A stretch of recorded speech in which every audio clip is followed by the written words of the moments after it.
Third reading of the Mental Health Bill. Baroness Merrim. My Lords, I would first like to make a brief statement on the devolution status of the bill.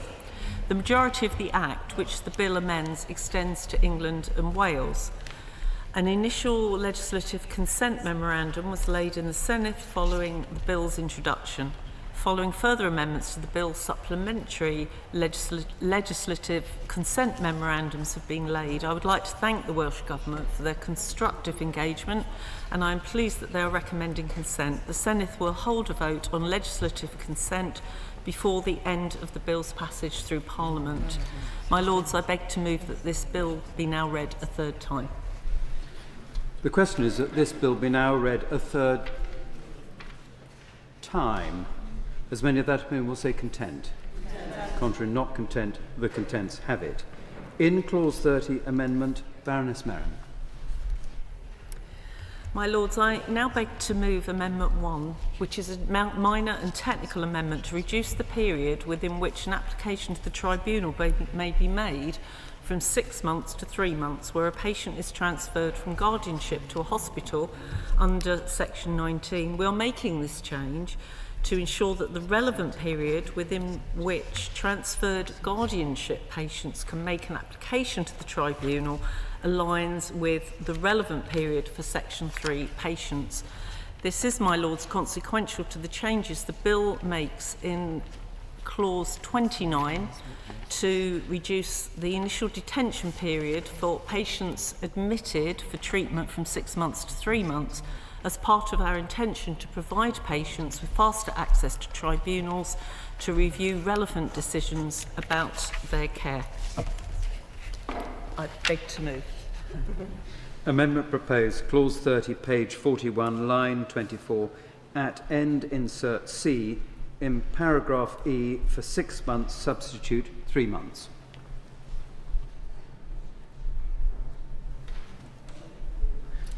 The question is that this amendment be agreed to. As many of that opinion will say content. Contrary, not content, the contents have it. My Lords, I beg to move that this bill do now pass. My Lords, it has been an extraordinary honour and pleasure to take this bill through the House, together with my noble friend Lord Timpson. As we are all aware, numerous aspects of the 1983 Mental Health Act are not serving us today. Over the decades, we have seen racial inequalities, inadequate care for individuals with learning disabilities and autism, and insufficient empowerment of patients who have not had an adequate voice. Reform to the Mental Health Act is therefore, my Lords, long overdue. Many of the processes in the Act are out of step with the modern mental health system and with society at large. For me, it has been a privilege to advance these reforms, to deliver the Government's manifesto commitment to modernise the Act, to give patients greater choice, autonomy, enhance rights and support, and ensure that everyone is treated with dignity and with respect throughout treatment, whilst ensuring that public and patient safety is paramount. This bill is, as noble Lords will be aware, the product of a combined effort over many years by members of both houses and many outside of Parliament who have worked for change and to whom thanks are due. I would also like to express my sincere gratitude to members of the former Joint Committee on the draft Mental Health Bill. The noble lady Baroness Buscombe as the chair, as well as my noble friends Lord Bradley and Baroness Mackintosh of Hudnall, as well as noble ladies Baroness Barker, Baroness Berridge and Baroness Hollins. The work and careful consideration that went into their rigorous scrutiny of the draft bill, along with the constructive recommendations made, have undoubtedly strengthened this bill. I also pay tribute to the former Prime Minister, the noble lady Baroness May, who identified the need for modernisation and set up the independent review of the Act in 2017, which was chaired by Sir Simon Wesley and supported by the noble lady Baroness Neuberger as one of the vice chairs. Without this, we would not be here today. I now wish to extend my heartfelt thanks to all peers who have engaged with the bill's reforms. In addition to those previously mentioned, my gratitude is due to both front benches, to the Noble Lords Lord Kamal, Earl Howe, Lord Scriven, and to the Noble Lady Baroness Tyler. I'm also grateful to all Noble Lords from across the House who have spoken during the various stages of the bill and who have engaged with me and my officials over the past few months. Because I would like to think that I'm wise, I would also like to thank my whip, my noble friend Baroness Blake, and my previous whip, my noble friend Lord Cryer. I would like to thank the Chief Whip and the whole of the Whips team, and the team in the Leader's Office, including Aisha Bhuta and Michael Bleakley, and my appreciation as ever to the clerks, doorkeepers and staff of the House.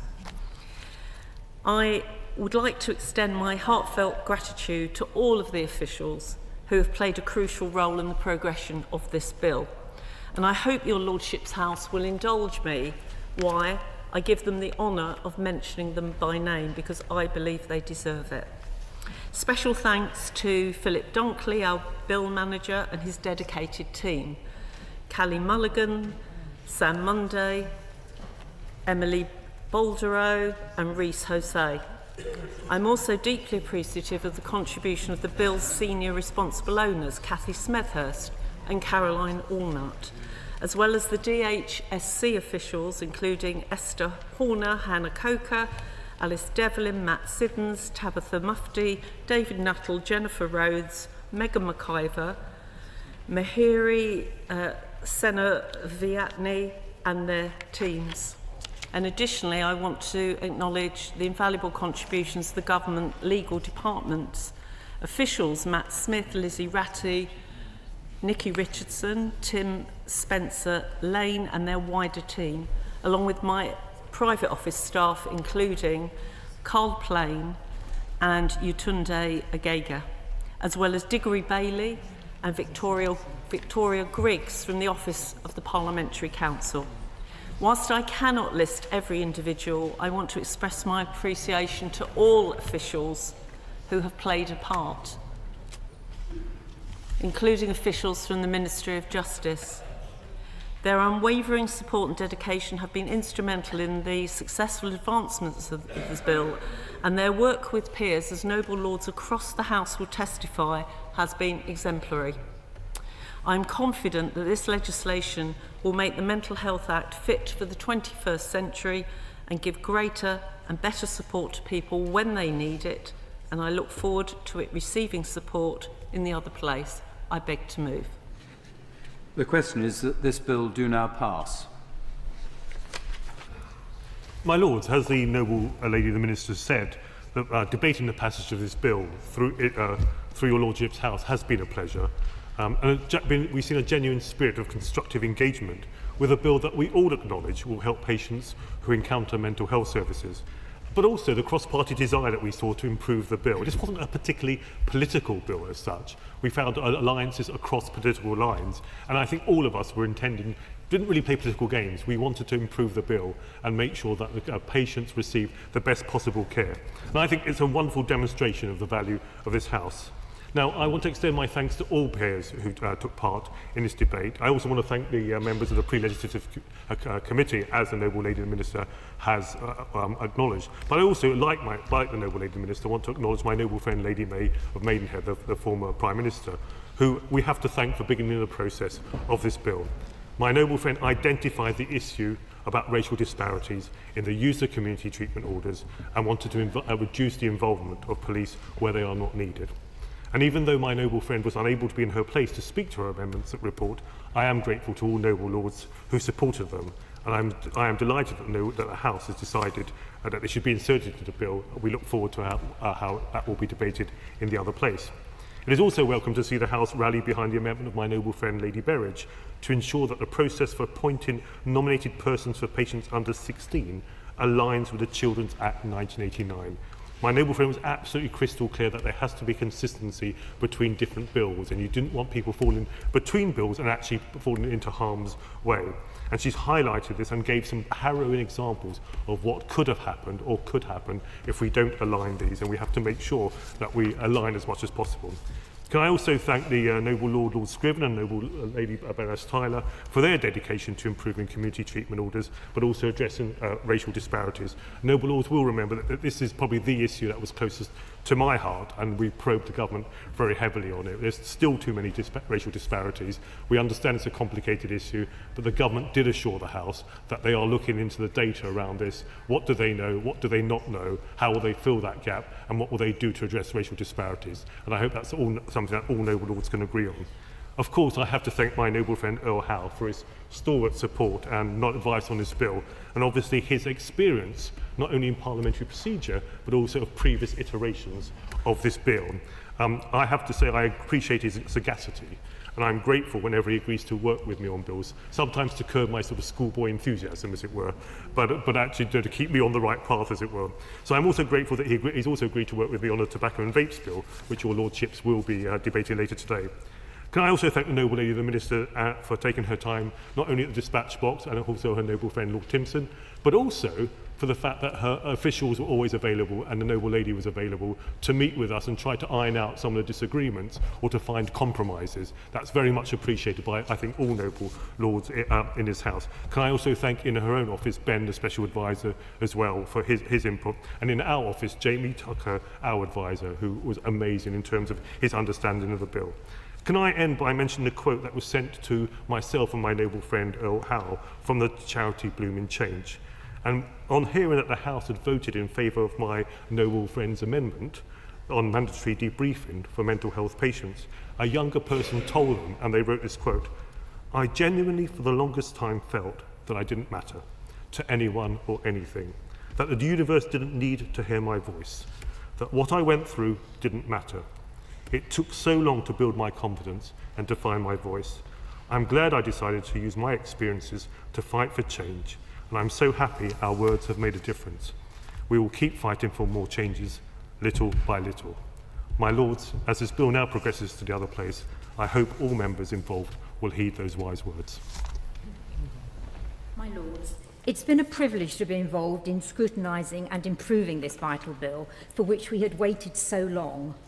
Our debates have been rightly exhaustive and at times, again, quite rightly, passionate. I make one general observation, and indeed it's a point that was made on a number of occasions throughout our deliberations.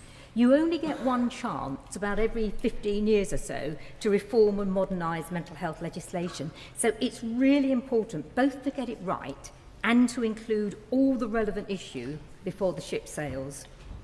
Some I know would have liked to have seen more fundamental fusion legislation between mental health and incapacity, but that was not on the table, so you work with what you have. This bill was a fascinating process to be part of, and I think enabled us to think about all aspects of mental health, from the need for prevention and early intervention in the community, right the way through to severe crisis and detention. It was, of course, the latter which was the prime subject of this bill, but our debates shed important light on the interrelated nature of the whole spectrum of mental health. I would like to thank the Minister, the noble Lady Baroness Merron, and indeed her colleague Lord Timpson, for their good humour and their willingness to engage at all times. Their levels of engagement, and indeed from the Bill team as well, I think have helped us fashion this bill. I'd also like to thank the noble Lords Earl Howe and Lord Kamal, and indeed their backbench colleagues, for their important and expert contributions. I also thank crossbenchers, who I think made a very important contribution, and indeed others from the Green Party, particularly for their willingness to contribute their expertise and to work and to collaborate on a cross-party basis, something which has so often been a feature of mental health legislation. Special thanks go to my noble friends, Lord Scriven, Baroness Barker and Baroness Parmenter, and a very big thank you to Adam Bull, our legislative support officer, who has supported us so ably. As others have said, this bill now moves to the other place, certainly in an improved state, and I think about what has happened around racial disparities and restrictions on the renewals of community treatment orders, but my Lords, still with room for further strengthening, as there remain several notable omissions.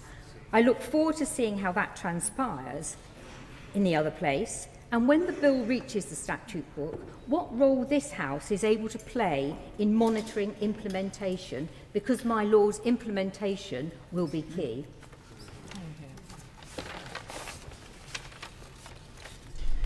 The question is that this bill do now pass. As many of that opinion will say content. Not contrary, not content, the contents have it. Second reading of the Tobacco and Vapes Bill, Baroness Merron.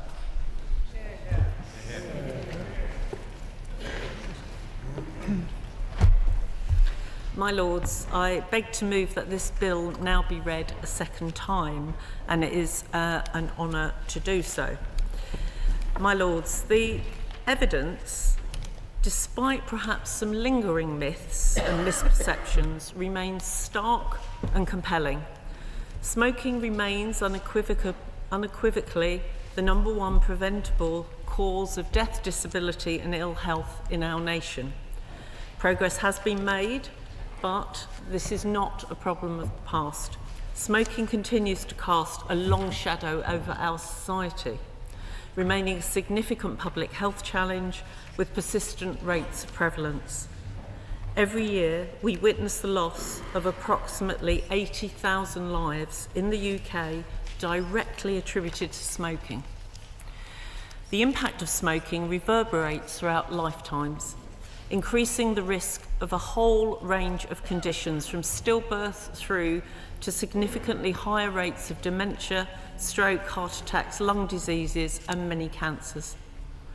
Smoking also results in a significant loss of productivity in the wider economy and places a considerable burden on our healthcare system. In total, this is estimated to cost society approximately £21.3 billion annually. To correct this course, this bill will create a smoke-free generation, making it an offence to sell tobacco products to anyone born on or after January the 1st, 2009, meaning those who turn 16 this year and younger will never legally be sold tobacco in the UK. This will gradually end the sale of tobacco products across the country, protecting future generations from the well-documented and evidenced harms of smoking. In turning attention to vaping, we face a nuanced challenge here. Vapes are less harmful than smoking and absolutely have a strong role to play as a cessation aid for adult smokers seeking to quit. In fact, clients of stop smoking services who have used a vape to quit have had the highest success rate of any group. Nevertheless, it should not be ignored that there has been a concerning increase in youth uptake. In 2023, 1 in 4 children aged 11 to 15 tried vaping, often drawn in through appealing, sweet-like flavours and colourful packaging. So in response to this challenge, the bill includes measures which address the rise in youth vaping and other nicotine products. We will ban advertising and sponsorship and implement regulations concerning the flavours, descriptions, ingredients, packaging and point of sale displays of these products. The intention here is clear. We will ensure that the marketing of vapes can no longer target minors. However, it is imperative that the bill strikes a necessary balance to ensure that vapes do remain an accessible option for adult smokers who are looking to transition away from dependence on tobacco, whilst clamping down on youth vaping. My Lords, the public understand the importance of this bill and what it aims to achieve. 69% of the public support a smoke-free generation policy. 82% of adults support banning names of sweets, cartoons and bright colours on vape packaging, and 81% support banning the advertising and promotion of vapes at the point of sale. My Lords, this bill is the product of the combined effort of members of both houses and many outside Parliament over many years. A key manifesto commitment for this government is to create a smoke-free generation, and this bill has rightly received support from across the political parties. I would like to express my thanks to many over, as I've said, many years, but I would like to particularly highlight thanks to the former Prime Minister, the Right Honourable Rishi Sunak MP, who committed to the original form of this bill. My thanks also to my ministerial colleague, Ashley Dawton MP, and also to the all-party parliamentary group on smoking and health and its members, and many others who have informed and motivated the action by this government. My Lords, as we turn our attention to the substance of this bill, I want to highlight its core aims. At its heart, this bill is about safeguarding the health of our population. Its fundamental principle is to address the cycle of addiction and societal disadvantage. It is a key component of our broader health mission, a commitment to shift from treatment to prevention. Under our plan for change, the government is committed to ensuring a sustainable health system, one that moves healthcare from hospital to the community, from analogue to digital, and from sickness to prevention. The bill does incorporate a UK-wide approach, reflecting the need for change across our 4 nations. Health is a devolved matter, of course, and so this bill has been developed in close partnership and collaboration with the Scottish Government, the Welsh Government and the Northern Ireland Executive. This not only ensures greater consistency across the nations, but also a more enforceable regime across the UK. In addition to creating a smoke-free generation, the bill will amend the existing smoke-free powers to designate certain outdoor settings smoke-free. This will offer greater protections to those at risk from the harms of second-hand smoke.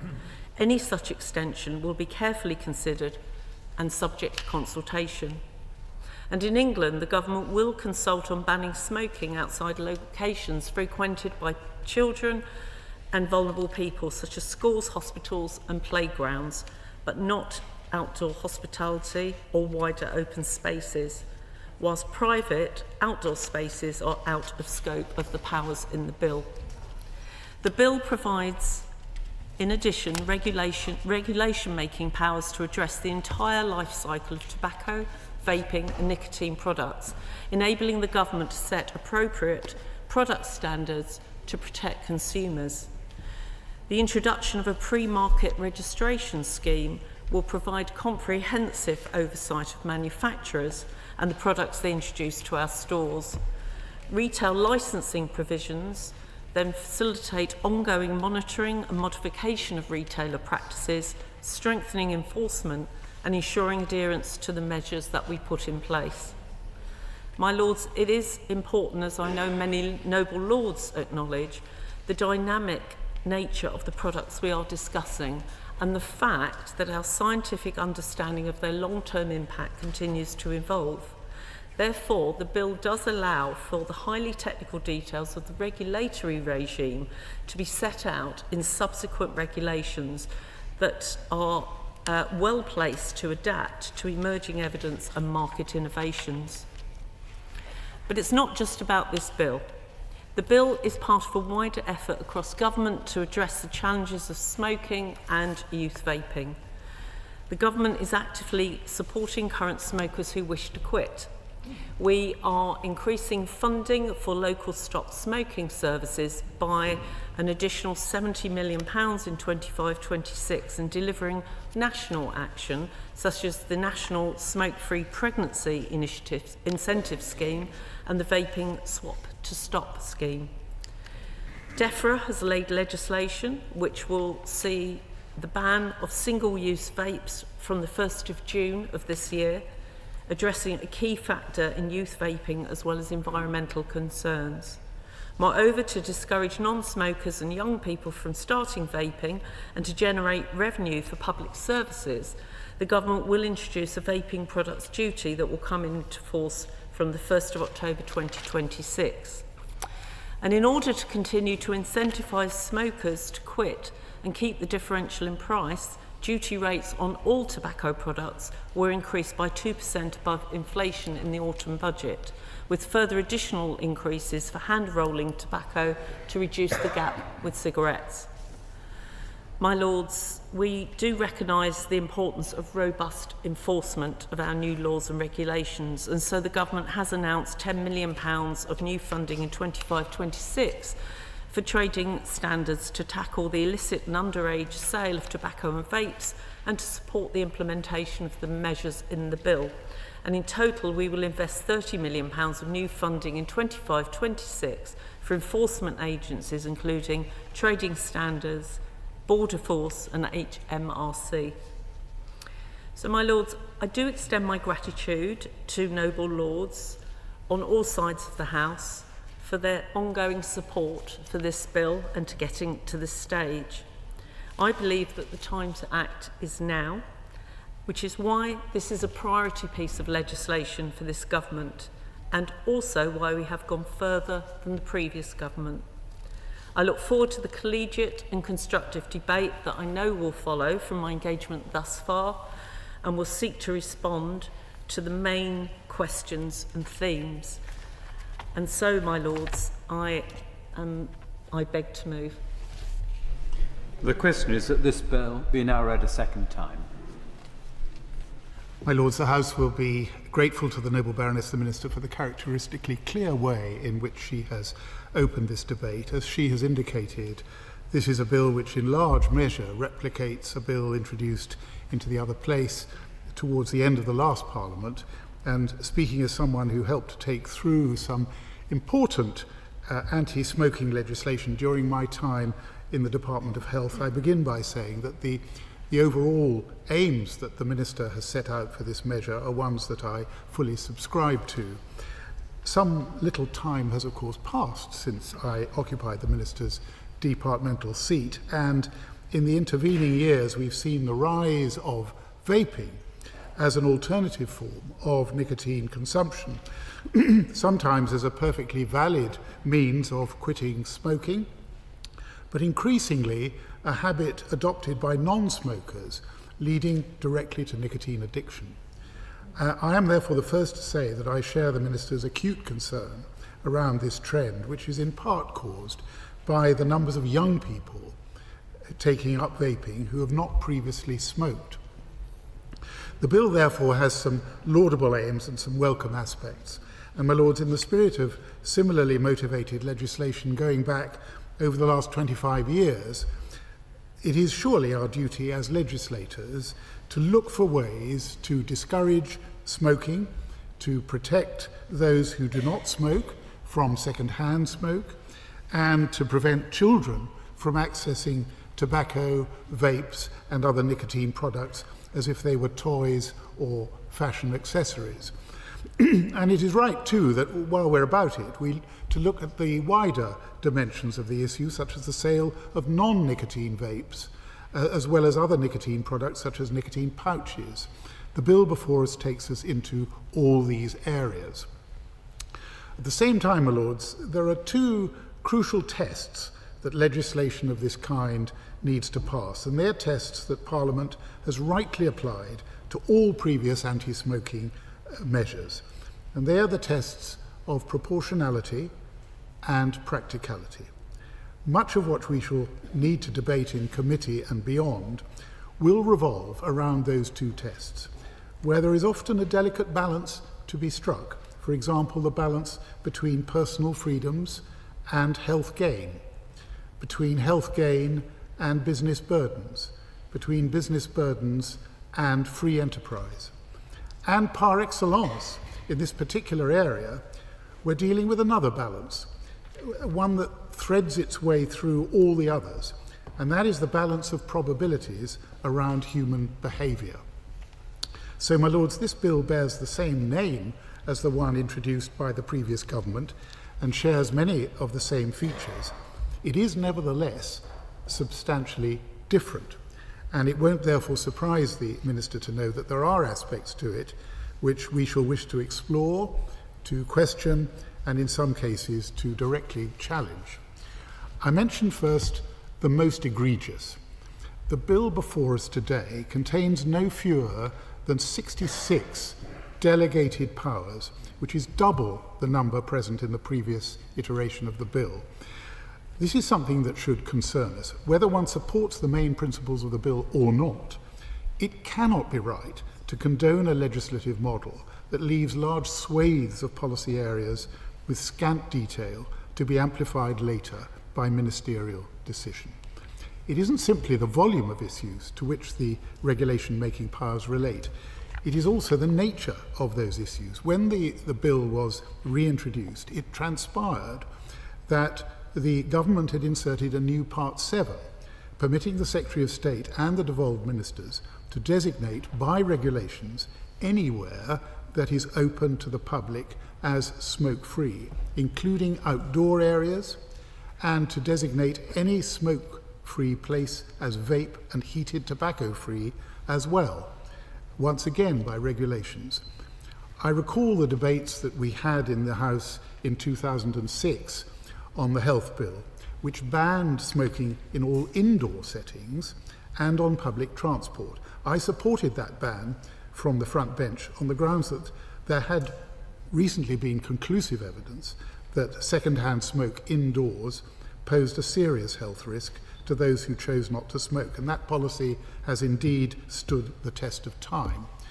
What is less clear-cut is whether there is significant health value in removing the proportionality of the Health Act 2006, which requires the Secretary of State to apply the test of the risk to a person of inhaling, quote, significant quantities of smoke when deciding where to designate as smoke-free. There was a very good reason for that. It struck a balance between the public health concerns associated with second-hand smoke exposure and the rights of people who do wish to smoke. It was deemed to be the correct and most proportionate test. The government have decided to do away with that, and I must simply ask why. The bill's delegated powers extend to other areas. Part 5 grants the Secretary of State significant power to regulate the features, retail, packaging and content of not just tobacco products, which the Secretary of State can already regulate, but all vaping and nicotine products. I don't disagree that there are a number of novel products that should see greater regulation. Nicotine pouches, for example, can currently be sold at extraordinarily high strengths of nicotine, some being sold online containing 30, 50 or even 100 milligrams of nicotine per pouch. This certainly should be regulated. The problem here, my lords, is that we don't know how these extensive powers will be exercised. What does the government have in mind? Why can't we see some specific proposals on the face of the bill? The minister, when she was in opposition, would have been the first to jump on this kind of open-ended drafting. I have a particular concern around packaging, which is one instance where issues of proportionality rear their heads. Clause 89 grants the Secretary of State expanded powers to regulate retail packaging. The packaging of cigarettes and hand-rolling tobacco has been heavily regulated for some time, and with good reason. Up to now, though, there have been exemptions for the packaging of cigars and pipe tobacco products. They were exempted from the Standardised Packaging of Tobacco Products Regulations 2015 and the Tobacco and Related Products Regulations 2016. There were also some exemptions for these products in the Tobacco Advertising and Promotion Act of 2002. Over the years, there have been several consultations, all of which have supported the continuation of the exemption. I'm not aware of any cogent argument to persuade me that it should now be abandoned, and this is something we shall certainly wish to question at later stages. My lords, the bill also includes the power to restrict the flavour of nicotine products, and the government has signalled that they are considering banning certain flavours of vaping liquids. Now, on the face of it, this may seem a reasonable proposal, bearing in mind the troubling rise in youth vaping. The problem here, though, is one of perverse consequences. There is increasingly strong evidence that access to a variety of flavours is a key factor contributing to smokers making the switch to vaping and then not going back to cigarettes. During the Public Bill Committee in the other place, Louise Ross, who launched the world's first stop smoking service, wrote in her submission, quote, "Flavours are really important to adult users of the products, whether new users or those who are staying smoke-free with a vape." And she added that those who use vaping products report that it is, quote, "the flavours that stop them from going back to cigarettes, which they found tasted terrible after a few weeks of vaping." Now, evidence of that kind should, I believe, give us pause before we go hurtling into a ban on what some see as no more than a tempting gimmick to trap unsuspecting teenagers. Once again, our committee stage will enable us to dig deeper into these questions. Which leads me to advertising. As noble lords will know, tobacco advertising has been banned in this country for many years, and although it's difficult to prove, there seems little doubt that the ban has played its part in bringing about the marked fall in smoking prevalence that we've seen over the past 10 to 15 years. So if you want to reduce rates of youth vaping, as most right-minded people wish to do, it's only natural to look closely at the idea of extending the advertising ban to vaping products. However, the difficulty with that idea, once again, is the risk of unintended consequences. I think there's a danger that Part 6 of the bill, which would ban advertising on all vape and nicotine products in all scenarios, may turn out to work against the very valid efforts of the NHS to encourage smokers to give up cigarettes. It's quite telling that the government's own impact assessment for this bill admits that the ban on vape advertising could lead to more people smoking for longer. And it says, whilst smoking prevalence in the UK has been falling for many years, the risk of this policy is that the potential health gains from reduced vaping consumption could be offset by a slowing of smoking cessation at a societal level. So what is the right response? The government's manifesto contains a commitment to ban advertising of vaping products to children, and indeed most of us, I'm sure, are deeply uncomfortable with the thought that there are vaping products on the market that have been designed specifically to appeal to young people. This, therefore, is a situation that, to my mind, requires a nuanced and proportionate response. Surely to goodness, adults who use vapes as a smoking cessation tool should still be able to access information that allows them to make informed decisions as to the products that they purchase. I believe that there could and should be some room for controlled advertising of nicotine products to be permitted in relevant settings within the NHS, in pharmacies, at the point of sale, and potentially too in other retail settings such as specialist vaping shops, in the same way that specialist tobacconists are exempted from the tobacco advertising bans. We shall return to this issue in committee. So, my lords, this is a further example of how certain aspects of this bill could hamper the commendable progress we've made in this country on reducing smoking prevalence. It would surely be madness if we allowed this bill, expressly designed to bear down on the incidence of smoking, to unintentionally have the opposite effect. We absolutely must guard against that. My lords, let me turn finally to the proposal set out in the bill to introduce a licensing regime for the sale of tobacco and nicotine products. Whilst many have welcomed this as a practical method of dealing with enforcement, at the same time a lot of column inches have been devoted to the practicability of an age verification scheme that isn't just about the need to distinguish a 17-year-old from an 18-year-old, but which, as time passes, will require retailers to check the ages of people in much older age brackets so as to distinguish a 37-year-old from a 38-year-old. And I don't propose to dwell on this issue now.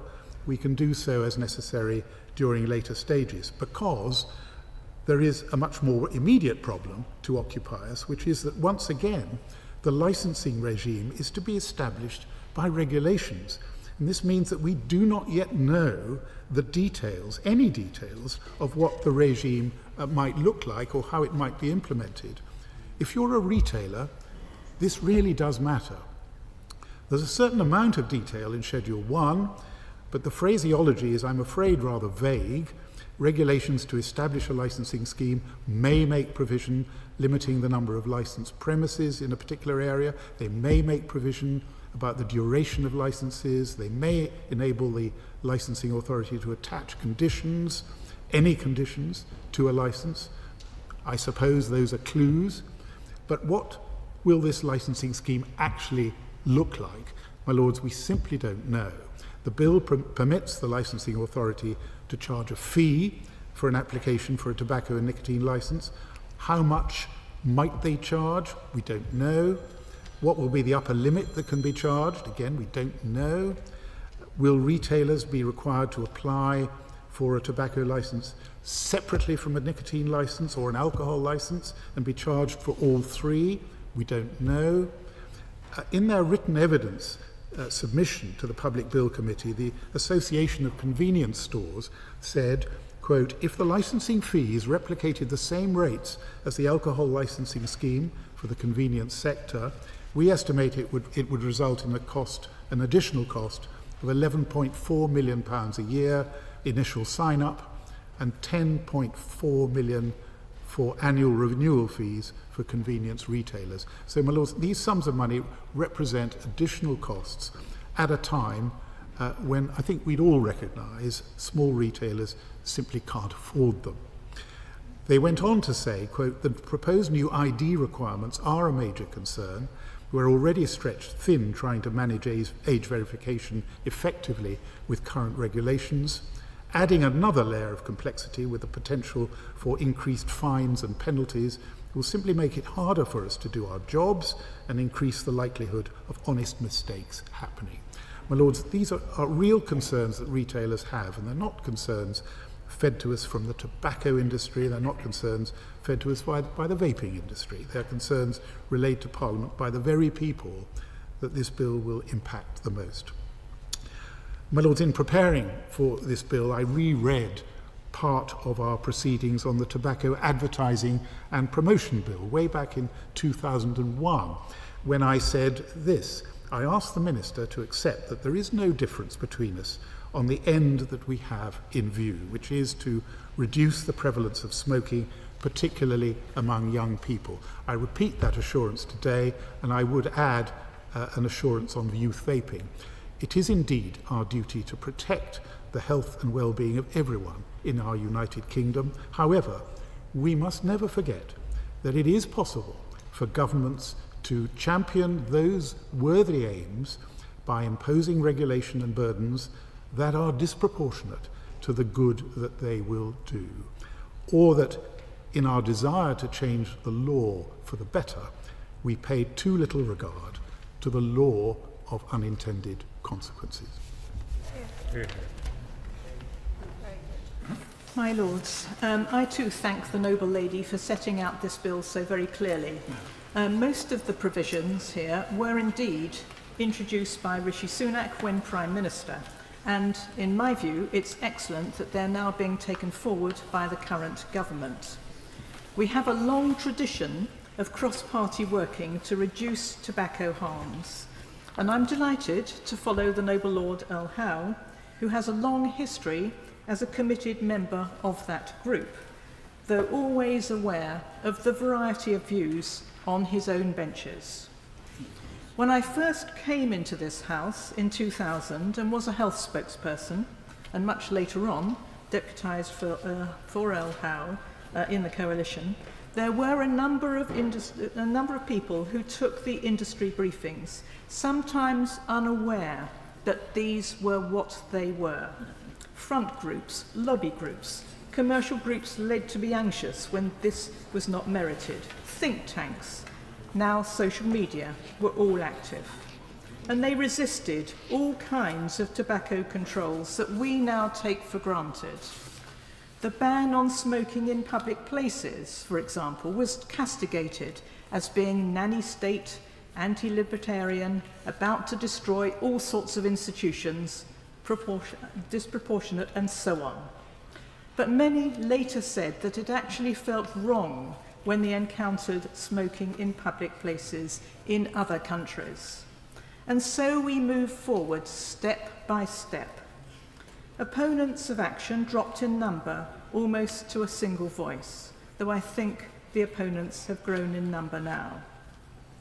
The industry had, of course, for so long denied that they knew what Professor Sir Richard Dole proved through research with the cancer registries, that smoking caused cancer, that smoking killed. To me, the essential thing is to consider public health and how we best protect children from developing an addiction that is likely to blight their lives and their health. As the noble lady said, stillbirths, cancer, heart disease, dementia. Passive smoking too, causing significant harm. Most smokers wishing that they had never started. Tobacco kills about 2/3 of its long-term users. As the Chief Medical Officer points out, the industry first makes addicts of people, then they are trapped, then the industry frames, quote, "it can't be taken away," as freedom of choice. Many ingenious arguments are used to combat changes. And I was a development minister, and I saw how the industry gave out cigarettes to build new markets in developing countries as they were squeezed elsewhere. Of course, people will point to challenges, as we've just heard, in the yearly increase in age. But if in a few years the age limit is, say, 35, then an 18-year-old will not easily pass as that. So my view is that we should focus on the main aim and seek ways to help to deliver this. And as was said the other day by a former Conservative minister, don't let the perfect be the enemy of the good. Of course there is pushback, there always is. And now I come to vaping. If the industry had simply provided vapes as a means to enable people to stop smoking, fine. But they didn't. They made vapes attractive to young people with flavours and bright covers. They targeted them with nicotine levels that got them hooked. Vapes should never have been sold to those who do not smoke. I have seen this with close young relatives. It's cool to use vapes. You see this on the bus, at the school gates, everywhere. So we do have a difficult balance here of allowing vapes as smoking cessation, but doing our best to prevent the take-up among children. I welcome the government's proposals that branding on vapes that might appeal to children should be banned, that free vapes should never be handed out to children, that vape contents and flavours should be controlled and displays regulated. We have to do our best to ensure that this bill is as watertight as possible, given the industry's inventiveness. And so I understand why the government has sought flexibility, given the history of foot dragging in every instance of tobacco control. I understand their frustration. I am glad that the government wishes to extend smoke-free arrangements in public places. Working cross-party, we had secured that outside pubs and restaurants in the pandemic, that they should be smoke-free as they were inside. But the industry was effective at pushing back on that, not through the Department of Health, but through the local government department. I hope we can make further progress here. There is no doubt now the harm that tobacco causes to users and those around them. We know the cost to the NHS and the economy. We know that most smokers wish that they had never started. I therefore strongly support this second reading. My Lords, I declare my interest as Chair of Cancer Research UK, and therefore it won't be surprising to learn that CR UK and indeed I strongly support this bill. Fundamentally, the tobacco industry has a structural problem, which is that it kills 80,000 of its most loyal customers every year, and therefore annually has to restock to keep its coffers full, those people who are now sadly in their coffins.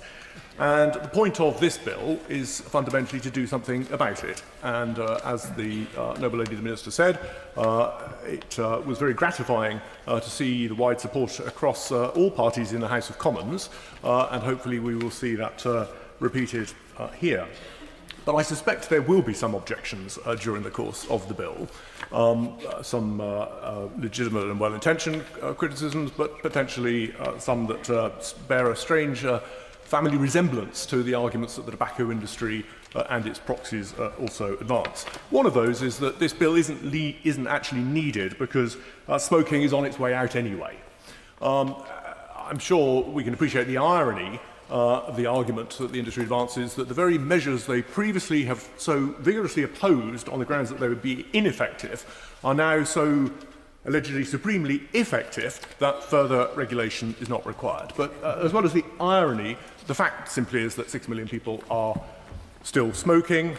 The rate of progress is nowhere near sufficient to get us to the last government, the current government's target of being de facto smoke-free by 2030. In the poorest parts of the country, that is not going to be until 2050. And since the general election, it's estimated that 100,000 new young people have taken up smoking. So it is not true that further action is not needed, nor is it true that we shouldn't take action in the absence of, quote, real-world evidence, because, of course, that's an entirely circular argument. You won't get real-world evidence until you do it and you see the effects. And the subtlety of this bill is that the annual rise by 1 year in the age of sale will give us that evidence as we see the successive cumulative effect that these measures bring about. Now, another argument we have heard is, well, why not instead just raise the age of legal sale to, say, 25? If you just do the maths, for the next 9 years, we're going to be on that journey anyway. So between now and 2034, that will give us ample time to see whether the measures in this bill are working as intended. And then there are the crocodile tears about, oh, but this is going to be bad for the Treasury because of all the tobacco excise duties which are foregone. Well, if that is your argument, then have the courage of your convictions and go into bat for government promoting smoking then as a way of boosting the coffers of the Treasury. And of course, in any event, that is to ignore the wider economic arguments as Baroness set them out. And then the zombie argument that the black market will develop and prosper with each incremental regulatory step we take. Well, as a matter of fact, rather than a debating point, we can actually see that the number of smuggled cigarettes has fallen by over 85% since regulations of this nature to clamp down were introduced 25 years ago. And if you look at the most recent data from HMRC, you will see that the foregone duty from smuggled or black market cigarettes as a proportion of the theoretically available total has fallen from about 17% in 2005 to about 7% now. So enforcement is an independent question from the question of regulation. We can do both. And then finally we get to the, well, can we at least leave vapes out? And here, I think, as both Earl Howe and the noble lady, the Minister, have set out, there is a balance to be struck. It is absolutely correct that the scientific consensus at the moment is that smokers switching to vaping will reduce the threats to their health, but it is equally well the scientific consensus that there is no health benefit from taking up nicotine addiction if you have not previously been a smoker. And that is why it is right that there is flexibility in this bill. And for anybody who doubts what's going on out there, as I came into Parliament this afternoon, I stopped at a newsagent. I know visual aids aren't allowed, but next to one of these newsagents, the Pokemon cards with the cartoons, here was the vaping with a little cartoon character as well of a vampire at kids' eye height, being sold right around this building. So, or near to this building, I should say, not in this building. So, fundamentally, the idea that the industry has changed its spots is untrue. There has been no Damascene conversion. It is the sword of Damocles that is producing the change. This bill deserves our support. My Lords, it's a pleasure to follow Lord Stevens, and I rise to support this important bill, and also to express the support of the Right Reverend Prelate, the Bishop of London, who sends her apologies that she cannot be here today. With others, I want to thank the Minister for her very clear introduction and other noble lords for their principled and non-partisan support. This is an extremely important and effective public health measure, and one that prioritises preventative health at a time when demands on acute services are so significant. Stark inequalities in health remain one of the most persistent and negative health outcomes of modern times, and smoking falls clearly along this line of inequality. Action on smoking and health goes so far as to say that smoking is the leading cause of the gap in healthy life expectancy.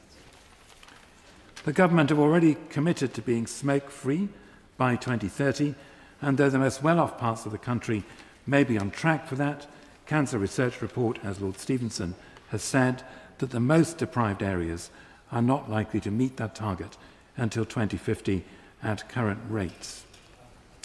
We know from the evidence given by Professors Javed Khan and Chris Whitty to the Health and Social Care Select Committee that the tobacco industry continues to target the young and vulnerable and relies, as we've heard, on them becoming addicted. This leads to a highly profitable outcome for the industry and a highly harmful outcome for the individual and the family. In England, 352,000 years of life are lost in this exchange every year. Though unintentional, the inhalation of second-hand smoke is also harmful. The smoke-free generation element of the bill that raises the age of sale by 1 year every year is controversial for some because it's about choice.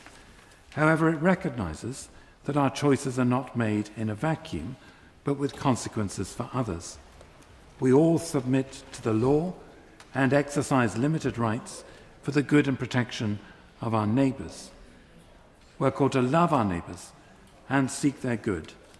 Indeed, what is profoundly Christian is that this may be at the expense of ourselves and our own choices and preferences.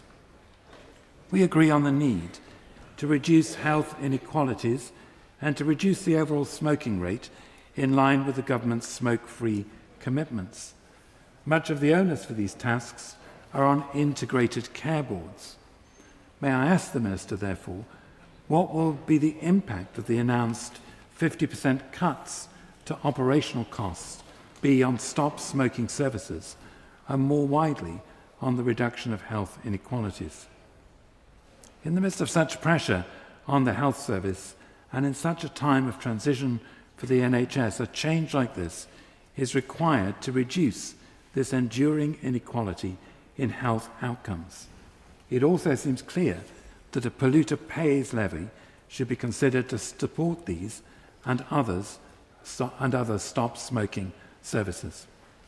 My Lords, I'm glad to see the introduction of this bill and commend the government and the previous government for their courageous action on the issue. My Lords, I'd like to thank my noble friend the Minister for her very clear introduction to this bill. I'd also like to thank many people for the briefings that we've been sent, particularly Ash, with whom I'm very fond because they supported me at various times when we were dealing with this issue over many years. I have to confess to a sort of feeling of déjà vu. Indeed, my noble friend the Minister and others, including the noble Earl, may also be having feelings of déjà vu because today we start the next stage to allow our children, and certainly our grandchildren, to live in a tobacco and smoke-free world. I thought it might take longer to get to this point, so I am delighted. And I also register the importance of taking powers to deal with vaping, because I agree with many noble lords that we need to recognise that nicotine is an addictive poison too, and one about which we actually do not know as much as we would need to.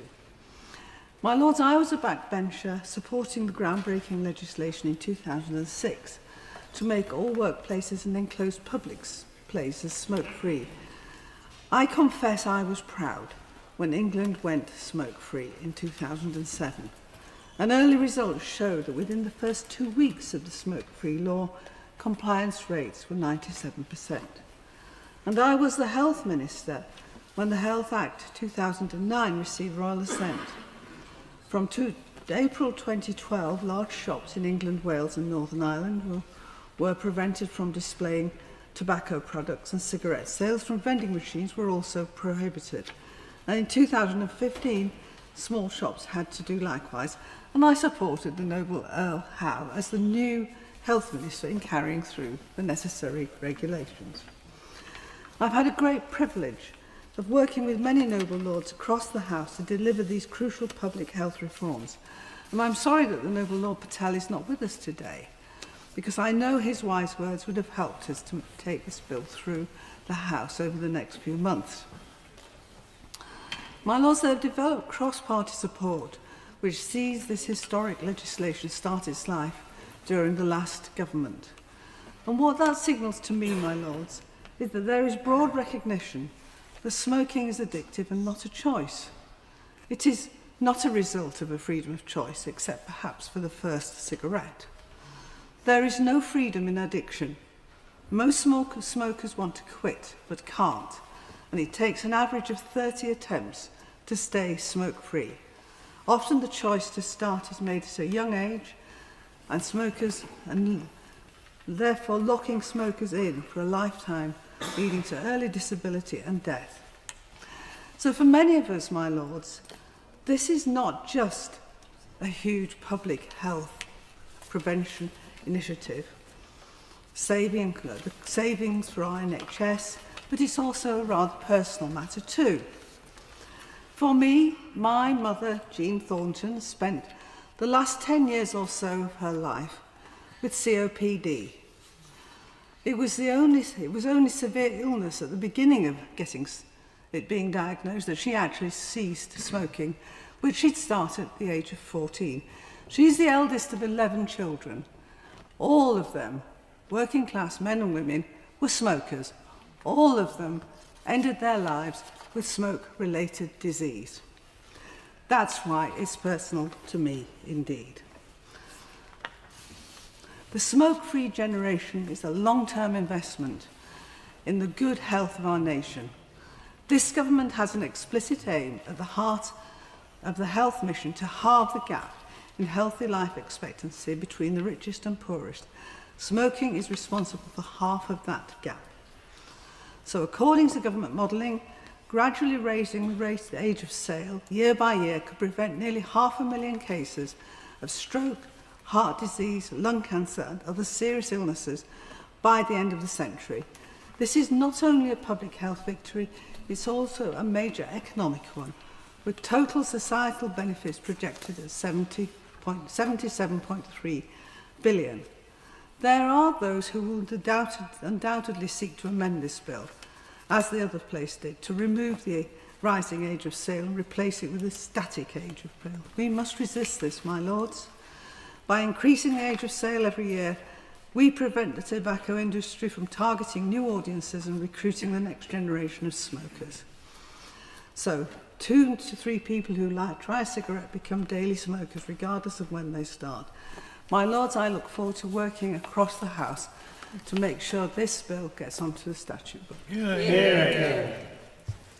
My lords, I'm very glad to follow the Baroness Thornton and indeed to join in saying how important it is that this has been, that this is a further step in the process of strengthening our tobacco control regime, and to do that on a cross-party basis, and which I agree with her. We should certainly put this, as I think the front bench speeches did, in the context of a range of measures over a substantial period of time. I know that I was part of the health team with my noble friend Earl Howe, and indeed the noble lady Baroness Northover back in 2010, when in the coalition government we took the measures to which Baroness Thornton just referred and implemented those regulations. We, of course, I think my noble friend Earl Howe was quite right in stressing the importance of understanding how such powers are to be used. And that will be something in the course of this legislation that I hope we will understand very well, and if necessary challenge the powers that are to be given and how they are going to be used. But all the while, I hope, as my noble friend Earl Howe was doing, while supporting the principles and trying to ensure that the principles are carried through with effective enforcement and a lack of unintended consequences. From our point of view, of course, what we did back then in 2010, having previously supported the 2006 ban on smoking in public places from the front bench, but giving, I think, as indeed the Labour Party did at the time, a free vote on that measure, which helped, I think, to ensure that it was pursued without some of the complex exemptions which the government was considering. And I think it led us to the conclusion that where some of these public health measures are concerned, as Horatio Nelson said, the boldest measures are the safest. And we were bold at that time, and as the noble lady Baroness Thornton said, that boldness was very rapidly proved successful. So I think we may once again be bold, because what we set out to do in after 2010 with the ban on vending machine sales, with the display ban, and indeed I initiated the consultation on standardised packaging, and that was completed in 2015. All of this was very much focused upon trying to ensure that we did not have a constant recreation of a cohort of young people who went on to spend much of their lives trying and failing to quit smoking. The reduction of the initiation of smoking is an absolutely central part of this. And indeed, I think I can say happily, it's a less attractive habit of quoting oneself, but back in March 2012 as Secretary of State, I did say, quote myself, that my objective is to achieve smoke-free communities. Now, that's, nearly 13 years ago, over 13 years ago now. It was pretty controversial at the time. I think actually it's much less controversial now. I think it's much more of a widely shared objective.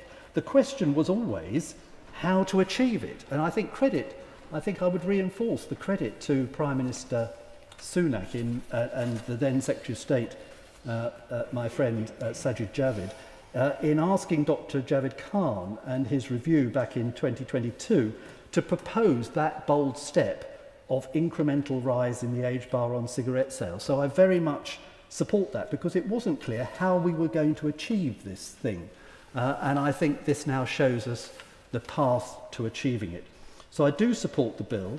I do want to look at it constructively to ensure that it delivers what we're aiming for, including such practical measures as securing that trading standards officers have the powers and the resources needed to secure compliance. Many noble peers, noble lords, will talk about why we need to achieve this. I think from my point of view, it's not just that so many smokers suffer so much from their addiction to cigarette smoking. It's that you look in society at how it contributes so dramatically to the inequalities between parts of the country, and we have to reduce that. Just one point on vaping. I hope we will also look through vaping to take an evidence-led approach, to think about what the long-term consequences may be, and give ourselves the powers to respond to that over time, rather than necessarily to making all the judgments that we need to make now. And I hope we will look at how we can make the enforcement procedures there more effective as well. But with all of those thoughts yet to come, I very much support the bill. I'm firmly in favour of legislation which will reduce the harmful effects of smoking. Over 2,000 people in Northern Ireland die every year from illnesses associated with smoking. Over 1,000 die each year from lung cancer, accounting for 23% of all cancer-related deaths. And I cite these figures in relation to Northern Ireland, particularly, and the suffering they represent, to demonstrate that we need measures in this legislation which will apply right across our United Kingdom. I am concerned that they may not do so for reasons that I will elaborate on in a few moments. But we also need proposals, my Lords, which are workable, evidence-based and capable of actually addressing the harm caused by smoking. The main practical problem, as we know, is enforcement. The main burden of enforcement will fall on retailers, particularly small shopkeepers. Many retailers, and we've listened to their evidence and heard from their representations, work long hours providing a service to their communities. They and their staff, some of whom will be young people, are going to have to differentiate between people in middle age. There's a real fear amongst many of them about the effects on their security and safety, and that it risks criminalising shopkeepers rather than those seeking to purchase tobacco illegally. I'm sure that these issues can be addressed in committee. And as has been mentioned, the significant level of illicit trade in cigarettes and tobacco already, a particular problem in Northern Ireland because of the involvement of criminal gangs and paramilitaries on both sides. So I ask the Noble Baroness, the Minister, what assurances can the Government give that it will continue to drive down the illegal trade in tobacco at the same time as this legislation? But, my Lords, as I said, I want to highlight a potentially significant failing in the bill as drafted. As your Lordships will know, the EU continues to have full authority in Northern Ireland over 300 areas of the economy and other matters, and the relevant laws concerning many aspects of our day-to-day life. One specific provision which applies in Northern Ireland is the EU's second Tobacco Products Directive. Its purpose is to set out the various requirements which must be met for tobacco and vape products to be sold in the EU. It requires that there should be free movement within the EU of tobacco products which satisfies its requirements. Now, the Government has described this bill as a four-nation bill, but it appears to me and to many commentators that this bill is incompatible with the Tobacco Directive as far as Northern Ireland is concerned, since the bill purports to introduce a restriction on the placing of tobacco products on the market in Northern Ireland. The Irish Republic, subject to exactly the same directive, did not pursue a generational smoking ban explicitly because of the directive. Instead, introduced legislation to raise the minimum age for sale of tobacco products to the age of 21. Denmark also considered introducing a generational smoking ban in 2022, and its health minister announced that the tobacco directive prevented the Danish government from introducing the ban.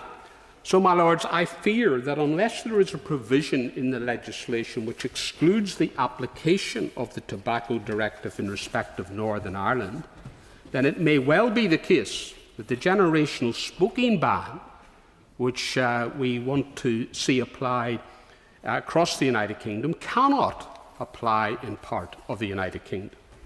Now, the Government has stated, and no doubt the Minister will say in response today, that it has considered all its domestic and international obligations. One such obligation is the implementation of the Protocol Windsor Framework, but it is that very framework which requires Northern Ireland to abide by the Tobacco Directive. The Protocol Windsor Framework, by virtue of Section 7A of the European Union Withdrawal Act 2018, rules supreme over UK legislation, takes precedence. That has been decided in court case after court case in Northern Ireland, whether it be on legacy matters, such as the Northern Ireland Troubles Legacy and Reconciliation Act, or in respect of immigration matters, such as the Safety of Rwanda Asylum and Immigration Act 2024. In those cases, the Government gave the same sort of assurances that they gave in the other place on this particular issue, and yet the courts ruled otherwise, as we predicted they would. So I hope that the noble Baroness, the Minister, in response to this debate, can clarify the matter and give a guarantee that the bill will apply across all parts of the United Kingdom, and indicate that it is prepared, if necessary, to ensure a four-nation, UK-wide approach to override the application of the Tobacco Directive. It's an important practical measure which affects the health of everyone across the United Kingdom, not only constitutional implications, but very practical health implications as well. Yeah. There are two bills which we debate this week, both of which originated with the last Conservative government, the other one being the Renters' Rights Bill. So this should be a harmonious few days in your Lordship's House. My Lords, I recognise the concerns that some of my noble friends on the Libertarian wing of my party may have about this bill. They may feel that this is an intrusion on the freedom of the individual. It's an excessive intervention by the state. And what I want to do is to try and allay those concerns. Like others who have spoken, I was also a health minister nearly 50 years ago. And I recall a conversation I had in the context of the debate about seatbelts with a consultant at St George's Hospital, which was then at Hyde Park Corner. He was preparing a patient for an organ transplant, and the patient had a rare blood type, and it had taken him some time to procure the supplies. Just before the patient was wheeled into the operating theatre, there was a traffic accident in Hyde Park Corner. The driver, not wearing a seatbelt, had life-threatening injuries, wheeled into St George's, had the same rare blood type as the transplant patient, and so that patient's operation was postponed. And my Lords, that shows that in this unconnected world in which we live, a decision by one person to take a personal risk actually has consequences for other people. And I say to my friends that the Conservative Party has actually a proud record in the history of public health. In 1973, the compulsory wearing of crash helmets was introduced by the Ted Heath government. In 1983, in the Margaret Thatcher government, seatbelts were made compulsory for drivers.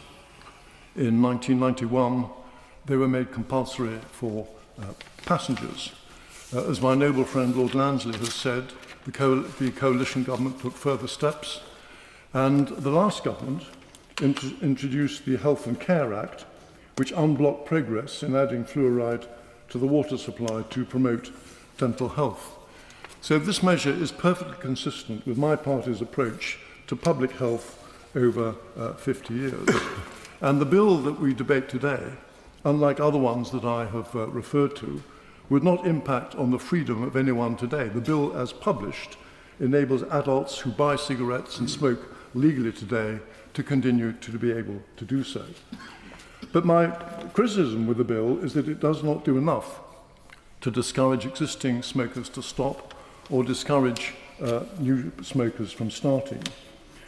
The Minister referred to the government's three-pronged approach to health, switching from analogue to digital, from hospital to community, and from treatment to prevention. But that latter requires resources, currently in short supply. My Lords, when products cause harm, the polluter should pay. And again, that is a principle introduced by previous Conservative governments. The landfill levy was introduced in 1996, the soft drinks levy in 2018, and after the Grenfell tragedy, we introduced the Building Safety Act to make the construction industry pay for remediation of high-rise blocks. My Lords, we should apply the same principle to tobacco. In a report commissioned by the last Conservative government, to which my noble friend Lord Lansley referred, Javed Khan looked at three options to raise funds to implement his recommendations. His preferred option was a polluter pays industry levy.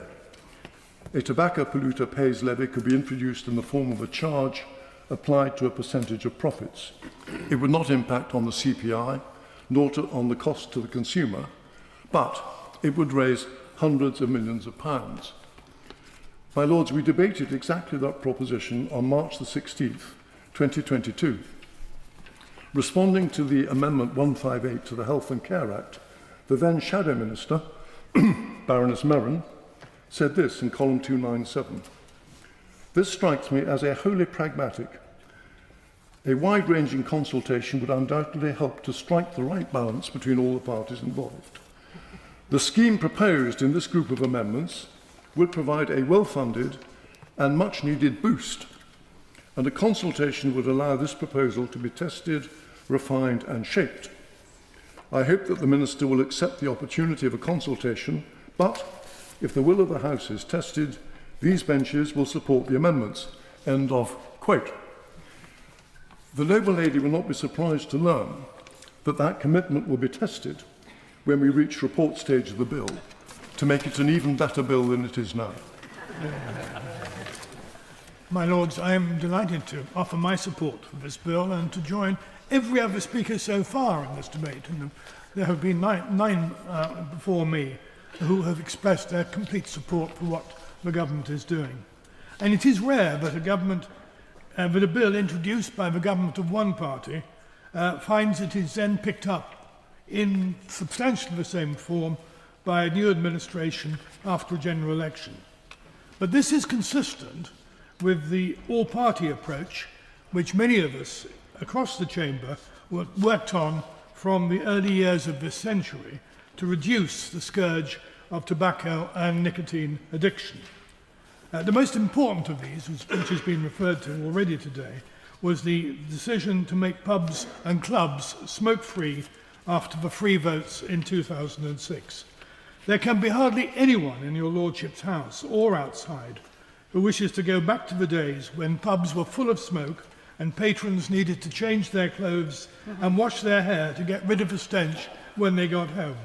Those laws were the most significant contribution to public health since the clean air laws of the 1950s and indeed the Victorians' improvement to the quality of drinking water. In 2013, our cross-party group moved amendments to the Children and Families Bill designed to protect children and help prevent them from starting to smoke. Those required cigarettes and other tobacco products to be sold in standardised packaging and make it an offence to smoke in cars where children under 18 are present. The Health Minister, who accepted the arguments in the amendments we tabled in committee, was none other than the noble Earl Lord Howe, and I congratulate him on his speech today, at least and particularly for his consistency. The policy to phase out the sale of tobacco to the next generation was not only in the Labour and Conservative manifestos, it's one that enjoys strong public support as well, with over 2/3 of adults backing the proposal. And history tells us that tobacco control measures grow in popularity over time, particularly the more so once they're enacted. We were told that implementation was impossible, yet when those smoke-free laws were introduced in 2007, compliance was almost universal from day one. We were told that the measures would fuel illicit trade, but in fact illicit sales have fallen despite substantial tax increases. We were told that small businesses would suffer, but research by independent agencies consistently shows that small retailers adapt well, experience few problems, and then support new regulations. And many of them are parents as well. They want to protect their children and their communities. And we were told that this is an infringement on freedom. But there is no freedom in addiction, only harm, cost, and premature death. And what about the freedom for non-smokers to enjoy a smoke-free environment? This bill also gives powers to strengthen existing smoke-free laws by extending restrictions to certain outdoor public places. This is a sensible step. But I'm disappointed that the government has ruled out further protections in hospitality settings in England, where workers remain exposed, restrictions which were supported in a vote in this House in the last Parliament, but which was not carried through in the legislation. And why is it that those working in pubs, bars and cafes are less entitled to a smoke-free environment than others? There is one loophole that this bill is particularly well placed to close, and that is the exemption for the so-called cigar lounges. When the 2007 legislation was passed, an exemption was made for specialist tobacconists to allow customers to sample products. This exemption is now being exploited and abused. Venues including luxury hotels host lounges that serve food, drink and allow full cigar smoking indoors, and that is far outside the spirit of the law. We wouldn't tolerate this in other workplaces, and we shouldn't here. Every worker has the right to a healthy environment. The licensing powers in the bill will allow us to understand how many of these establishments exist, but I urge the government not to delay in dealing with it. But while the legislation is a major step forward, it is not in itself a strategy to end smoking. The All-Party Group on Smoking and Health, in which I have been a long-standing member, with as are a number of other members of this House, published a roadmap to a smoke-free country last month. It sets out what's needed to make smoking obsolete within 20 years. That strategy will also need sustainable funding. The APPG has long called for a levy on tobacco manufacturers in exactly the same way as the noble Lord Young of Cookham has just done in his speech. And they continue to be, from the manufacturers who continue to profit from a product that kills between half and two-thirds of its users. The polluter must pay argument is very strong. My Lords, this bill can help ensure that future generations grow up free from the harms of tobacco. Let us ensure that it is not just a milestone, but a stepping stone to a smoke-free future. My Lords, like everyone who's spoken so far in this debate, I give my general support to the bill. Indeed, I'm prepared to support almost anything which reduces the curse of smoking. I did have a similar thought to the one that my noble friend Lord Howe spoke about in his opening speech, particularly when the previous government made the similar proposals as to how it would work out in practice. Because I think attempts to impose an age limit on the right to acquire tobacco and smoking products is one thing when 17-year-olds can, but 16-year-olds can't. But I think that may look and be treated as arbitrary and more theoretical in years to come when you're talking about 56-year-olds who can and 55-year-olds who can't. But, my Lords, I do find it difficult, I always have, to understand why still about 12% of the population still smoke. 6 million people. And we're told that smoking kills 2/3 of the long-term users of tobacco, that they will die of lung cancer. That is, of course, totally contrary to the wicked campaign pursued by the tobacco companies over so many years. The evidence to me seems quite overwhelming, and indeed the evidence has become more and more compelling over the years. I can only describe a decision to smoke as insane, and I support all steps to educate, prohibit and tax in a way to reduce smoking. And perhaps, my Lord, I might like to give the House an example of my own experience with regard to smoking. At the end of my first year in the University of Newcastle in 1950, I became seriously ill, and I spent many weeks in hospital at the end of the academic year.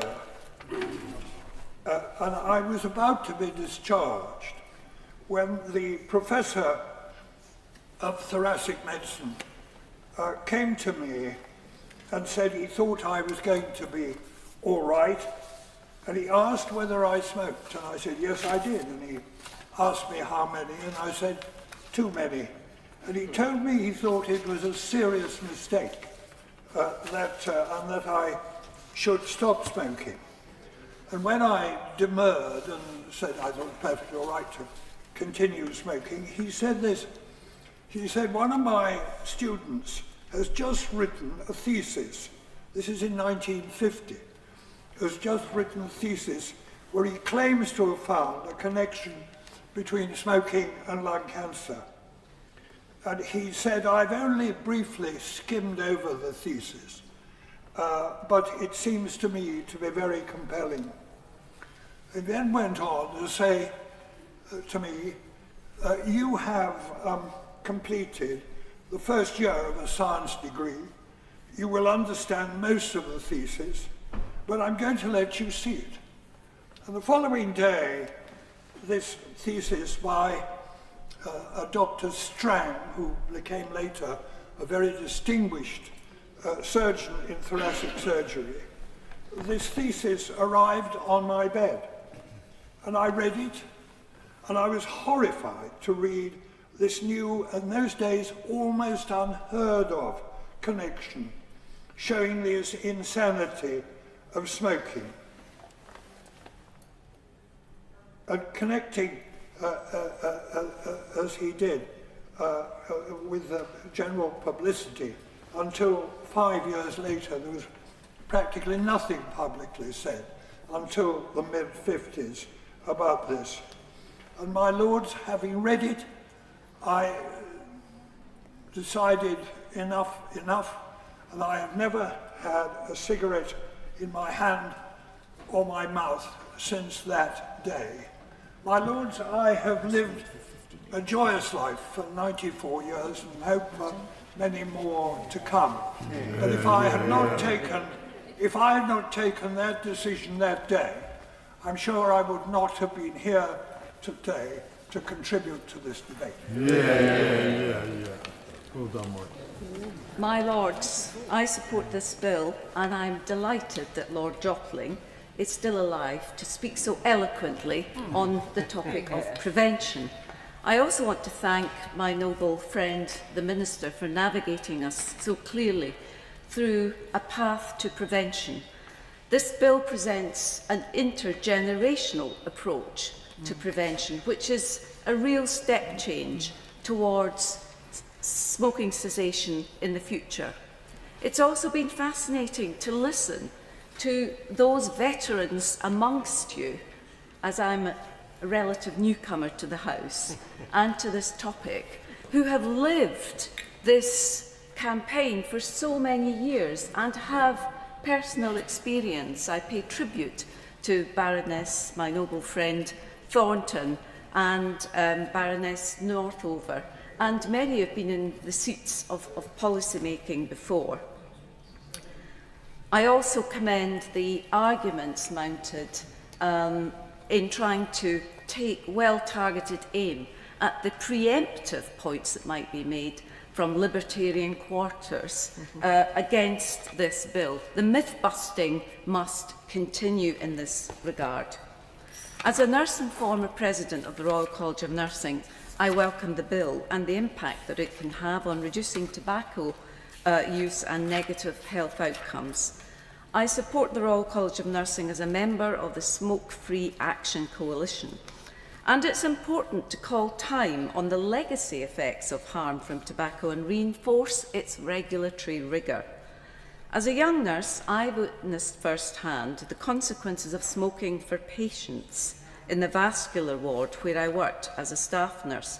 Now, I'll spare you the gory details, but having your leg amputated was no disincentive for patients giving up smoking, and reflecting its deadly hold over human behaviour. That was the 1970s, when there were few, if any, smoking cessation programmes in place, and the prevailing wisdom was that smoking could calm nerves and relieve stress, until evidence suggested the relationship between tobacco use and mental health is bidirectional and much more complex. Recent evidence suggests that smoking cessation is associated with reduced depression, anxiety and stress, improved mood and quality of life compared with continuing to smoke. A more recent myth busted in many psychiatric hospitals concerns increased violence resulting from smoking cessation as one of the factors preventing the introduction of smoke-free policies. Research led by King's College London revealed almost 40% drop in physical assaults, both between patients and towards staff, following the introduction of a comprehensive smoke-free policy at a large NHS mental health trust. Now, such interventions need to be multi-pronged and aligned with NICE guidelines. Smoke-free policies in hospitals have included staff training and engagement alongside tobacco dependence treatment, including offering nicotine replacement therapy within 30 minutes of arrival on a ward and permitting the use of e-cigarettes. Now, we've reached an important inflection point in taking action to extend smoke-free spaces and bolster population health. Evidence suggests that smoking cessation needs support, and encounters within healthcare settings provide the perfect opportunity to do so. That support includes funding. And our manifesto commitment to ensure all hospitals integrate opt-out smoking cessation interventions into routine care means supporting smokers must be a priority in the government's shift from sickness to prevention. Nurses and midwives represent the largest healthcare workforce and have historically been at the forefront of delivering smoking cessation programmes. Exposure to tobacco smoke during pregnancy, as we've heard, is the single biggest modifiable risk factor for poor birth outcomes, including stillbirth, miscarriage, preterm birth, low birth weight, heart defects and sudden infant death. It's therefore gratifying to hear our Chief Nursing Officer, Duncan Burton, advocating that nurses and midwives get behind the new bill. School and public health nurses have also spoken out about children struggling at school, seeing vaping not only as cool, but as a coping mechanism, often in response to unmet mental health needs. Again, we need to support regulatory measures with wraparound mental health service provision. The Royal College of Midwives has been strongly advocating for smoke-free pregnancy pathways, and while many nurses and midwives are already leading this work, we need to ensure that new nurses have the competency to deliver tobacco dependence treatment and act as advocates of this bill. This bill is an important public and population health intervention with the capacity to reduce health inequalities. And as the Howe mentioned earlier, we need to use Nelton's mantra and be bold. And I commend this bill to your Lordship's House. My Lords, it's a pleasure to follow the noble Baroness and to hear her bring her considerable expertise to bear on this bill. My Lords, I am a smoker. At least I think I'm a smoker. I certainly smoked in the womb. My mother smoked when she was pregnant with me. I smoked as a teenager. I smoked through my 20s and my 30s and my 40s. And like every smoker, I yearned to give up. I went cold turkey, I went to nicotine patches, I went to vapes, I tried everything. 5 or 6 years ago, I switched to heated tobacco. And heated tobacco works for me. And I'm told by Philip Morris, who make the IQOS product that I smoke, that I'm not a smoker because I'm not ingesting tobacco smoke. And in fact, I've taken such a great interest in this issue that I visited Philip Morris in Switzerland to visit their labs and meet some of the people who are doing the research on heated tobacco. It's declared in my register of interest. So I am a user of the IQOS product, but the question I ask myself, and I ask all noble lords, is am I a smoker? Because it's made me think about the purpose of this bill. And I think it's an important question for me as a layman, as it were, to ask the experts. What is it we are trying to ban? I think everyone agrees that we should, in a perfect world, ban cigarettes. Cigarettes are a vector for nicotine, but they're an extraordinarily destructive vector, as we all know. Burning tobacco is a very convenient way to get nicotine, and it's also a very convenient way to kill yourself eventually. Nobody disputes that at all. But are we, I asked the Minister and I asked Noble Lords, are we trying to ban cigarettes? Are we trying to ban smoking? What do we mean by smoking? Are we trying to ban all tobacco products? Are we trying to ban nicotine? Because these are important questions, because there is an argument that says people should be able to access nicotine if it can be accessed in a safe way. But maybe someone will tell me no, that's absolute rubbish. Nicotine is very dangerous and we should do everything we can to eradicate nicotine. Maybe you should be allowed to access nicotine via tobacco, provided it can be accessed in a safe way. But maybe the experts will tell me no, that cannot be done.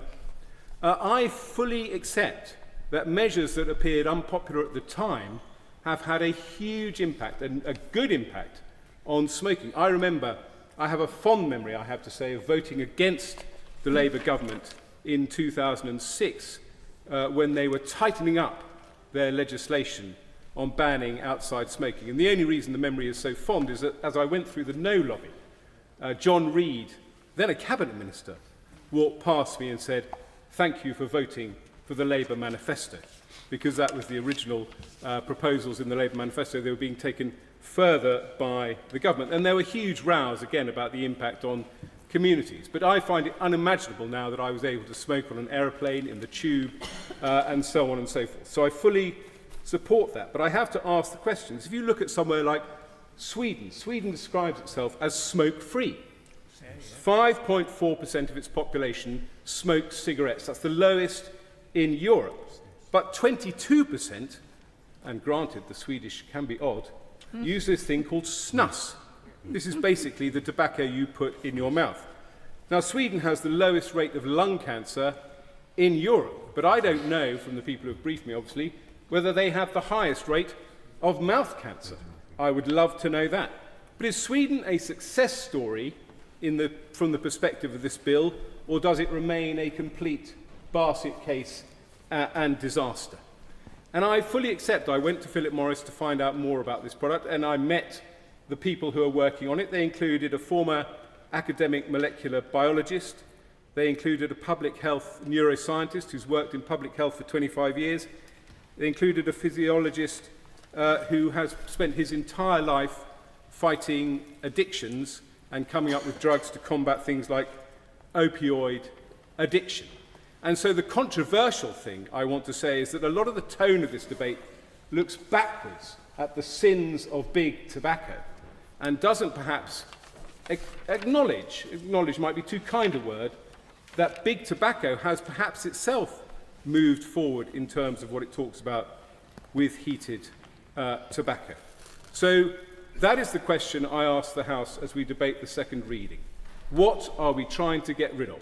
Cigarettes, tobacco, nicotine, or smoke? My Lords, I'm delighted to participate in this second reading debate. And I think I would start by sharing I feel pretty clear about what we're trying to do here. This is a forward-looking bill. It's about creating opportunities for the future to have the next generations coming through free from the dreadful impacts of tobacco on their lives. I feel that this bill is about reducing the harms associated with tobacco and taking a broad view about that. So I can understand why a trip to William Morris would actually Philip. I didn't say William Morris. I rather like William Morris, but would prompt these questions, which is what they're trying to do. So I do think this is a forward-looking bill that is focused, it is proportionate, and actually I think it's really well balanced. I wanted to just talk about, as the noble Baroness Lady Thornton did just now, very movingly actually, the impact that smoking has had on my family. And I don't know whether I define myself as a smoker, because I certainly smoked when I was a rebellious teenager. But my family was terribly affected by the impact of smoking. My father was diagnosed with lung cancer when I was a teenager, which caused immense hardship for my family, propelled me and my sisters onto the free school meals list, queuing up with all those in the way that we used to in the past in the special school meal queue. And both my parents went on to die prematurely of smoking-related cancer. So it has been a terrible blight on my family and on many thousands of families in this country. So I'm hugely in favour of this bill, and I have enjoyed listening to colleagues from all sides of the House looking back at how the journey that we've been on to get here, the different debates that we had in 2006, whether it was looking at advertising and so on. We have come such a long way, and it has been in the face of enormous opposition. And just to add my anecdote to the journey, when I first came into this house in 2004, smoking cigars and pipes in the Peers guest room was considered to be absolutely acceptable. And as the day went by, you might bring a guest in and gradually the height of the smoke would descend to such a level that by about 5 o'clock, you really couldn't go in there without a gas mask. So we have seen such an enormous amount of progress in tackling the blight of tobacco. And people think that, that tobacco smoking it affects the lungs. But I served for, a few decades as the chief executive of a breast cancer charity. And over those years, I've seen the evidence building to show that smoking causes breast cancer as well as lung cancer and all the other impacts that we know about. And Cancer Research UK are now saying that it causes around about 2,200 breast cancers a year. So we need to be mindful that evidence is unfolding all the time about the impact of smoking on our health. We've heard that around 4 in 10 cancers in the UK are preventable, and my lords, the biggest step forward we could take to prevent cancers would be to reduce cancers caused by smoking. Now, we know that vaping, as we've heard, provides a really important assistance to those who want to quit smoking, and absolutely it's right that the bill takes that into account. And we know that a lot of the marketing and so on, as Lord Stevens so clearly demonstrated, is targeted at children.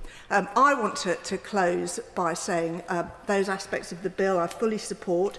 I would like to really congratulate the government on taking seriously the terrible issues around single-use vapes.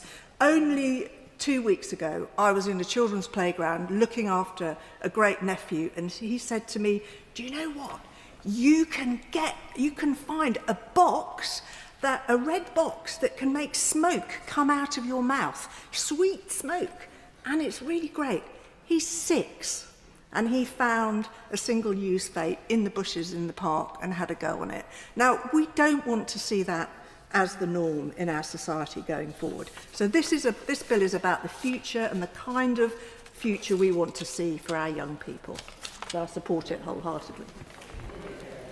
My Lords, I commend the noble lady Baroness Morgan of Drefellin for the wonderful work she spent as Chief Executive of Breast Cancer Campaign, fighting cancer there, and for her wise words in this Chamber of Parliament here today.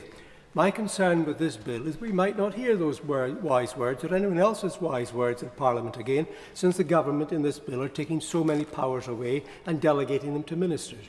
Now, like every other member who's spoken, I generally support the thrust of this bill.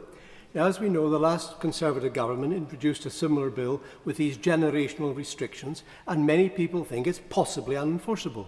And the new government has also reintroduced it with the generational powers, which again may be possibly unenforceable.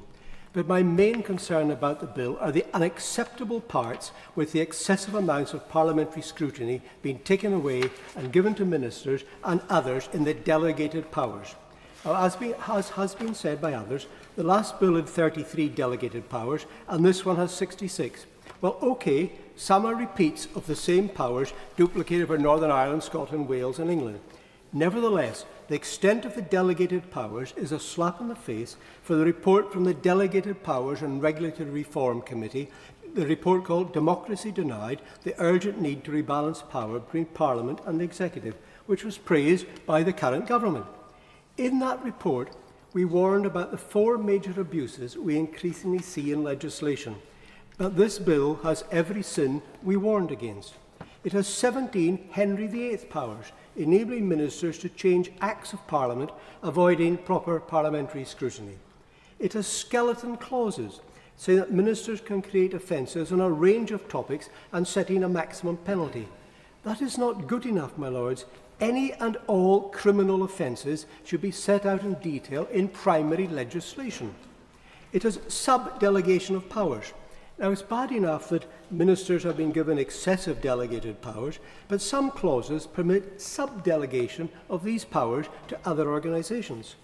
Section or Clause 104 simply says, regulations under this part may confer discretions, unquote. There's identical wording in Section 10 of Schedule 1, and local authorities are given carte blanche to invent their own licensing conditions without Parliament ever looking at one word of them. My lords, at least with statutory instruments, there's a slim chance that Parliament can debate them, but not when the power to make these laws is delegated to some other body. Now, the Delegated Powers Committee also slammed the increasing trend for disguised legislation. That is where the Minister issues guidance which everyone must have regard to. That is a way to get round making a statutory instrument, which of course might get some parliamentary scrutiny. Now, technically, my lords, and legally, the words must have regard to is not compulsory, and it can only be disregarded if the target organisation or persons can show exceptionally good reasons not to follow it. And that's a heavy burden, a heavy bridge to cross. And of course, all government information when the guidance is issued gives the impression that it must be followed on pain of death. And we have that here also in Schedule 1. My lords, we've heard from every noble lord today that there's a justifiable case to improve, to add more restrictions to the sale of tobacco and vapes. And if that is the case, then the myriad offences in this bill should be set out in detail and not hidden. Let us justify what the government's doing on the face of legislation. I leave it to other noble lords to point out the difficulties of enforcement of the age and generations restrictions. And of course, not least, the thousands of extra inspectors who may be required, and the impossibility of retailers checking ages of people between their 20s and 30s, their 30s and 40s and 40s and 50s. I may say, 2 weeks ago, I was in the little Waitrose down Victoria Street, and a lady in front of me was stopped at the till because they wanted to check her age for a bottle of Nye Timber champagne she was buying. And she said, I'm in my 40s. Oh, we need to check your age, assistant. And the rather elegant lady in her 40s had some choice language to give to the Waitrose staff who wanted to check the age of a lady who was obviously older than 21. So I can see many, and that's just in a big Waitrose, well, a professional Waitrose. I shudder to think what will happen in the thousands of little retailers around the country. My lords, I want to conclude with a word about the illicit market. Now, illicit is not counterfeit, but real cigarettes by legitimate companies made in, say, Romania and intended for the Romanian market or other Eastern European markets where there may be no duty or taxes. Then they're brought here illegally. Now, it is massive, my lords, and this bill will add to it. In 2023, 1 in 4 cigarettes consumed was illicit. That's 6.7 billion cigarettes, losing HMRC £3 billion per annum. Every single expert and everyone in the tobacco company says this bill will further boost the dodgy market. My concerns are not the potential loss of revenue to HMRC, but that 25% of cigarettes are being able to be sourced illegally in pubs around the country. So, my lords, in conclusion, I say we have a bill with excessive powers, with large parts possibly unenforceable, which will lose the government money, as well as giving a way for young people to get cigarettes illegally in any case. My lords, whilst I support the bill, I hope we'll explore these issues in committee. Yeah. My Lords, I would just like to start by saying how delighted I'd be to be asked my age in Waitrose. It hasn't happened for a very long time. I'd like to start by joining pretty much everybody else who's spoken by thanking my noble friend, the Minister, for this important and very much needed bill, which I support absolutely wholeheartedly. I want to raise 2 points. One is very specific and the other is more general. The first specific point is about children and vaping. Children are now twice as likely to vape as they are to smoke. This really matters, as we have absolutely no ideas of what the consequences might be long term, and they might be very grave. Banning ads, restricting sales are all really essential steps forward, but to absolutely deal with the issue, we need to really understand the motivation that is driving those children to start vaping. We know very well why they continue once they've started. It's incredibly addictive. But we don't know why they start in the first place. I've got a hunch. My hunch is the same as Baroness Rafferty's hunch. It's the same as Baroness Northover's hunch. And it's based on my own experience as a teenage smoker. I think they probably do it because, like me at that age, they think it's cool. And like me, they'll spend the rest of their lives regretting that decision. But hunch isn't enough. We need detailed research that gives real insight into why children start vaping, and then a very well-targeted campaign to de-cool, if that's what it takes, vaping in the places that those children will see, social media, TikTok, and so on. It needs to be a campaign that is developed by people who really understand that motivation in the first place, and only that can truly counter this growing habit and the terrible, terrible consequences of that. My second point is more general, but I think is also quite important because I'm a newcomer here, but it seems to me this bill is really quite a rare beast. It has cross-party support, pretty much, and despite the public's occasional scepticism to nanny statism, it has strong and absolutely unequivocal support from the public.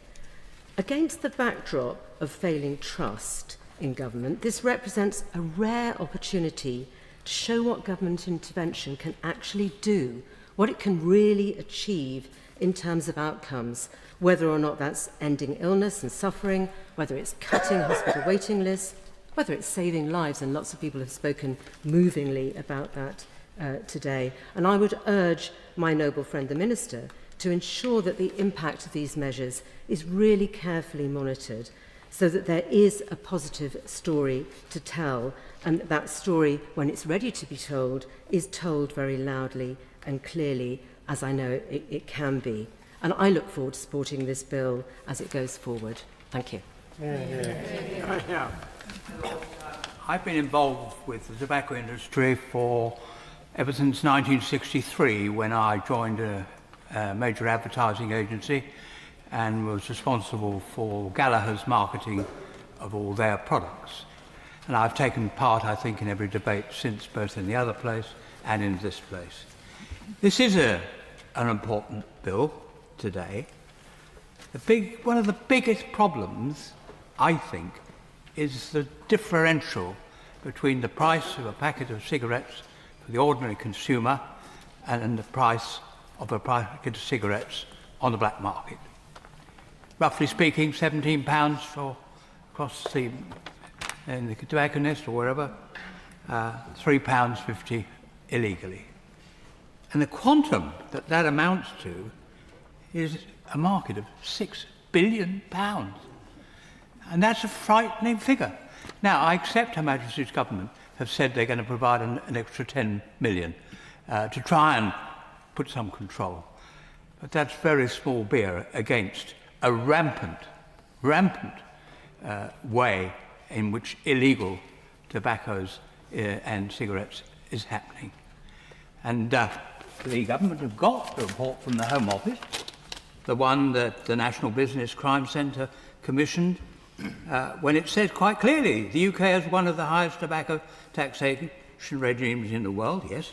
As the retail price of tobacco products increases and legislative changes are introduced to restrict their availability, the demand for illegal tobacco products is set to grow dramatically. I'm also an economist, and they're absolutely right. That's what's going to happen. And secondly, I guess we've all who buy our newspapers still go and use the CTNs or the tobacconists. Now, those people are suffering. The extent to which the crime is being, and the way they're being beaten up, etc., or enforced to make payments, is growing exponentially. And that's really, really worrying. And we have to recognise that. Then there's the case history of Australia. Now, we, I think, know as politicians, we should look at case histories. And if I'm sure the Minister knows the written evidence that was given by the Australians to the other place in the committee stage there. They make it quite clear, the Australians, that the way that's been implemented there, not very far different to what we are proposing at the moment, has been a disaster. Now, we should at least look at that and weigh it up. And for me, I think it's a very strong case history to look at. My Lord Dobbs is not in his place, but he's raised Northern Ireland. And for me, someone who was a PPS in Northern Ireland a little while ago, the bill as it is now is totally incompatible with the Windsor Framework Rule and TPD2.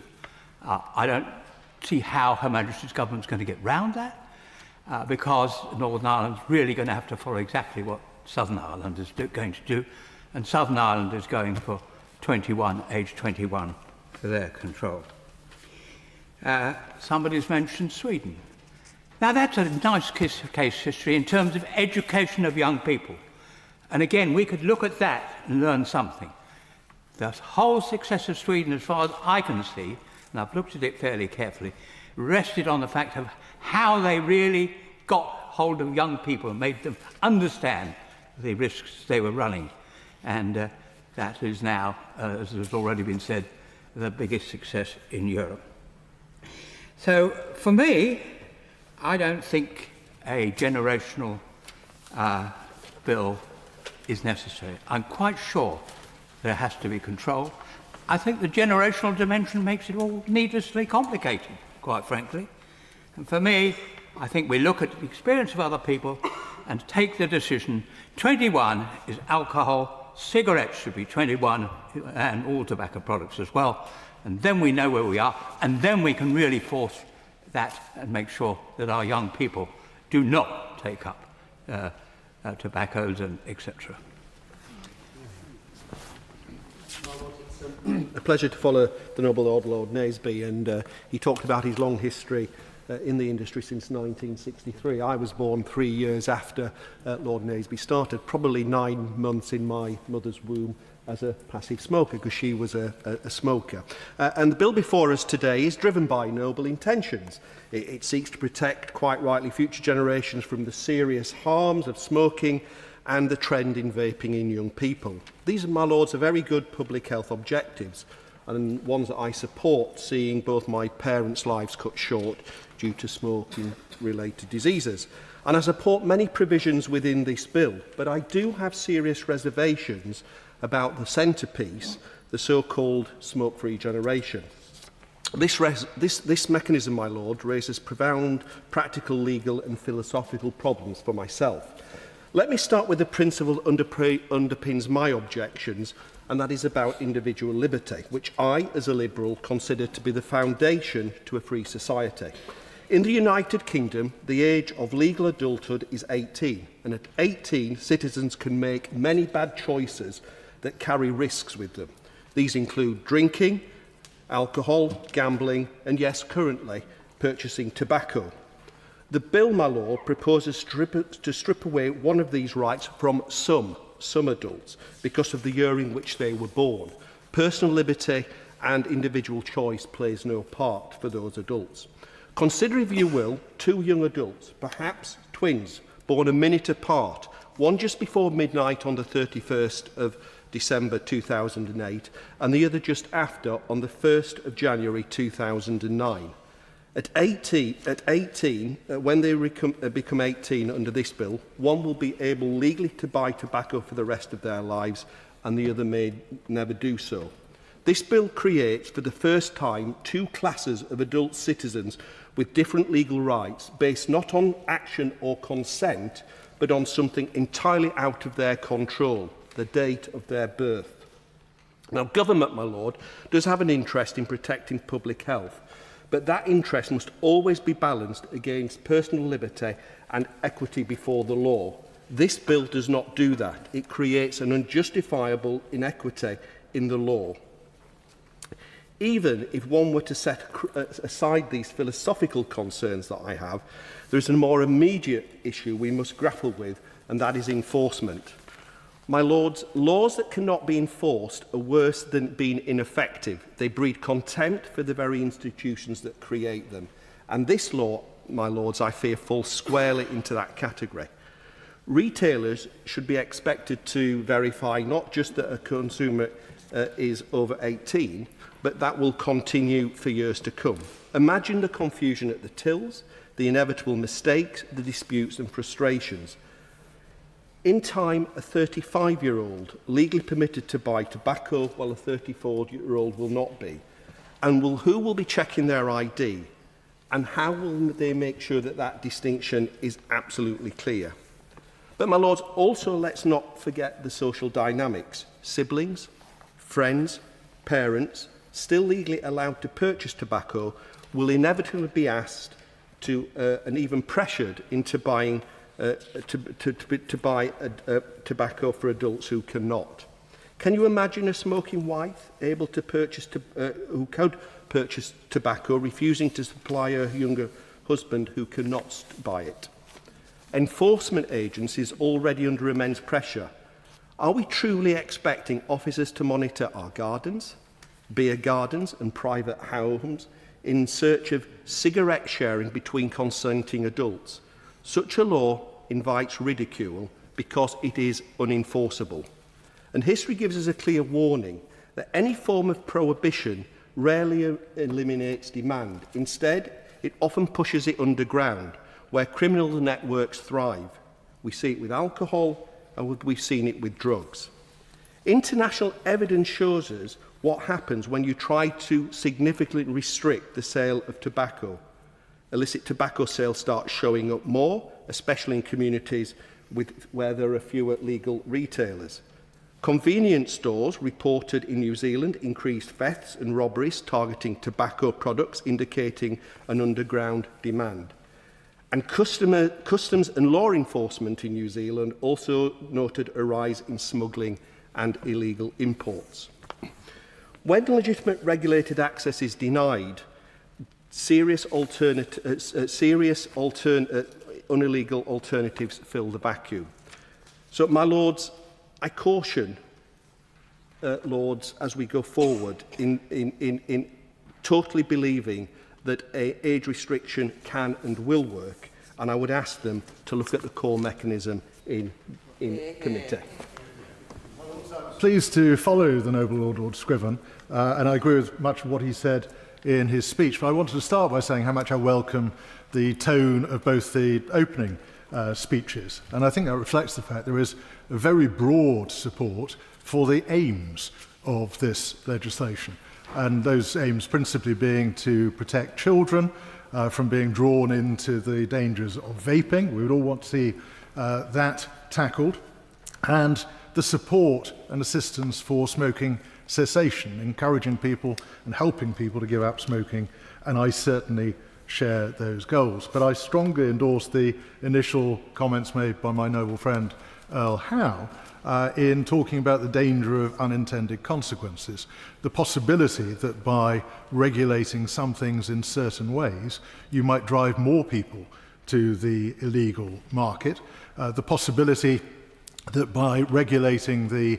current products available in certain ways, you might actually make it less likely that people who are currently smokers would use certain types of vapes to assist them in giving up. I was going to say, my lords, that as the 19th speaker in this debate, I was going to be completely shocked to discover that I was going to make 2 points that nobody else had made, but Lord Scriven has slightly spoiled that for me. But the first point that I was going to make, which I'd never hear anybody raise in debates on this topic, and I would really like to hear something from the Minister later on in this regard, is that as we all congratulate ourselves on the great success of smoking cessation and the number of people who've given up smoking and how the number of young people smoking has fallen, I think we all know as well from our own experience, anywhere you walk in London, but pretty much anywhere you walk in the country, that there has been a massive increase in smoking of cannabis, an illegal Class B drug, which is often smoked with tobacco, and which the evidence suggests is going to cause more damage, both in mental health and physical health, than smoking tobacco would. But nobody ever talks about the percentages of young people who are now smoking illegal cannabis and the harm that might arise from that. So I'd really like to hear the government's assessment on that. And it would be, again, deeply unfortunate, I think, if measures being taken now to regulate smoking cigarettes, smoking, as my noble friend Lord Vasey talked about, the heated tobacco products and others, might actually drive people to some worse products instead. But the other point that I wanted to raise, and this is where Lord Scriven raised some of these concerns as well, and this, I have to say, is the reason why I voted against this bill in its earlier iteration when I was a member of the House of Commons, is that I think this sets a very, very dangerous and worrying precedent. Because the generational ban, and I'm not talking here about smoking, I'm talking about the principle which the ban assaults, the principle of adult citizenship. The idea which we've always accepted and worked upon, the premise in this country, that when you achieve or attain an age of majority, you will be in an equal position to other citizens to exercise the choices as to whether you use certain legal products or not, the other choices that you make in life. And it seems to me, I can't think of another example where legislation has so blatantly sought to discriminate against different adult citizens according to their exact date of birth. And that I find deeply worrying. I think it's wrong in principle, and I think it's something we really need to think about far more. I find it slightly remarkable that at least until we got to the 18th speaker in this debate, nobody had even raised the concern about that. My Lords, it's a pleasure to rise in support of this bill. I mean, I don't propose, my Lords, to make any attempt at analysis of this bill or the breadth of its implications. Happily, there's no need for me to do that because my noble friend, the Minister, did so in an excellent opening speech for which I thank her and congratulate her. And I agree that, in particular, the noble Lord, the Earl Howe's complimentary speech, I think, covered the other issues that I may have tried to get involved in. But I've got nothing like the experience there is in this House in this journey of trying to improve the health of the nation, despite the fact that the tobacco companies are determined to kill our citizens, that I could contribute to. So I intend, my Lords, only to focus on a couple of very specific points. The first of them is this philosophical divide that I've heard about between those who, like me, support this bill and those who feel it represents an unacceptable curtailment of individual liberty, and I'll leave the noble Lord Scriven's parliamentary colleagues to deal with his speech rather than get involved in that. This bill obviously is consonant with the traditions of the Labour Party, mobilising the resources of the state to ameliorate the health and general condition of the people.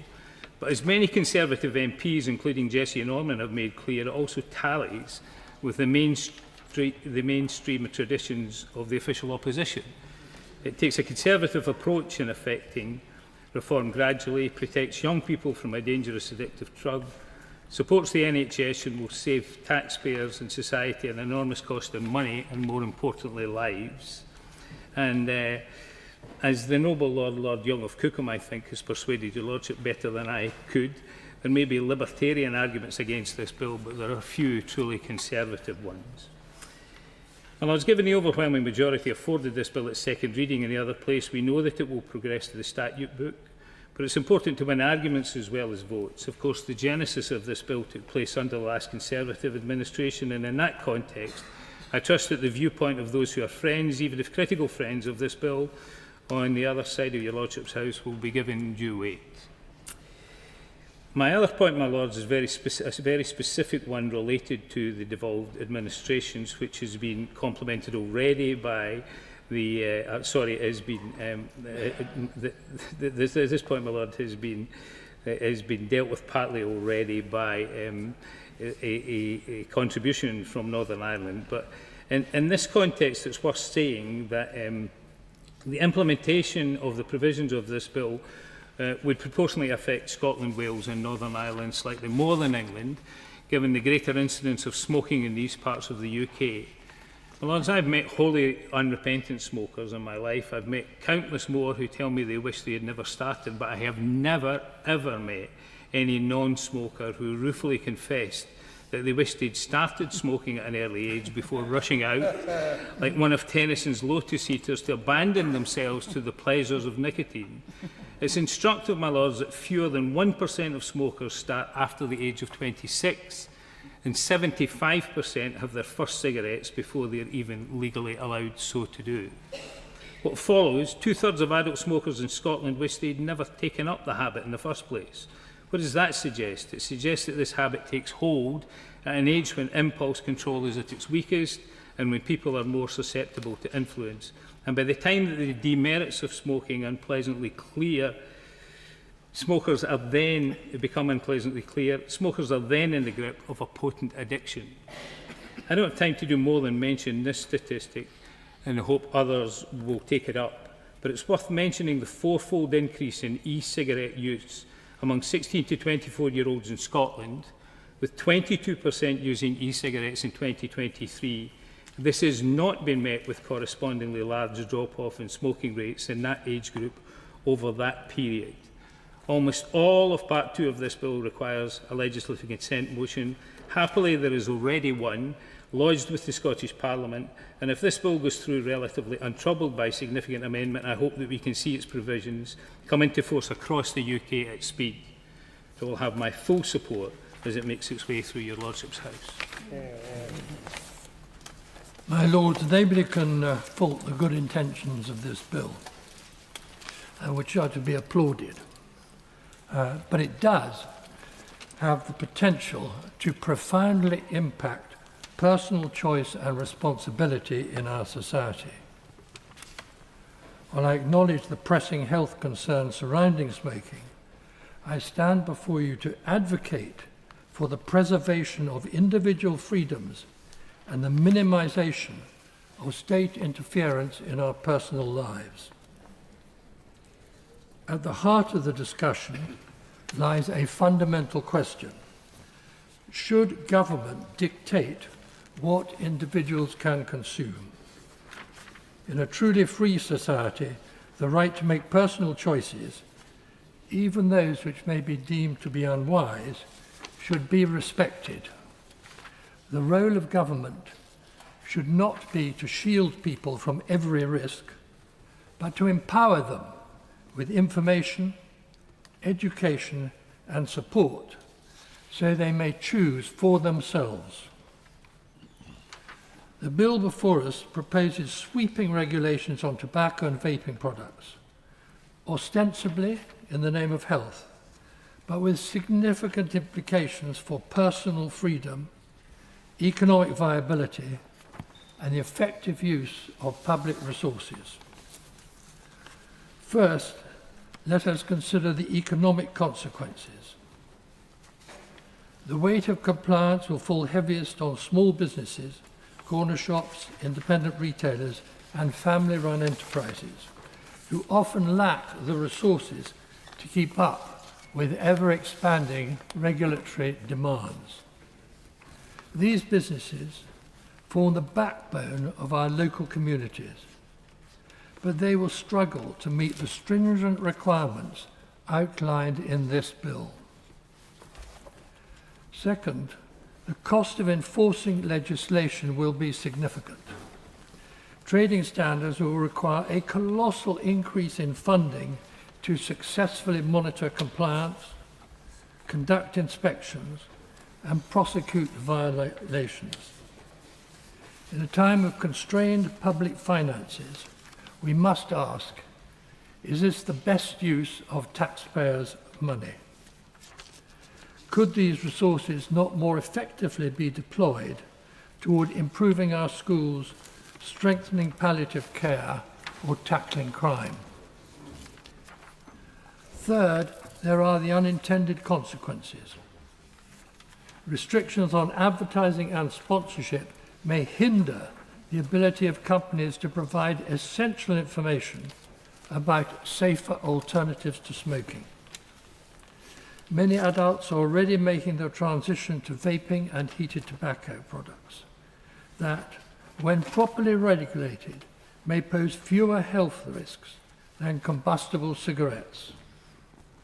But if we silence responsible communication in this space, we risk keeping smokers in the dark, prolonging harm rather than reducing it. A well-informed public is better equipped to make choices to look after their health, and it is our responsibility to ensure that accurate information is accessible to all adults who smoke. Finally, history teaches us that prohibition does not eliminate demand. As a number of your lordships have pointed out this afternoon, it merely drives it underground. Excessive restrictions on tobacco and vaping products will pave the way for a mass unregulated black market where safety and quality are sacrificed. This is not mere speculation. It is a lesson that has been learned time and again. If nicotine products are pushed underground, we risk turning law-abiding citizens into criminals and jeopardizing the health and safety of consumers. The potential for unregulated products to proliferate in the shadows poses a far greater risk than responsible regulation in a legal market. What we need is not coercion, but education, not prohibition, but harm reduction. By providing accurate, evidence-based information, we can empower individuals to make decisions that benefit their health. This is the path of a mature, democratic society, one that trusts its citizens to act responsibly. In conclusion, while the intentions behind this bill are to be applauded, I urge the House to reconsider our approach. Let us instead reaffirm our commitment to personal freedoms, informed choice, and responsible government. Let us be government of facilitators, not enforcers. Well understand the well-meaning intentions of this bill. Every government wants to be seen to do something about public health rather than just talk. And of course, the last government introduced a bill very similar to this. But I'm afraid this bill has gone, I think, just so much further that it makes it a very draconian bill. And it gives the Secretary of State, very worryingly, huge powers to change things as they feel in the future using delegated legislation. And I think that is something your Lordships will want to examine. Of course, we all want fewer people to become addicted to smoking. I've never smoked. I have very well-intentioned parents, I think, who taught me very early on that smoking was not going to be good for my health. And I actually most of all hated the smell in my clothes, as someone else has mentioned, after you'd been in the company of a smoker. So, but my lords, no matter how good the intentions are of this bill, there are consequences which do need addressing. and I hope they will be addressed in committee. I had a meeting, as others did, with the Federation of Independent Retailers, and I was genuinely shocked to hear just how difficult their job is already in stopping those under age of 18 buying tobacco. They have a genuine concern about the difficulties they will face trying to assess the age of older people. There has been an increase in attacks on workers in small shops more recently, and they face regular abuse and physical threat. And ID checks already cause a lot of verbal abuse, and the idea that our shop workers will bear the brunt of this new legislation seems very, very unfair. And of course, that's not even counting the extra costs with the proposed new licensing arrangements that without doubt will threaten the viability of some of our local family-run shops. Despite what the Noble Lord Stevens of Birmingham said, I have yet to see any evidence that this bill will not simply cause a growth in illicit trade, as also mentioned by the Noble Lord Naseby. Even now, a very large percentage of smokers will admit to purchasing tobacco from under-the-counter dealers or other underground places. And the real winners in this bill, if it goes through unamended, will be the organised crime gangs, who no doubt already are gearing up to benefit. They certainly couldn't care less about the age of anyone who's buying from them. And I wonder, has the government had thought through any strategy to deal with this? But I want to turn to Part 3 of the bill, clause 68 to 67, dealing with the changes to apply the bill in Northern Ireland, as the Noble Lord Dodds of Dunkern has already spoken on this issue. It's been mentioned by Lord Naseby as well. The fact that the European Union Tobacco Directive does apply to Northern Ireland, and under the protocol through Section 7A of the 2018 Act and the directive, forbids the type of proposition in this bill. And I and many others, include many learned KCs, cannot fail to see how the bill can apply in Northern Ireland while the Tobacco Directive applies. In the other place, the Minister sought to dismiss this, but then the government dismissed similar points on the legacy bill, only to have the Northern Ireland High Court rule against, and now we're waiting a hearing in the Supreme Court. And the very welcome recent Supreme Court ruling last week on sex and gender has also raised concerns about whether that judgment can apply to Northern Ireland, as we are under EU law. The Tobacco Directive is one of some 288 other EU laws which, through Section 7A of the EU Withdrawal Act, applied as being superior law to this law, to the UK law in Northern Ireland, law that we here in the UK Parliament cannot disapply. And as been mentioned, both Denmark and the Republic of Ireland attempted to put through similar generational smoking bans. They could not. And there's no doubt that if this bill goes through, the tobacco industry will judicially review whether it can apply to Northern Ireland, and it will end up in the Supreme Court. So I would be interested if the Minister's response to see if this rather head-in-the-sand approach taken in the other place has been changed, because this will certainly be an area where amendments will be moved. And I'm very pleased that the Noble Lord Brady of Altrincham raised something that I wanted to raise. Could I ask the Minister why the government seems to be turning a blind eye to those police forces who are going soft on cannabis use, both in public and in private?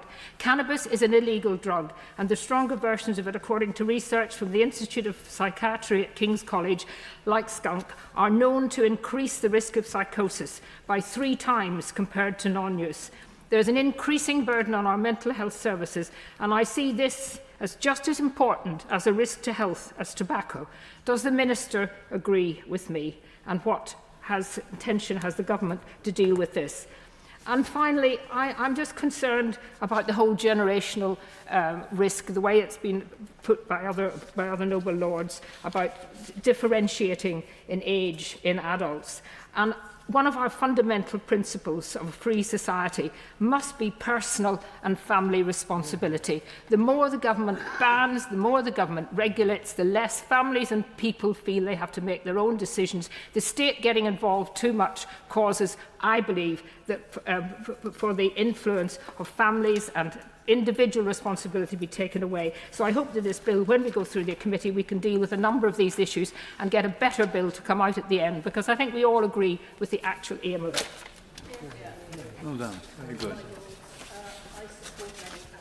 Of this bill, I'm going to start by saying how much I strongly dislike both smoking and vaping. I grew up in a house where both my parents smoked. My mother used it for hunger suppression and weight management, and my father smoked just because people did, but they both stopped later in life as the detriment to health was more widely realised. I'm delighted my noble friend Lord Stevens of Birmingham raised cancer research, because smoking is the leading cause of health inequalities in the UK and accounts for half the difference in life expectancy between the richest and poorest in society. Now, some would argue that vaping is okay and it's not as harmful as smoking.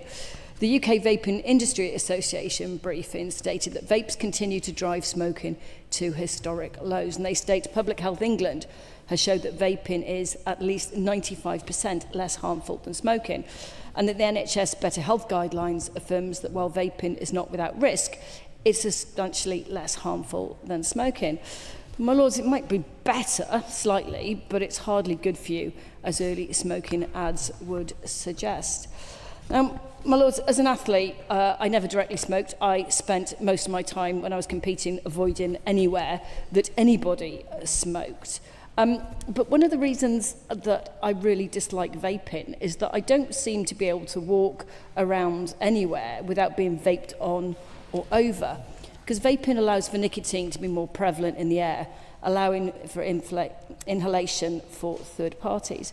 And, you know, I can try and be as healthy as I possibly can. I can eat well, I can exercise, but ultimately I'm inhaling vape smoke. I'm pleased that a couple of noble peers have raised the issue of cannabis, because I seem to spend quite a lot of my life swerving along the street as well, trying to avoid that. I'm no longer an athlete, but it still is on the banned list for athletes. And the fact that it's so available around, I think is something that should be cause for concern. And my lords, also realise I'm getting to sound really old and grumpy. There is nothing that, well, there's quite a lot of things that irritate me, but one of the things that irritates me quite a lot is people who pretend that they're not vaping while they try to hide it. And people vape in places where they would never normally smoke, on buses, roundabout. I'm actually pretty certain I've smelt vape smoke in this very building. Being British, of course, all I do is tut loudly. I'm really worried that vaping is seen as an alternative to smoking. Now, I can accept the initial reason for vapes and e-cigarettes was to provide a safer alternative, but the evidence has shown the introduction of vapes has led to the gradual increase of vaping amongst children and minors. There's loads of statistics out there. 72% of 11 to 17-year-olds report they're exposed to some form of vape promotion. The main sources being in shops, 55%, online, 29%. And in March, April 23, the proportion of children experimenting with vaping has grown 50% year on year, from 1 in 13 to 1 in 9. Young people used an e-cigarette before 7 times higher odds of becoming smokers 1 year later. And reasons the young people are given are anxiety, stress, depression. But nicotine addiction just links these symptoms. We end up being in a catch-22 situation. Beyond my personal dislike, I think we also have to look at environmental issues around smoking and vaping. Cigarette butts are currently made of cellulose acetate, synthetic plastic. We spent a lot of time banning straws in this building. Each cigarette butt contains around 2 straws worth of plastic. Globally, 6 trillion cigarettes are smoked each year, with 4.5 trillion butts being filtered. Even in the UK, around 3.9 million cigarette butts are littered. The Wildlife and Countryside link reported over 1 million disposable vapes go into incineration or landfill every week. And I know when I go to lots of sporting events, I see disposable vapes and vapes just littered everywhere I go. The only thing, my lords, that horrifies me more is the number of nitric oxide cartridges that I see. So, my lords, I am supportive of this bill. I think committee stage is going to be very interesting. I know we're going to get on to some contentious issues around smoking around hospitals. I would ban it from all entrances, but then I realise that's possibly not possible. And I wonder, my lords, you know, the noble lady Baroness Thornton talked about the impact on her families. It's probably impacted every single person in this building. And my lords, I support any bill that supports smoke and a vape-free future. My Lords, it's always a great privilege to speak after the Noble Baroness, Lady Grey Thompson. I, perhaps noble lords won't be surprised to hear, don't entirely welcome this bill for a number of reasons. The first is it's been described as bold on the basis of the advice given by the late Viscount Nelson. But there is a fine line, even he would have acknowledged, between being bold and being reckless. And I regard this as essentially a reckless bill because it invites us to set out on a wholly untested course of a generational ban with all the difficulties of enforcement. When the government's own impact assessment or its modelling shows that a very similar effect on the trajectory to a smoke-free future would be achieved by raising the age at which cigarettes can be sold, tobacco can be sold, from 18 to 21. And that would be an incremental approach and one that would be much more easily understood by the public and much more easily enforceable by shopkeepers. But no, we choose the reckless course because there's something exciting and brilliant and brand new about it, but we don't ask whether it's going to work. Given the large expertise in local government in your Lordship's House, I'm surprised that I'm the first speaker who is saying that I have actually had experience of political responsibility for trading standards in a local authority. I know how very difficult it is to manage test purchases, especially with younger people who need to be protected, briefed and counselled before they're put in a situation which could indeed turn violent.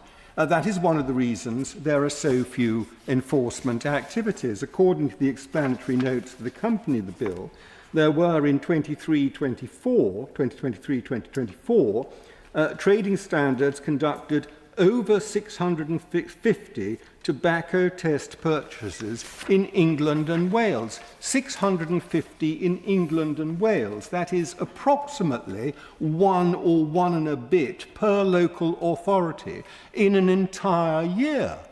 Now, anyone who thinks that there is going to be effective enforcement of a generational smoking ban has to understand that that is the base of enforcement from which you are starting. And it is going to have to be huge if it is going to be effective.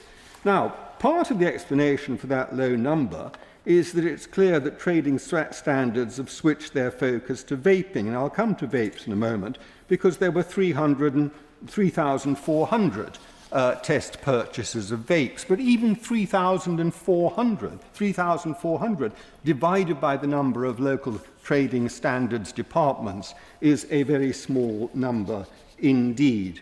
There is also the effect on crime. I was really struck by the wonderfully optimistic figures quoted by the noble Lord Stevens of Birmingham, on the basis of Treasury figures. What world does the Treasury live in? About the fact that smuggled cigarettes were falling. They probably, if asked, would say that the amount of marijuana being smoked on the streets is falling because they haven't properly measured it. But only 2 weeks ago, the BBC News was filled with some very interesting reporting, which was basically saying that for many of our high streets up and down the country, the sale of illicit cigarettes is now the principal economic activity and is closely associated with money laundering and foreign drugs dealing. So who can not imagine that this is going to expand? I want to come also to vapes, and there is clearly in the government a state of confusion about vapes. On the one hand, vaping is a core part of the government's and the National Health Service's smoking cessation approach. But on the other hand, it's obvious the government doesn't really approve of it. It isn't terribly in favour of it. Now, what we can all agree on is that vape should not be sold to or marketed to children. And one of the best ways of doing that would be to stop the large number of illicit vapes being imported into this country, which are deliberately designed to be marketed to children. I suspect that the one waved round by the noble Lord Stevens from his description of it, rather naughtily waved round, earlier in the day, may have been in that category. But I will just say finally that the question of flavours is a mistake on the part of the government. It is not flavours that are marketed to children, it is the descriptors.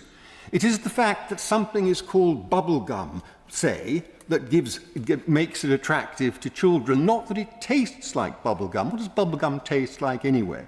So it isn't flavours that the government should be aiming at, but descriptors. And I think that is something we should be seeing an amendment on in the course of committee. My Lords, I am grateful to the Library, to ASH, to Professor Teresa Marto of Cambridge University, and to the Natasha Allergy Research Foundation, for whom I am an ambassador. It's been a privilege to listen to Noble Lords' reflections across the House, those who have helped the country, steer the country along over recent years on this important legislative journey to help save lives and improve the nation's health. And I'd like to express my gratitude to my noble friend, the Minister, for taking up the baton or the cudgels, I don't know which you think, my noble friend. My professional interest in helping people stop smoking began over 20 years ago when I became chair of Lambeth Primary Care Trust just across the river. Smoking was the main cause of preventable ill health and health inequalities, resulting in poor quality of life and premature mortality.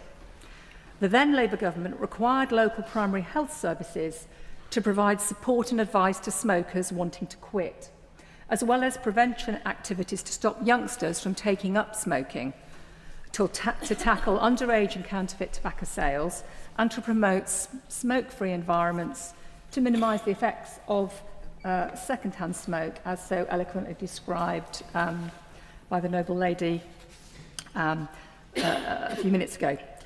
Over 3 years, smoking in Lambeth fell from 35% to 28%, with over 9,000 smokers quitting and a decline in cancer and circulatory disease. But my personal interest in stopping smoking, like many others in this chamber, dates much longer ago than that, as I sat as a child in the back of our family car travelling weekends up and down the M6 motorway between the Midlands and Lancashire to visit family. The car filled with my dad's cigarette and sometimes pipe smoke. I loathed it, as did my younger sister. Neither of us have ever smoked, and we longed for our father to give up. He tried and tried, which in the 1970s seemed to consist of him eating a lot of polo mints and other sweets, and it failed no matter how hard he tried. He'd started smoking when he was 12, picking up the ends of his older brother's cigarettes and soon becoming a committed smoker. He died far too soon in 1990 of lung cancer, and then my older sister also died of it, sadly, in 2018. So as a result of both personal and professional experience, I cheer every development which prevents or reduces people's use of tobacco and dependence on tobacco. This bill provides for the opportunity for a huge step forward, a big next step, seeking to prevent today's children from ever becoming smokers by making it illegal to sell them tobacco for the whole of their lives. Tobacco manufacturers and their supporters argue that this is a matter of civil liberties. Why shouldn't today's children be free to choose to smoke when they turn 18, they ask? To which the plain answer is that smoking is an addiction. The only free choice is that first cigarette, as I saw myself at first hand. 2 out of 3 people who try one cigarette become daily smokers. On an average, it takes 30 attempts to quit, which is why implementing this bill has the potential to prevent hundreds of thousands of cases of serious illness and tens of thousands of premature deaths. Even this isn't enough for the tobacco lobby, which likes to claim that the tax take from smoking is greater than the cost to the NHS. But they conveniently ignore the huge cost of time off work, which far exceeds the income generated. Moving now to vaping, I am delighted to see the provisions in this bill to put the necessary regulations in place. Because whilst vapes may be helpful for smokers wanting to quit, they are harmful to non-smokers, and in particular to children, introducing them to a world of nicotine and addiction. Some studies have suggested the possibility of vaping acting as a gateway to smoking, and whilst others have simply suggested correlation rather than causation, why would we want to take a chance on our children's health? As well as the well-established health concerns around vaping, there is also a risk that some vapes can pose for people with severe allergies. Many people aren't even aware that vapes can cause severe allergic reaction, but in 2019, a 16-year-old boy from Nottingham suffered potentially life-threatening lung failure after a suspected allergic reaction while vaping, in a case which doctors say highlights the potential dangers of young people using e-cigarettes. The evidence linking vape smoke and allergic reactions is still emerging, but we do know that propylene glycol, one of the 2 ingredients in most e-liquids, is a known allergen. As we continue to learn more about the effects of vaping, it is vital that people have a clear understanding of the risks and that labelling law keeps up when it comes to highlighting allergens. And I would be grateful if the Minister would be willing to meet with me and the Natasha Allergy Research Foundation in the near future to discuss these concerns in greater depth. So for all of these reasons, I am delighted to be supporting the passage of today's bill. Yeah.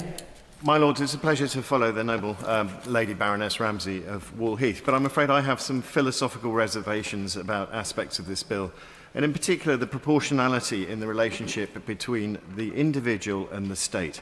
I do believe that individuals should be free to make choices for themselves, and that, of course, also includes bad choices. Nevertheless, it is incumbent on all of us to ensure that individuals are armed with as much information as possible to encourage them to make good choices. So I accept that this bill has at its heart good aims and intentions, which I broadly support. Who could realistically argue against reducing harms for young people? And there is no argument that some vaping products deliberately target young people, which, if nothing else, is immoral.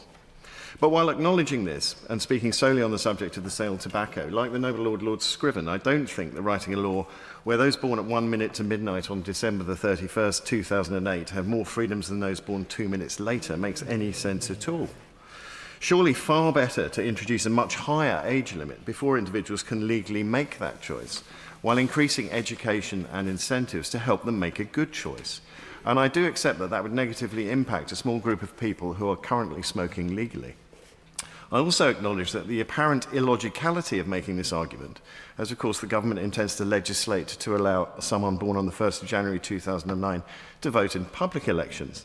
If they can make that informed decision, then maybe for the sake of consistency we should argue for lower legal age limits across the board. But my Lords, I also have some practical concerns as to how this bill would be enforced, as others have also made, and some others have also made this case. So what actually happens in a few years' time when 2 young men visit a corner shop late at night and decline to provide age verification to the only staff member working? If the shopkeeper hands over the tobacco, they will commit an offence. If they don't, what might they face? Perhaps rather more than my noble friend Lord Blencathra's choice language.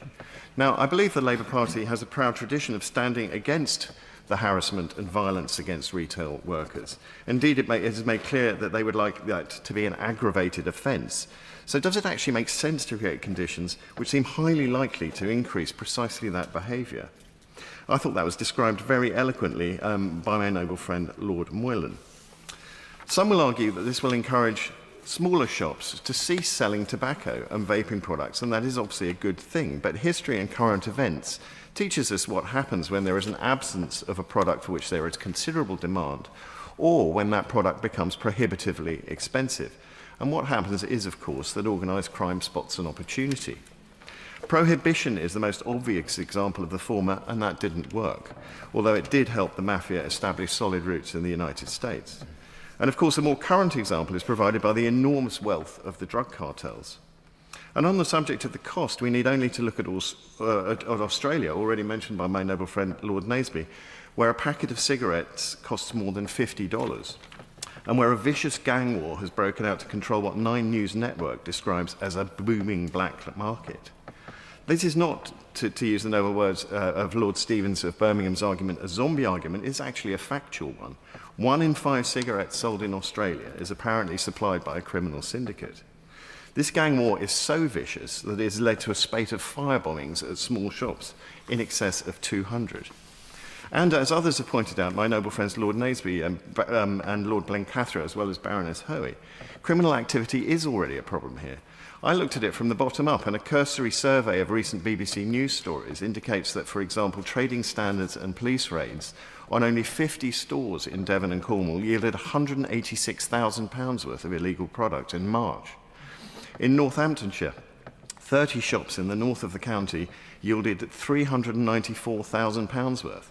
And in Grimsby and Cleethorpes, 90,000 cigarettes, 20 kilograms of rolling tobacco, and 4,800 vapes were seized in April. Now, I commend the agencies for their efforts, but that is sure to be the tip of only a much, much larger iceberg. Because again, the zombie objection makes no allowance for the fact that organised criminals are not stupid. So I can't see how writing laws which will inevitably encourage criminal activity can ever be justified. The fact is that demand will always be satisfied, so it's surely much more effective to tackle the demand side of the equation. And by that, we should educate, incentivise and encourage. Don't place unnecessary burdens on small businesses, and in particular small shopkeepers who are having a hard time of it at the moment for all sorts of other reasons. Don't place individuals in those shops at personal risk, because in 2034 they're unable to judge whether a 25-year-old was born on or before the 1st of January 2009. My lords, a smoke-free future is obviously in everyone's interest, and I say that as an unrepentant smoker. But so would be an alcohol-free future, a drug-free future, and probably a cream bun-free future. These are noble aspirations, but in practice they aren't going to happen. And this aspect of this bill, as written, will, I believe, cause more problems than it solves. So, my lords, as this is St. George's Day, we should channel that spirit and slay the right dragon, which in this case is demand. Oh, yeah. Yeah. My lords, we've had a number of quotations and reminiscences about family. My father was a general practitioner in a very deprived part of the East End of London, Old Ford. And he became as aware of the huge dangers of smoking as Lord Joplin did roughly at the same time in the late 1950s and early 1960s. And the terrible effects that smoking can have on individual health and communities and families. And I followed that very much, and I've always supported, absolutely, the legislation so far on restricting the consumption of tobacco. And I feel one of the very positive things about this bill is that we should bring the vaping legislation pretty well up to where tobacco legislation is now. But I do have severe concerns that this part of the bill at the beginning, which is around the rolling age ban, is not going to work. In fact, it's not just not going to work, it's a problem that it could have certain other ills more broadly on society as well, unintended consequences. And I was pleased that the Noble Lord Brady of Altrincham mentioned cannabis, because when it comes to Lord Stevens and evidence, and absolutely on evidence, I think we should look at the cannabis market, because the one difference this bill makes is that it proposes effectively that tobacco for the first time becomes an illegal substance. And over time, it will be like cannabis and other banned drugs. It will be of a similar status. And what's happened in the cannabis market? Well, we've heard some of that, but let's go through. The statistics are difficult because it's a dark market, obviously. But it's thought that the annual turnover for illegal cannabis, or excluding medical cannabis, obviously, is about £3 billion per annum, or 2.5 to 3. And there's some 3 million users regularly of this particular drug. And that 3 billion is of a proportion of a 10 billion illicit drugs market in this country. Very substantial. The issue about tobacco and this particular piece of legislation is that, as other members have said, cannabis legislation is hardly enforced at all, and where it is, it's very, very patchy. I believe, almost quite rightly, because where I live down in the West Country, rural crime is an issue. Cannabis is not a social problem, but it's something that's used.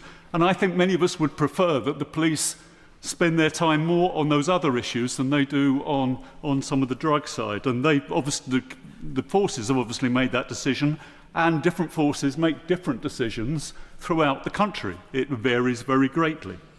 But we all know that cannabis is hugely and easily available. It just is. But when it comes to tobacco, we're in a position where that will be even easier for the newly banned generations actually to obtain it, because they can just take it from their family or from those people that were born before 2009. And so what we have is a problem where in society we encourage people to break the law regularly. And I seriously believe that that is an ill that is a difficult one, and we should not encourage. So it's easy to circumvent. It's certainly enforcement is incredibly difficult because of that transfer between friends, between families, between communities, when part of it is not illegal. And also the whole area of age identity I find very, very, very difficult in terms of how that will be solved practically. In terms of cost of society, then I believe that broad area of people breaking the law and not feeling it's a problem, because that's what they do, is really something that eats away at respect for the law and for legislation. I've always strongly believed as a legislator here and in the European Parliament that we shouldn't legislate unless we're able to enforce. Otherwise, it makes a mockery of us, the law, the rule of law, which is an important part of our democracy. And I also absolutely agree that this will be a market opportunity for the organised crime. It's just obvious that is what happens. And we know that in this industry, in the past, we've heard examples here of already of the illegal or of under-the-counter sales.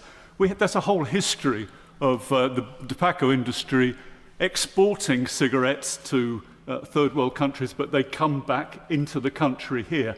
Those channels already exist. They will continue to exist. And I think the other area of problem of drugs that are prohibited, I'm not saying they shouldn't be prohibited, but one of the issues, as we see in cannabis again, is quality control. And what we really risk when we ban tobacco to certain sectors of society totally is that that quality control and administration of those substances disappears completely, which becomes a risk both to individuals and to societies and those communities as well. So I fully back bringing vaping legislation back up to where tobacco is at the moment, but I am highly sceptical that you can actually make a rolling age ban work in this country, given the resources that we have, given the history that we have, given the evidence that we have. My Lords, many thanks to the Noble Lord, sorry, I can't say your name. Tevison, for such an interesting speech. And actually, it's been quite refreshing today to hear members of the Liberal Democrats talking about liberalism. Something of a shock to the system, but I'm delighted. It's also a bit dispiriting today that a government that promised change keeps introducing cut-and-paste bills from the previous Tory administration. Only worse. The ministerial power grab in the Tobacco and Vapes Bill really does mean that democratic accountability could be going up in smoke. Ministers from both parties have boasted that this law, which bans all future generations from purchasing tobacco, is world-leading. But what if the world hasn't gone that way for good reasons? There's certainly no evidence this is a workable policy. The bill's own impact assessment admits that there's no international case studies to follow. This is all a gamble based on academic modelling. Has the Minister read the document from Trading Standards Wales that challenges the efficacy of such a, what they say, quote, aggressive prohibitionist approach, noting the New Zealand government abandoned its version as unenforceable? Meanwhile, in Malaysia, the Attorney-General rejected a similar ban as unconstitutional on the grounds that it denies citizens equal treatment under the law. How would it be different in the UK if a future 40-year-old will be legally able to buy cigarettes, but his 39-year-old sister will be criminalised if she does the same? How is that not discriminatory? So we also have to be honest about just how illiberal this legislation is, and I am delighted the noble Lord Scriven reminded us of why that matters. We really should drop the F word a lot more in this chamber, even if it offends some. But to note, querying the states criminalising adults' freedom, that F word, to buy legal, yes, legal products, is not some sign of a dangerous, mad libertarian ideologue, or because we're in hock to big tobacco, as has been suggested by some, which, to be frank, is a cheap and insulting avoidance of debate. It's because, in a democratic, free society, we should be careful not to be careless with civil liberties. Regardless, let's take the bill's motives on face values to stop people smoking for their health. Luckily, some innovative genius have invented vapes with unambiguous evidence. They actually work and have enabled millions to quit. Even the NHS Better Health webpage includes the message, you're roughly twice as likely to quit smoking if you use nicotine vapes compared with other nicotine replacement products. But instead of celebrating this success and seeing vaping as an opportunity, this bill irrationally treats it as a threat.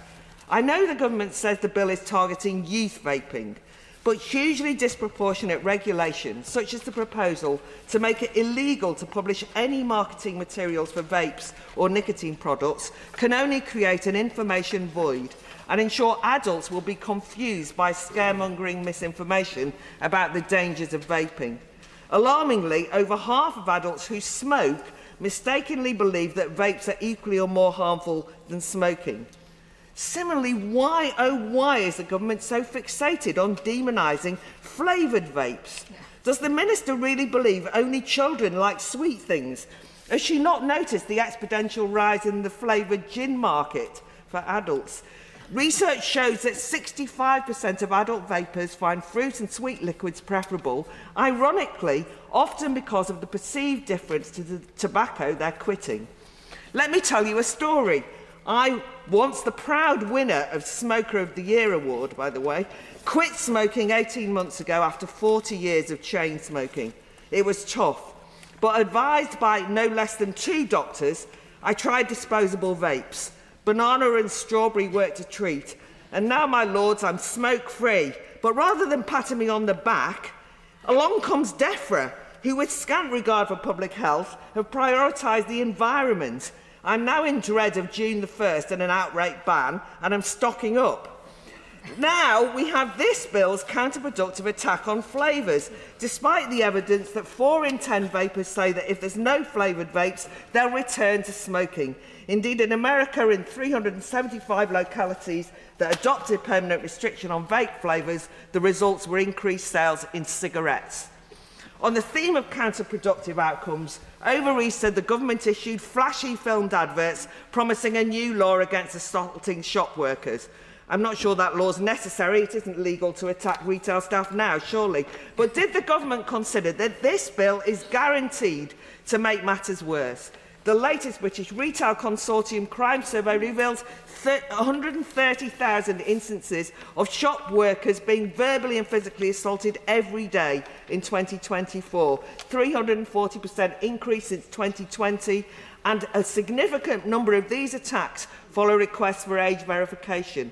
So there's unanimous agreement amongst retailers that a law which will force staff of convenience stores at the heart of our local communities to increase proof of age ID checks on tobacco buyers of any age will trigger a huge escalation of violence and abuse. The cost-benefit analysis of this bill means there are massive, massive costs for many, many people.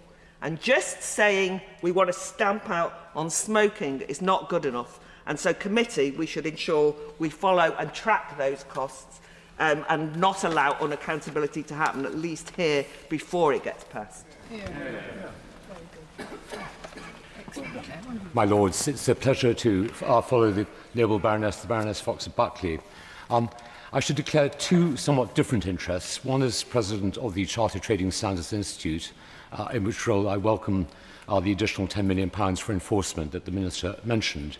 The other, though, is as a cigar lover. And, my Lords, it's in the latter capacity that I'm speaking today. Now, my Lords, I support any and all efforts to discourage young people from taking up cigarette smoking, but I am disappointed about the inclusion in this bill of cigars and pipe tobacco, which the government itself does not consider to be a significant public health concern. My Lords, these products differ markedly from cigarettes and rolling tobacco in their consumer base, their usage patterns, and their risk profiles. Representing less than 2% of the UK tobacco market, the consumption of handmade cigars is statistically insignificant, leading to the ONS to cease data collection in 2016 and the HSC to ignore it in their 2023 Adult Smoking Habits Report. And more pertinently, my Lords, cigar usage is not prevalent amongst the 18 to 24 age group, primarily due to its higher cost. The evidence indicates that cigars and tobacco are predominantly used by an older demographic, with 78% of cigar smokers being 35 or older, and the average age of a cigar smoker being 52. And usage patterns also diverge significantly, with cigar consumption being occasional, driven by appreciation rather than nicotine addiction, and limited by price and availability. But, my Lords, the most compelling fact is that there is no evidence suggesting cigars act as a gateway product to cigarette smoking.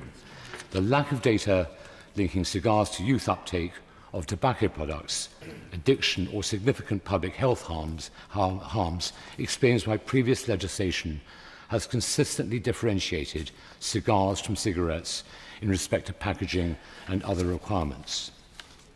My Lords, the inclusion of cigars and pipe tobacco in this bill, therefore, is at odds with the principles of evidence-based and proportionate regulation.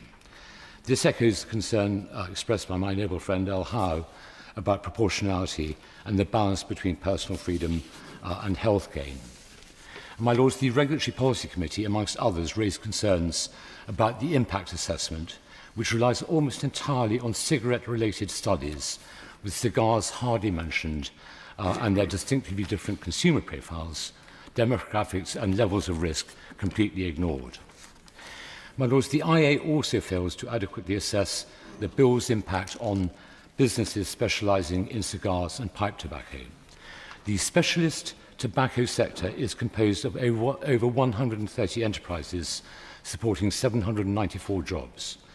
They are mostly small or micro, family-run retail businesses with generations of experience and expertise in the niche and complex supply chains around handmade cigars. Being small-scale and specialist, and with handmade cigars constituting up to 70% of their turnover, these businesses will be facing closure if their primary revenue from cigars begins to dry up.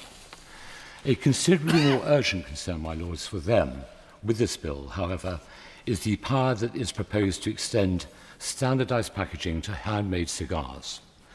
Handmade cigars and their packaging are artisan products produced by small manufacturers, mostly in developing countries, with low-volume runs of diverse product lines which are packaged manually.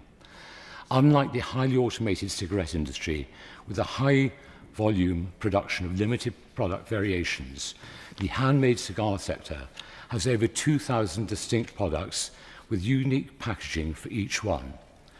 This makes it impossible for producers to accommodate specific packaging for one small market, such as the UK.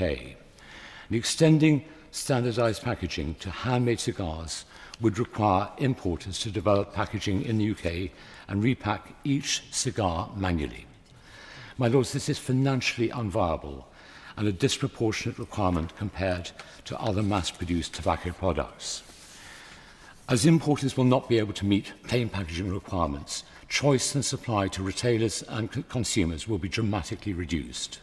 Consumers will choose to purchase from other markets, leading to the closure of all specialist tobacconists in the UK and the likely loss of nearly 800 jobs within an estimated 2 to 3 years. This sounds alarmist, my Lords, but it is based on evidence. In the Republic of Ireland, similar measures in 2017 resulted in specialist tobacconists seeing their sales of box boxes of handmade cigars dropped from around 70% to 0. So, my lords, this bill's one-size-fits-all approach to tobacco products is, as I've said, at odds with the government's own better regulation principles when it comes to cigars and pipe tobacco. There is no clear evidence that they contribute to youth cigarette uptake or to public health issues. It will endanger jobs and businesses without achieving corresponding health benefits. My lords, a more intelligent and proportionate and evidence-based approach would be to exempt cigars and pipe tobacco from the bill and to exempt handmade cigars from plain packaging. And my lords, other options that could be considered alongside the exemptions could be raising the minimum purchase age of cigars and pipe tobacco to 25, or introducing a 5-year post-implementation review to assess the consequences of such exemptions. My Lords, this bill is a massively significant public health intervention that will save lives. I've heard the arguments this afternoon about personal freedoms, and I would say this. Anyone in my age group grew up in a cloud of toxic second-hand smoke in our homes, on public transport, in our workplaces. And many of us saw our parents dying prematurely from smoking-related diseases. Later generations have been spared these harms by regulation and strong public health messaging. This bill before the House goes a long way to completing the job. We know that regulation works. We were reminded at the beginning of the debate by the Noble Lord Jopling that 11.9% of adults in the UK still smoke today, and it's worth repeating that that is too many, and we know that most of them want to stop. They're risking their health, they risk untimely death. The Noble Lord Stevens earlier spoke with the authority of Cancer Research UK in reminding us that tobacco is the biggest cause of cancer deaths in the UK, with tobacco killing one person every 7 minutes. So this bill's phased-in smoking ban is a vital public health benefit, as will be the later restrictions on smoking in outdoor spaces. Now, my lords, there is agreement across the House that no child should be vaping. It has been illegal to sell nicotine vapes to under 18s for 10 years. But a survey from Action on Smoking and Health last year showed that 18% of 11 to 17-year-olds have tried vaping. That is nearly 1 million children, and most children who vape use nicotine vape. So the harm is obvious, yet, as many others have said this afternoon, these products are blatantly marketed to children with bright packaging and child-friendly names.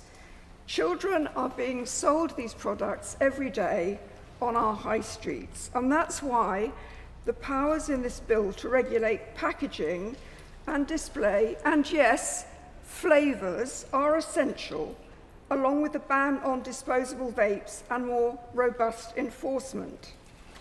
In opening the debate, my noble friend the Minister talked about a balance, and I think that this bill does strike the right balance.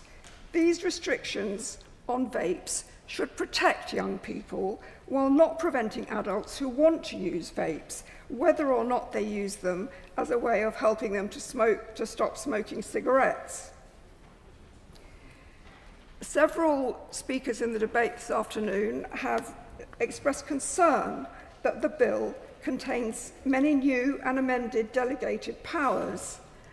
I accept the government's argument that this is necessary to enable flexibility and future adjustments as new evidence, products and loopholes emerge. On all of the detail, the new and amended delegated powers will mean that there is space for further consultation, including on the new licensing and registration schemes. It's been suggested in this debate that this bill will encourage a black market. There is no evidence that shows us that previous restrictions on tobacco have increased the black market in tobacco products as a consequence directly of that legislation. But I do concede that there needs to be vigilance. Each month, tens of thousands of illegal vapes are seized from black market sellers across the UK. There are no safety checks on these products. Heaven knows what's in them. They are a health hazard. However, the new licensing and registration schemes will bring us greater enforcement opportunities, as will the new vaping products tax. Nevertheless, there will need to be continuing monitoring and continuing realistic levels of resourcing for enforcement bodies. I would end with an invitation to the Minister in her response to pick up the points that other speakers have made about the consequences for retail workers who are already in the front line of enforcing age-restricted sales. And I would welcome assurances that the protections for retail workers in the current crime and policing bill will be robust and flexible enough to deal with the additional pressures that shop workers could face when the provisions of this very important and welcome bill come into force. My Lords, I'm grateful to have the opportunity to take part in the second reading of the Tobacco and Vapes Bill. This bill, may I add, is urgently required to reduce the increasing use of youth vaping and to target the illicit vape market, which we are all aware has future consequences, particularly for the very young users, and continues to have implications for vaping on school premises up and down the country, where actually no area seems immune. Having said that, the role and creation of vaping is the UK's most successful smoking cessation tool, but I emphasise doesn't go far enough to protect those under 18. Whatever restrictions are placed on packaging and advertising just will not completely prevent underage accessing disposable vapes. And we all know once a vape leaves the shop or any location, they can so easily be passed to children. And it is the areas of young children I'm particularly concerned with. So I do welcome the ban on these disposable vapes in this bill and look forward to the bill bringing forward.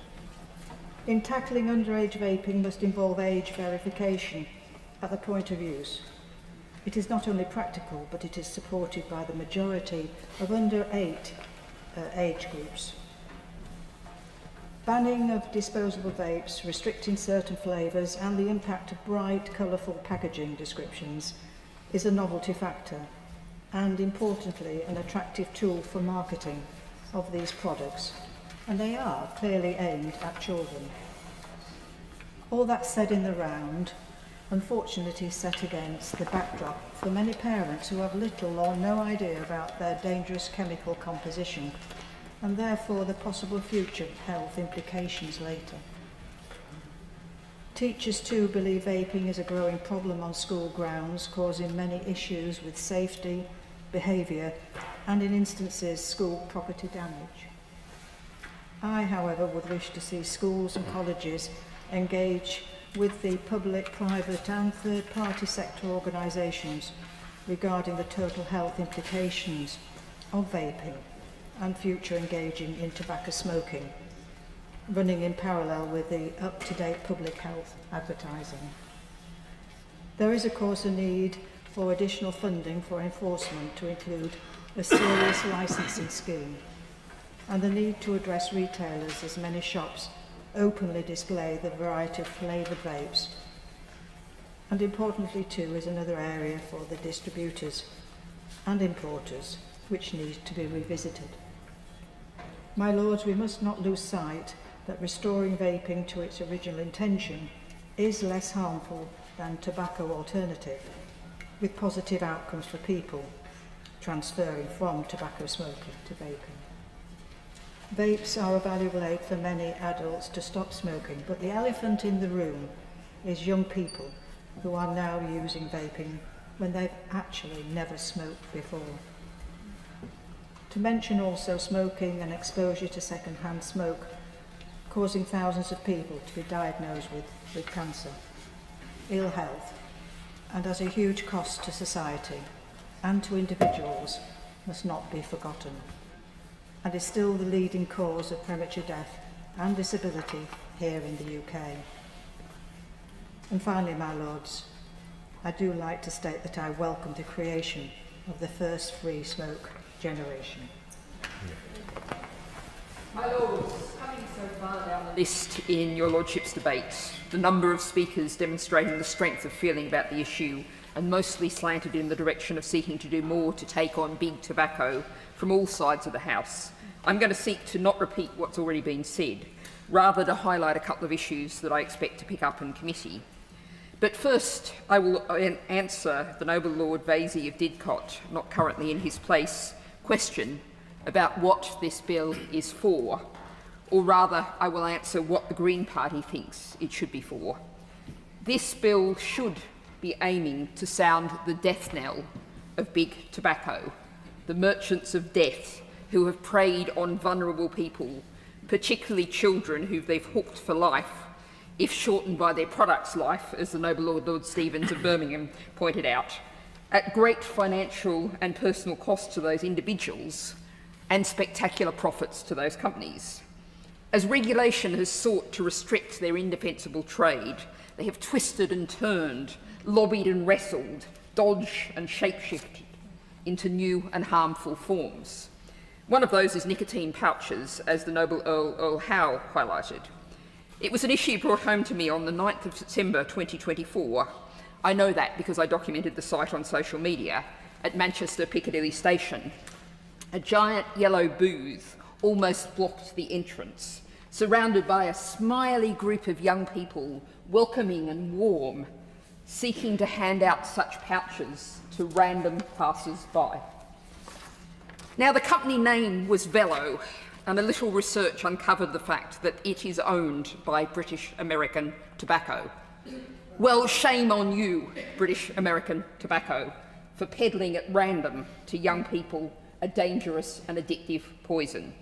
You are besmirching the good name of our country by your actions. And of course, those actions are around the world. For our focus today has been on the UK, but I want to ask the Noble Lady, the Minister, and I understand if she chooses to write to me later, what steps the government is taking to stop British-based and linked companies from continuing their immoral peddling around the world. The UK was known back in the age of the Opium Wars as a narco state. We surely don't want to be one today. I'm going to be looking into seeing whether it's possible to address this at committee. Now, the context for those figures comes from the World Health Organization, which currently estimates there are 1.25 billion adult tobacco users around the world.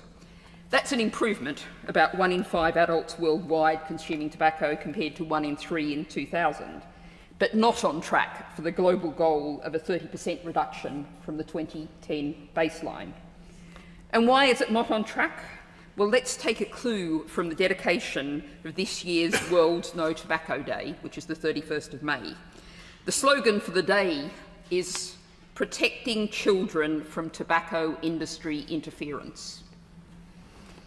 Now, my final point picks up an issue powerfully raised by the Noble Lady Baroness Northover about the deceptive, deceitful behaviour of the industry, its regular indulging in health washing, greenwashing, astroturfing, all the techniques of well-funded, dodgy public relations. And on the subject I'm about to raise, they even took a shot at me. Their email to me came from comment@parliamentnews.co.uk via parliament.uk. It was signed Mariana, first name only, no company name, no other identification. And this was asking me to back an amendment to bring in a ban on plastic filters on cigarettes. Now, I'm drawing my reference to this from Action on Smoking and Health, who have done great work in this area, to highlight the fact that cigarette filters offer no health benefit. They were introduced by the tobacco industry not to protect health, but to create the illusion of a safer cigarette. They've rightly been caused the deadliest fraud in human history. Now, these filters are made from single-use plastics, and they are an environmental disaster. In the UK, they account for 2/3 of all littered items and cost councils £40 million a year to clean up. But biodegradable filters, so-called, are still toxic, still only break down under certain specific conditions, and provide a false sense that there's some kind of eco-responsibility so you don't have to worry about the problem. They give tobacco companies the chance to continue their greenwashing and their health washing. The real solution is simple: to ban all cigarette filters. I hope the government will consider bringing in such a ban.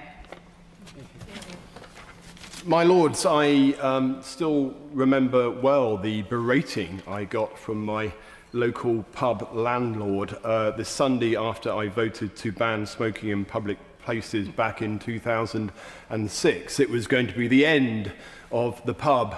I'm delighted to say that 20 years on, whilst Graham is sadly no longer with us, the Swan Inn in Olney in Buckinghamshire continues to thrive.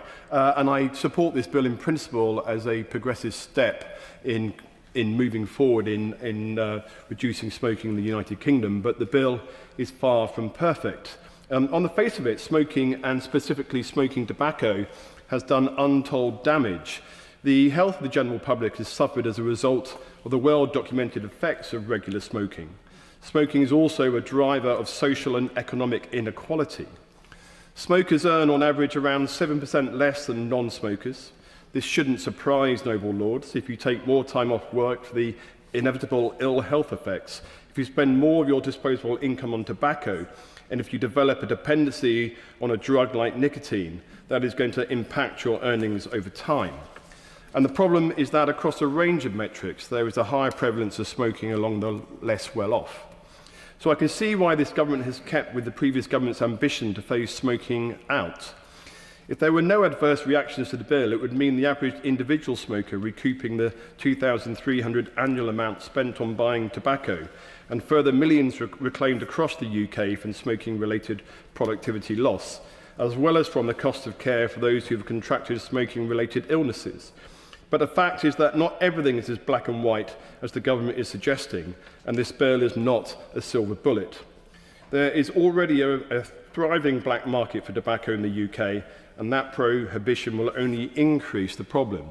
So perhaps the Minister can explain what the government will do alongside the bill to prevent the explosion of this black market. As has been well documented, smoking rates are already falling across the UK through a number of policy interventions, including education, smoking support, and awareness campaigns on tobacco alternatives. Interventions like this are proving to be successful. Has the Minister weighed up their merits against the possible implications of this bill? Today, though, I want to briefly flag up 3 areas where I believe the strengthening bill could make a significant difference with appropriate amendments. The first area I'd like to see strengthened is the banning of single-use vapes. Ahead of this bill, DEFRA has released new guidance outlining what can be considered a reusable product. However, the intent doesn't appear to be put on the statutory footing to ensure its consistent and effective application. Without this, regulations can be bent, for example, superficial recharging and refilling. So while some batteries may be recharged through a USB port, the vapes still use non-disposable mesh coils like traditional disposable vapes. Therefore, once the coil is burnt out, the device must be disposed of in the same manner as the single-use vape. All I'm asking is that the Minister looks carefully at the legislation to ensure that the banning of single-use vapes, which I support, isn't in practice easy to circumvent. And interestingly, of all the people to follow, I get to follow Baroness Bennett, where we agree in principle, but not in conclusion. And the second is to ban the use of plastic filters in cigarettes. Whilst banning plastic filters will do absolutely nothing for public health, she's quite right, it does make a great deal of difference to the environment.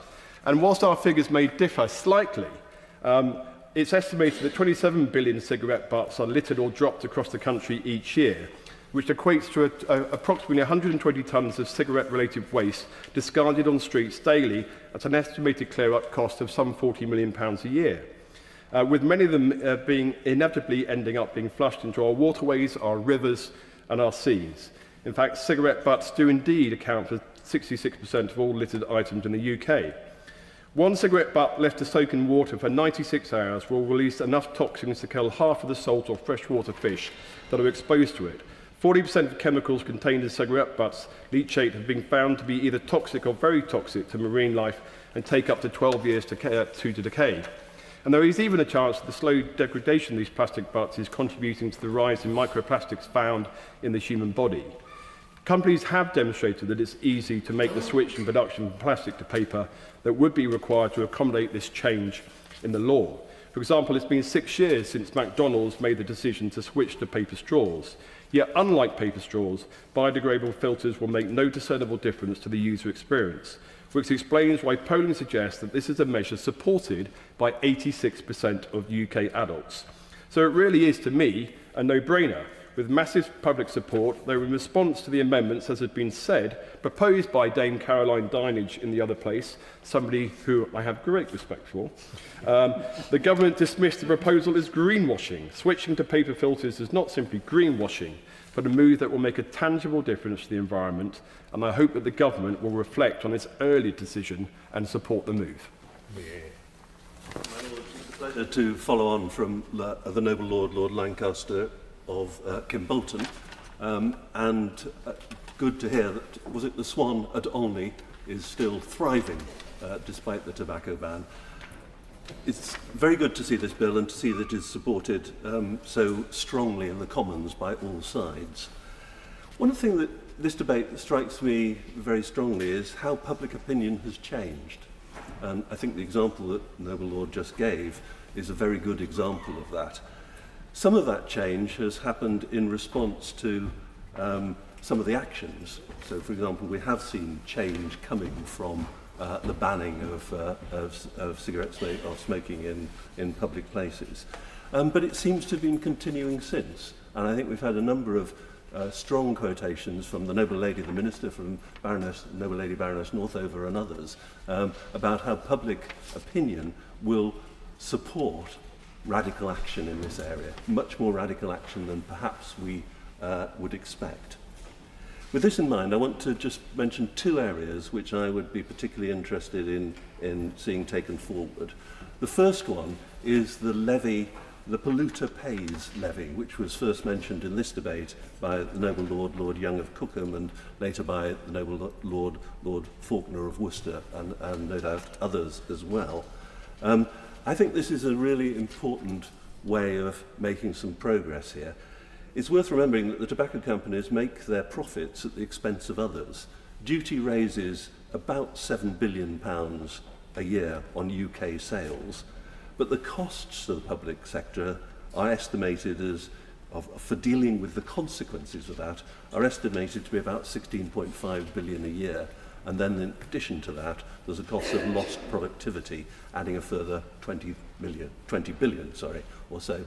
Now, those figures are, suspiciously round and so on, but nevertheless, I think they do show that the balance is that actually, even more than the tax that comes in, there's a very large cost to clearing up the mess left behind by tobacco and the trail, if you like, of pain and misery that is caused by the tobacco industry. It is an expensive habit for society as well as an expensive habit for individuals. So I would certainly want to see those amendments being moved in that area, and I would certainly wish to support them. I think, in passing, that it's very important that those of us in favour don't dismiss the very practical arguments that are being made by peers from a number of different areas of this House. There are some real practical issues here that really need to be dealt with, whether it's about the age ones that have been talked about, how you check age and so on, or about the black market. And happily, we of course got the committee time when we can actually debate those. And I hope that we will also debate other options, including actually what would happen by 2040, which is, I think, the WHO date for the prohibition of tobacco products. And we should be looking at the consequences and on the implications of that as well. But the second area I just want to raise is about the whole issue around vaping. And it does seem to me that whilst we can see that to some extent the management of smoking tobacco is being controlled and we're moving forward, that the whole area of vaping seems to be out of control. And not just vaping, but actually adding nicotine to sweets and other ways of attracting children. And this seems just too far out of control. And I'm not sure that the bill goes far enough in this, in how that needs to be handled. So I would like to see that coming back at committee and would be interested in discussing that. I do recognise the point that has been made from the Noble Minister and others that vapes can help get people to give up smoking. And most public health specialists assess them as significantly safer than smoking. However, as the Chief Medical Officer has said, that is a very low bar, that they are safer than smoking. And his advice, which I think one has to follow in the words of the CMO, if you smoke, well then do swap to vaping. But if you don't smoke, don't vape. And it is utterly unacceptable to market vapes to children. If I may finish on a slightly lighter note, it's interesting in this debate as well to hear how cunning the tobacco companies are, and they've shown themselves to be extremely agile.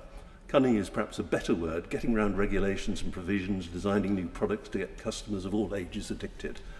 What would it be like if this great wealth of enterprise and determination were put to the development of something that enhanced rather than damaged society? Such a waste of all that talent and energy, using it to damage people's lives. My Lords, I declare that I'm a non-smoker, but I'm also not a supporter of this bill. I tried unsuccessfully to stop my children taking the habit up, though I'm pleased to report to Baroness Bennett of Manor Castle that my 3 eldest children, aged 26, 24 and 21, have all given up this year and were therefore not hooked for life.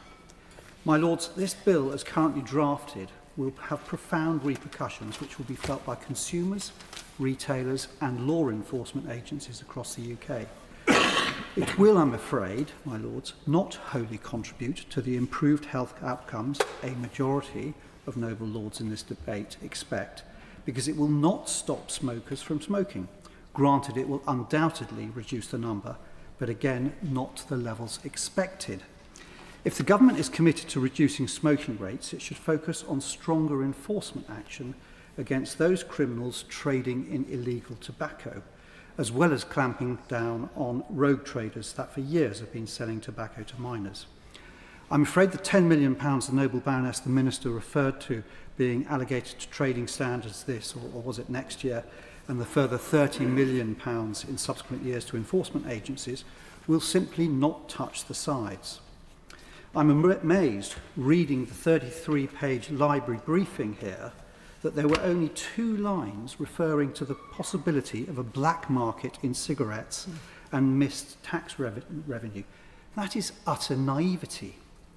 Evidence, fact indeed, my lords, from Australia's experience of prohibition highlights significant unintended consequences, including a thriving illicit tobacco market, organised crime and increased enforcement challenges. There are important lessons we must learn from Australia's failed tobacco policy. This evidence, written evidence from an Australian Border Force detective, Superintendent Rohan Pike, who set up the Australian Tobacco Strike Team. He said, in order to justify their smoking prohibition policy, the relevant federal agencies like the Australian Border Force, the Taxation Office, and the Health Department deliberately underestimated the size and danger of the illicit tobacco market. And we've heard a bit of that today. This has come back to bite them as the reality of the situation has become more apparent, causing their government much embarrassment while the various agencies are struggling to mount a meaningful response. 3 things undermined the Australian government's previous stance on this illicit market. The first was unwittingly undertaken by the government's own agency, the Australian Criminal Intelligence Commission. 9 years ago, they began sampling wastewater at numerous locations around the country. That analysis, whilst primarily directed at uncovering illicit drug consumption, also tracked the consumption of nicotine. The results showed that nicotine consumption had remained level throughout, thereby nullifying the government's claims that their tobacco policies were reducing consumption. The second factor that showed government rhetoric to lack credibility has been the outbreak of widespread violence. We heard that from Noble Lord Sharp, between criminal gangs as they fight tobacco turf wars. In the state of Victoria alone, a state that I might add more than any other state enthusiastically adopted the government's policies, had suffered 130 fire-bombings of tobacco outlets. These problems have directly affected both the state and federal government's credibility as regards to law and order in the community. The third consequence of Australia's unbalanced tobacco policy has been the effect of the exponential tobacco excise duty rises have had on government revenue. Whereas in 2021, the Australian government received 16 billion in tobacco tax receipts per year, and they had forecast similar future returns, the last 3 years have seen a year-on-year reduction to an expected $9 billion this year. This revenue decline would be understandable, even desirable, if it came with a corresponding drop-off in tobacco consumption, but it hasn't. Consumers are merely accessing the illicit market in ever-expanding numbers. The excise rate is now so extreme, it's the primary driver of the criminal market and all the violence it brings. The Australian excise rate is the highest in the world, Britain's is the second highest. But just imagine the good if even half of that 7 billion, if it had been earned in lost revenue, had been spent on targeted education campaigns, youth access prevention, smoking support services, and campaigns to educate smokers on less harmful alternative nicotine products. Wholly worthy aims that many people supporting this bill have been advocating, but you need the income to action them. HMRC is just one of the bodies that points out the risk of the illegal trade poses in giving children access to tobacco. Clearly, criminals will be selling tobacco to children who would otherwise be unable to purchase tobacco products and become smokers. Throughout history, prohibition has never extinguished consumer demand. In fact, too often it has the opposite effect. It creates new demand. An argument that we've heard over the years from those opposing measures to reduce the prevalence of smoking is that those who smoke are only harming themselves. But as we've frequently heard today, they are not. When I was 16 and preparing to go to school, I couldn't wake my mother. She had died suddenly and unexpectedly from hypertensive heart disease in which her heavy smoking was a factor. It was not her choice to become addicted to tobacco, nor to make her 3 children orphans. There are many victims of smoking beyond those who smoke and who suffer from the consequences, including ill health, poverty, and death. Families suffer, and the country suffers. Smoking is responsible today for up to 75,000 GP appointments a year.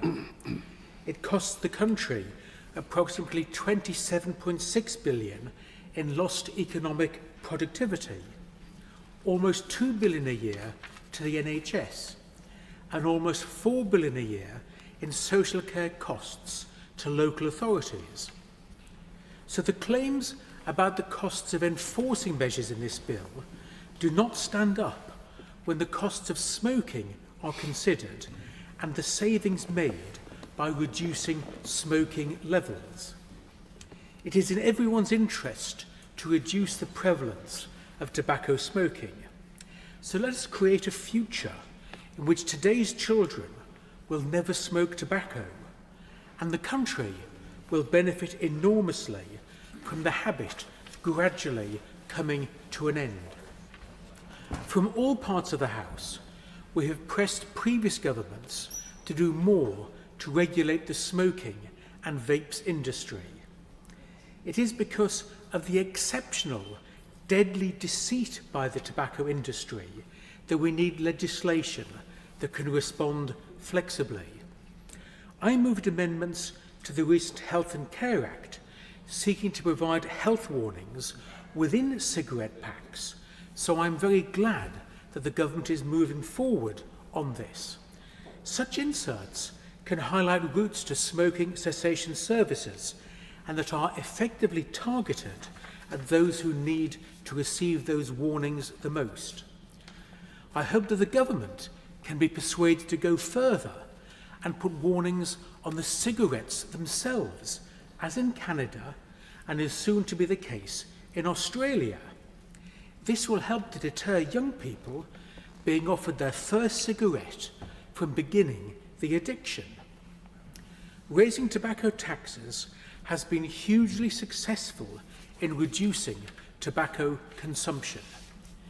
Claims about the proportion of illicit cigarettes should be seen in the context of the vast reduction in the volume of cigarettes sold as a result of cumulative smoking cessation measures.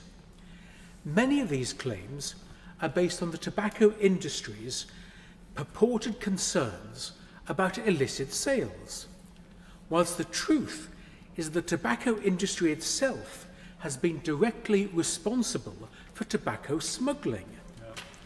The claims of its lobbyists about illicit sales have been clearly refuted by both National Trading Standards and HMRC.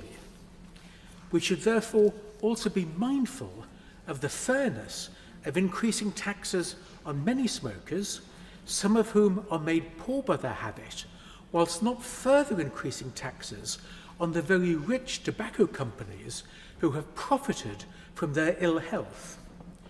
So why not make the tobacco industry pay from their vast profits towards the costs of helping their victims to quit, making us a healthier nation with fewer of the costs of smoking passed on to the taxpayer, and help us to provide a boost to economic growth as more people are healthy enough to work.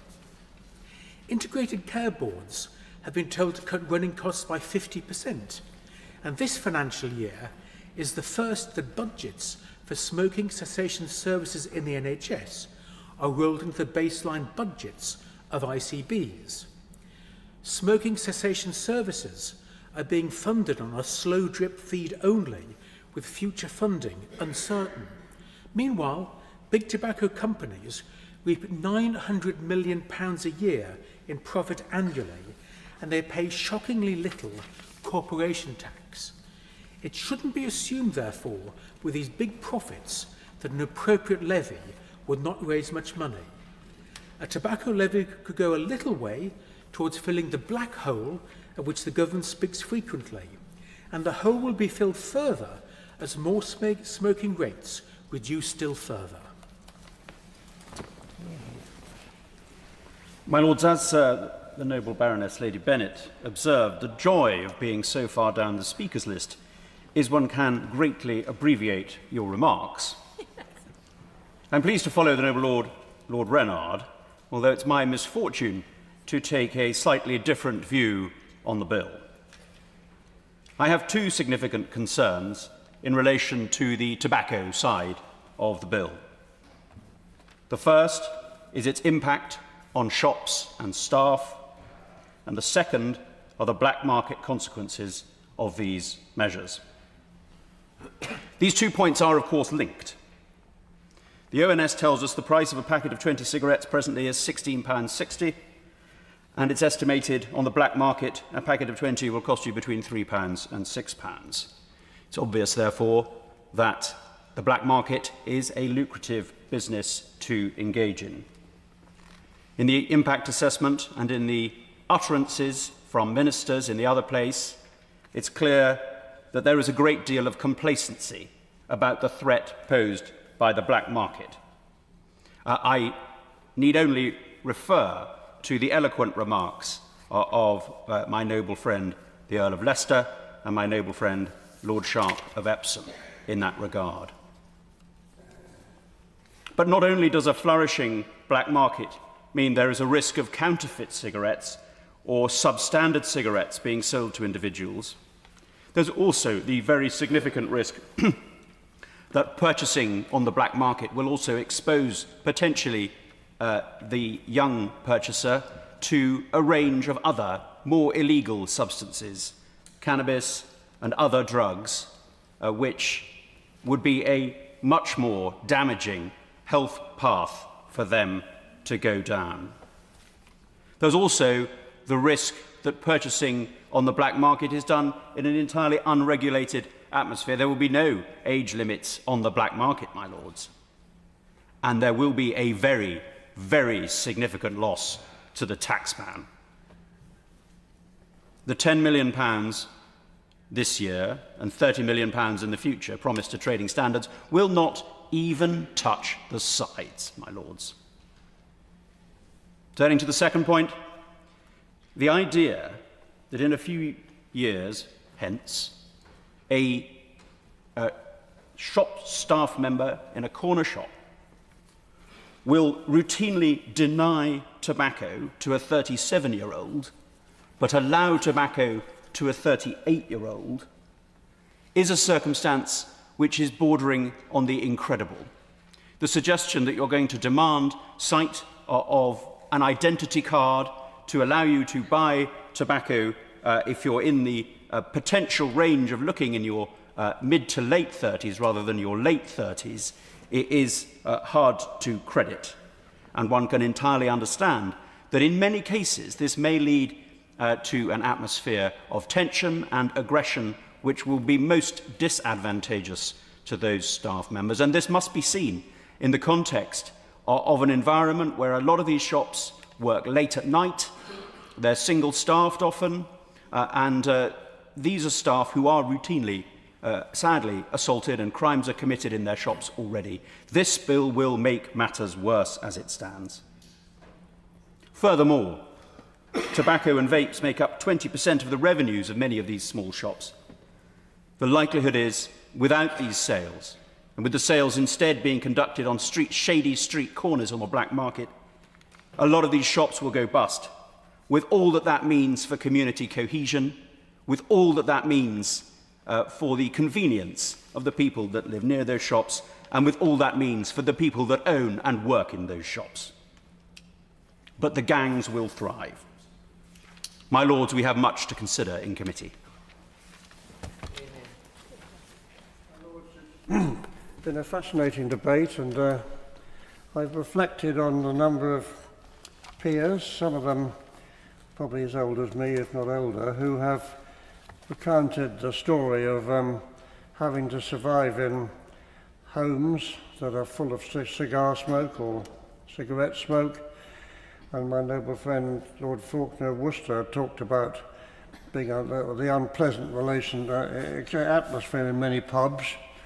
And of course, noble lords will remember, if they can, the underground, where there was one coach in a train of 7 which was non-smoking, and the other ones were you had to survive the smoke in a very unpleasant atmosphere. So I think it is well to remember that smoking kills inevitably, and it cost a lot of money, as my noble friend Baroness Carberry told us.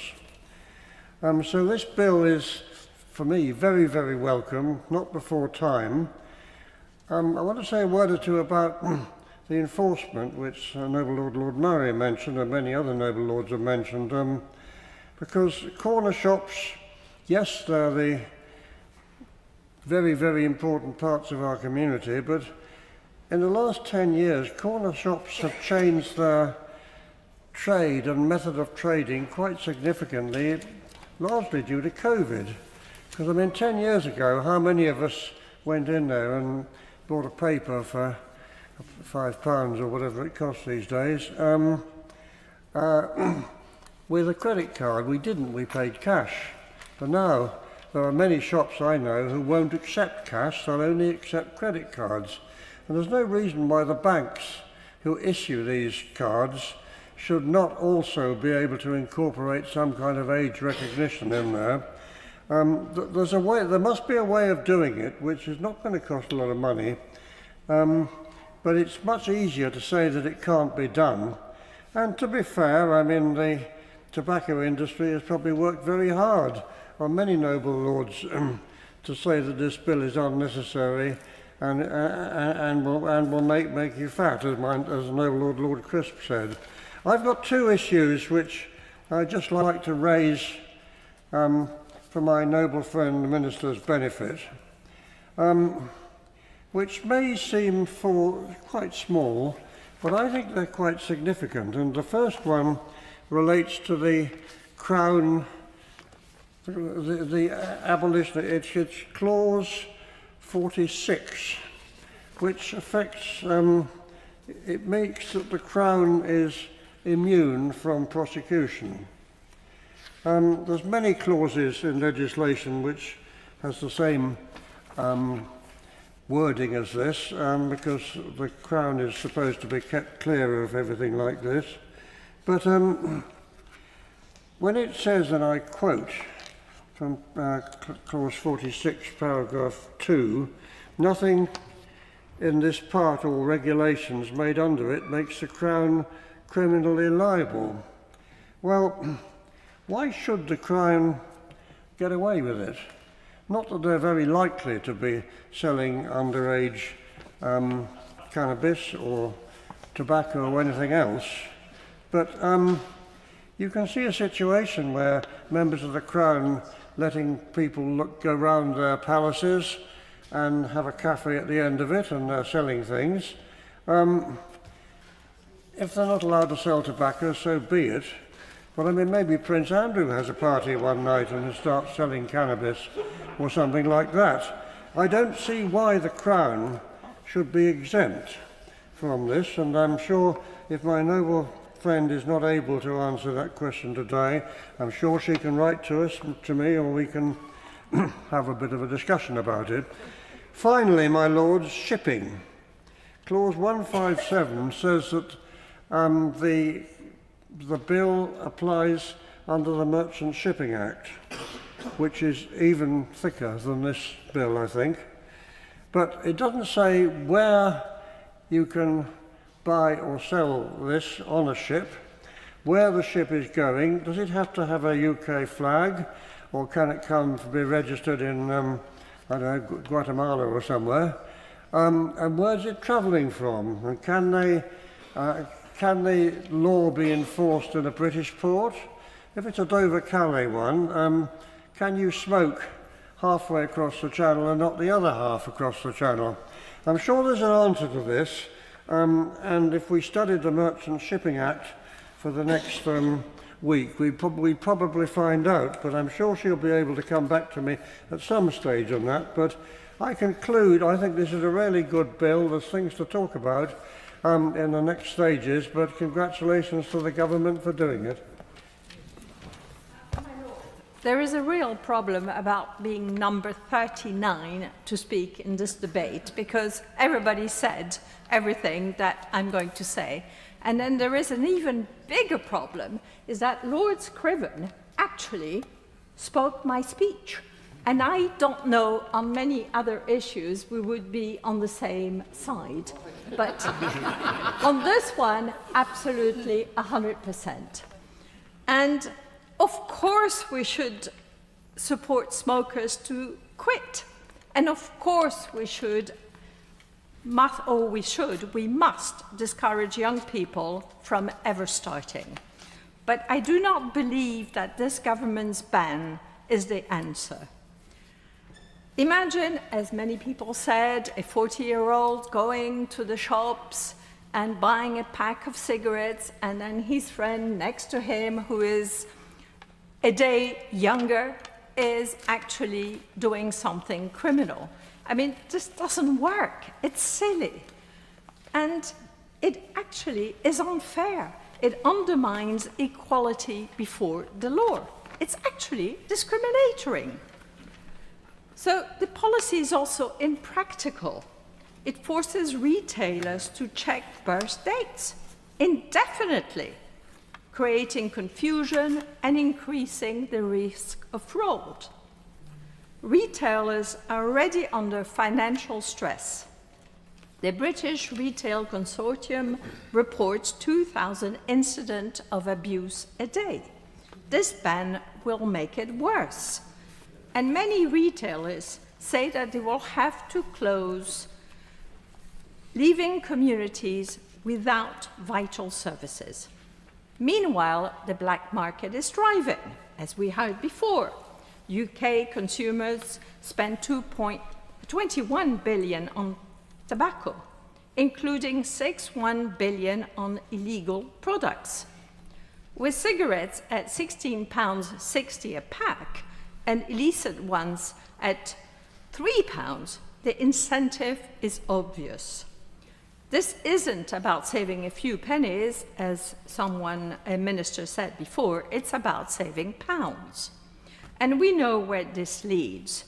Operation Mackin Eyes exposed hundreds of high street shops, many barbers, fronting for organized crime, including illegal tobacco. This ban will only strengthen criminal networks. History also shows that bans don't work. Remember prohibition in the United States in the 1920s. It didn't end up in stopping drinking. It empowers gangs and created the mafia. In 2021, South America COVID tobacco ban, so criminals filled the gap, with 93% of smokers switching to illegal sources. In Australia, a similar crackdown led to turf wars and gang violence. Yet warnings from their law enforcement were ignored by the Public Bill Committee. The lesson is clear. Bans don't stop demand. They push it on the ground. Illegal drugs continue to flourish despite decades of enforcement because demand drives supply. I speak as a former smoker. I only managed to quit with the help of Nicorette inhalators, which I'm sure many of you see me inhalating. But a ban would have not stopped me. It's the alternative that did. Smoking rates among young people have fallen thanks to safer alternatives and effective campaigns. If we're serious about reducing smoking, we should focus essentially on demand and seek a more balanced approach. The bill also raises serious constitutional concerns. It gives ministers sweeping powers. Many have spoken about that, including 17 Henry VIII clauses, some allowing new criminals offences without Parliament scrutiny. That's executive overreach. No proper impact assessment has been made. Small businesses, retailers, and hospitalities were excluded from the committee. Even the government's own constitution promised targeted restriction as opposed to banned. Thus, the noble Baroness, the minister, not agree that raising the legal age to 21, a policy retailers support, would be a fairer, more enforceable, and a simpler way to deter children from smoking. I don't have any more time, and I just wanted to say that as a smoker, I think people have to realize that it is a personality trait. You're a smoker or you're not a smoker, and I don't think a ban will actually solve it. My Lords, in the lead up to today's second reading, I was contacted by several people from Llanfaes, the community where I grew up, who expressed just how important this bill is to them. One voice in particular stands out, Sylvia Evans, Sylvia underwent a laryngectomy 26 years ago after developing cancer of the voice box caused by smoking. At the time, her diagnosis was rare, but today she tells me that 3 others in her local area have received the same operation. If current trends persist, around 350 new cancer cases caused by smoking are expected in Ynys Môn over the next 5 years, and across Wales that figure could exceed 15,000 people. That is the reality of inaction. Smoking remains the leading cause of cancer in the UK, and according to Cancer Research UK, more than 40,000 cases have been attributed to smoking since the last general election alone. That is a staggering number, and it is preventable. This bill offers a historic opportunity to protect future generations from the harms of smoking, and it sends a clear message. We can and must act now to break this cycle. A Race for Life volunteer, Trevor Hughes-Morris, recently reached out to me regarding this bill too. He often asks the thousands of participants at his events to raise their hand if they or someone they know has been affected by cancer.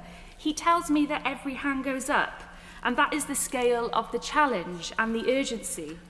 But smoking rates do not fall on their own. They fall when the government leads. This bill represents the most significant opportunity in over a decade to prevent cancer before it starts, and has secured cross-party support in the other place. Of course there are concerns, including from Trading Standards Wales, about how realistic it is to believe that people born before January 2009 will be challenged about their age and future when they are decades older, and the lack of strategy for dealing with the legislation's impact on the illegal tobacco and vapes market. Indeed, this legislation must draw a clear distinction between legal and illegal vapes, which are already posing problems. When used responsibly, as we've heard, legal vapes can be a powerful tool to help people quit smoking. And according to Action on Smoking and Health, over half of those who quit smoking in the last 5 years used a vape to do so. Ash Wales actively encourages smokers to switch to vaping based on the most up-to-date evidence.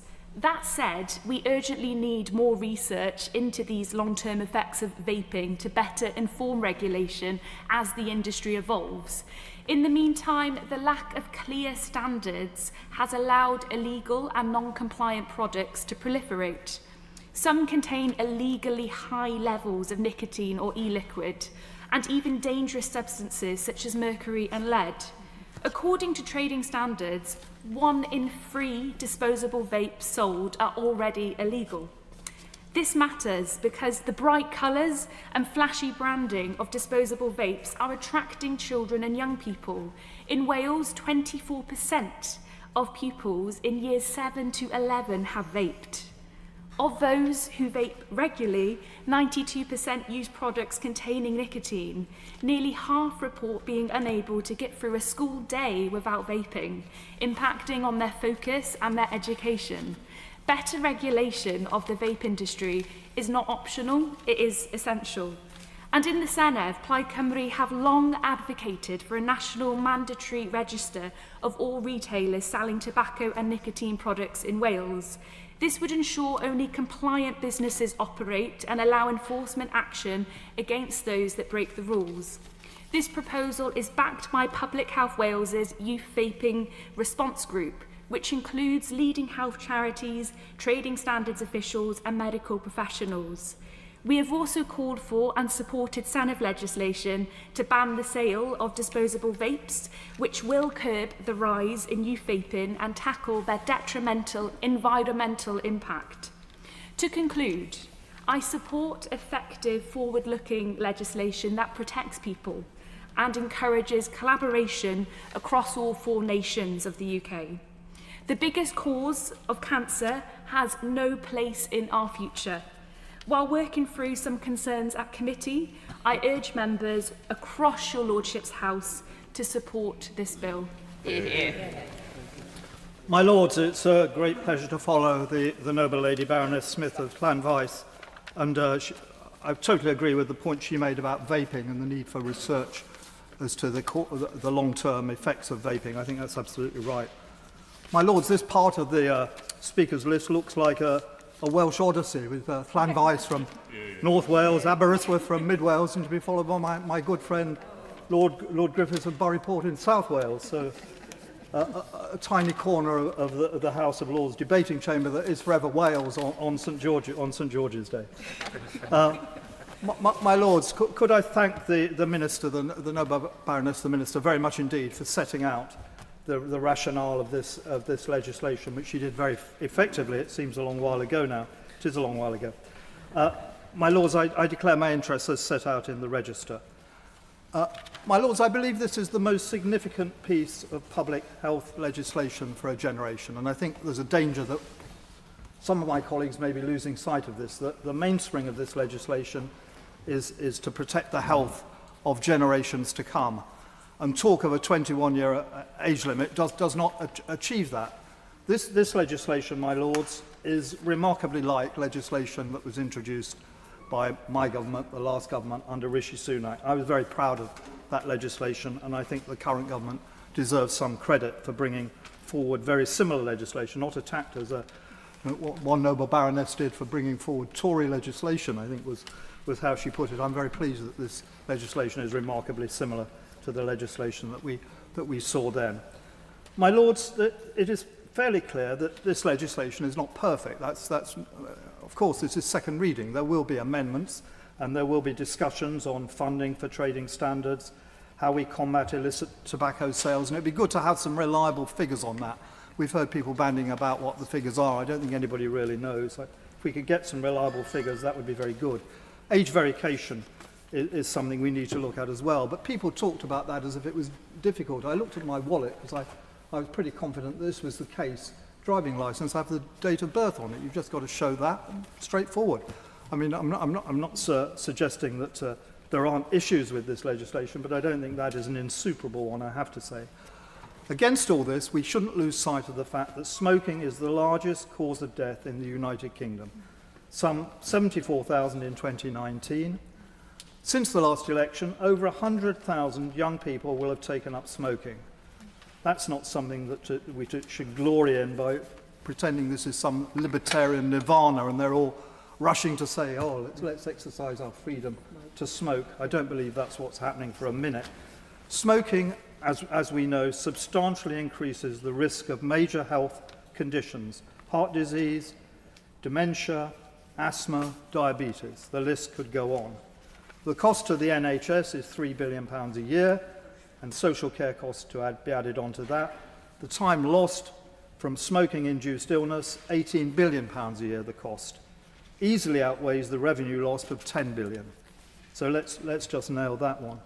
So the picture is a depressing national picture, but of course it's made up of many millions of individual heart-rending stories of loss of loved ones. And we've heard today, and everybody here will have been touched by somebody in their family, somebody they know, many people perhaps they know, who've lost years of their life or have had bad health at the end of their life brought about by smoking. And, ranged against that, we've got some people arguing for, as I say, a libertarian nirvana of allowing teenagers to smoke, to exercise their fundamental freedom. I look forward to seeing a petition from those suffering from smoking-induced illnesses to halt this legislation, or from their families, or from their friends. I don't suppose we'll be seeing that, to add to the objections of the tobacco industry. Could I just say a quick word, my Lords, about vaping? Like many others, I agree that vaping appears to be less deleterious than smoking. It'd be good to have further information on that, further evidence on that. But seen correctly as an aid to quit smoking, I think it could be encouraged within that narrow band. But there's nothing desirable about vaping. It's not great. It's just better than smoking.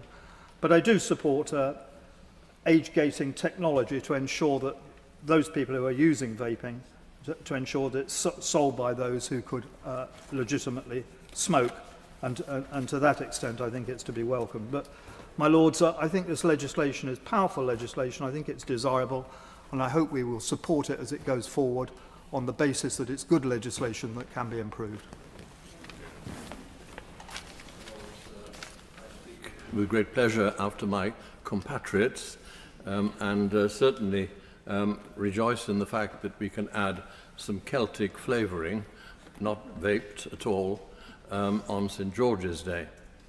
I had naively thought that since the legislation, as the noble Lord has said, came originally from the other side when in government, that this would be a nice, easy debate with everybody agreeing, and the noble Baroness, my friend, who already has laboured under the Mental Health Act and put it to bed just earlier this afternoon, would have a clear run for the next one. But the battle lines have been drawn, and I have to say that I'm very pleased about that, to have highlighted the negatives, the things to be feared, and the things really that we think have been exaggerated in the discourse thus far, need to be heard as part of the debate if we are to have a good bill.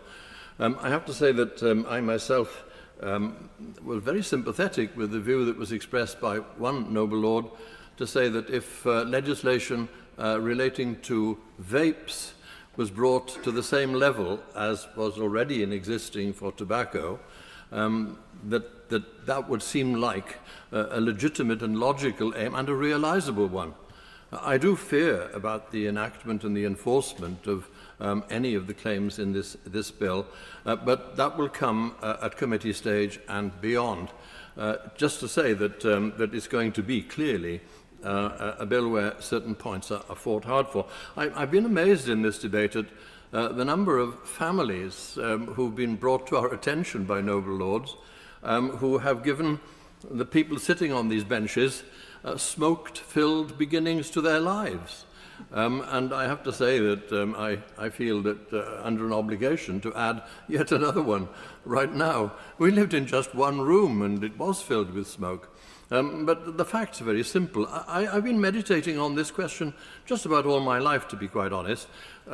First of all, there was the fact that my mother, industrial injury plus lung cancer, died at the age of 62.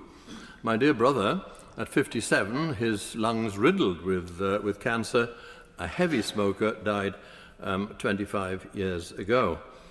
I'm married to a woman whose entire life has been dedicated to radiotherapy in an oncology department where she's been treating people with lung cancer. And of all the things that she might have thought would have impacted on our children without having to say so, the fact that she was day by day trying through her skills and as part of a team to alleviate the suffering of such people might have made its own point. The Earl of Leicester, not now in his place, has 3 children who all smoked. For a while he was glad that they no longer do. All mine smoked. And I just could never understand it. I'm married to this woman and I have these children. But then the boys gave it up, but our daughter moved from smoking to vaping, and her daughter also vapes. I can't understand the dynamics and the nuances, and all that leads me to think that passing a law would do nothing to affect any of the circumstances that I've lived through. Prohibition doesn't work. It doesn't really work. People will find other ways of achieving their pleasures, whether we like it or not. And so I'm left with mixed feelings. Here I stand proudly on these benches, proudly, and indeed have nothing but affection for the noble Baroness, the Minister. But I'm going to be an awkward so-and-so, I think, in the course of these debates. It is complicated. We need a good bill, and it seems to me that, that we must unpack the mystery, at least it's a mystery for me, as to why these forces, subtle, nuanced, peer pressure, commercial advantage, and all the rest of it, give us the outcomes they have, which we then have to live with. It is not a simple matter. I thank the Minister for bringing this bill to this House so thoughtfully and clearly. And I'd also like to declare my interest as a consultant to Oviva an obesity treatment company, and my wife's role as a non-executive director at Tesco and Diageo.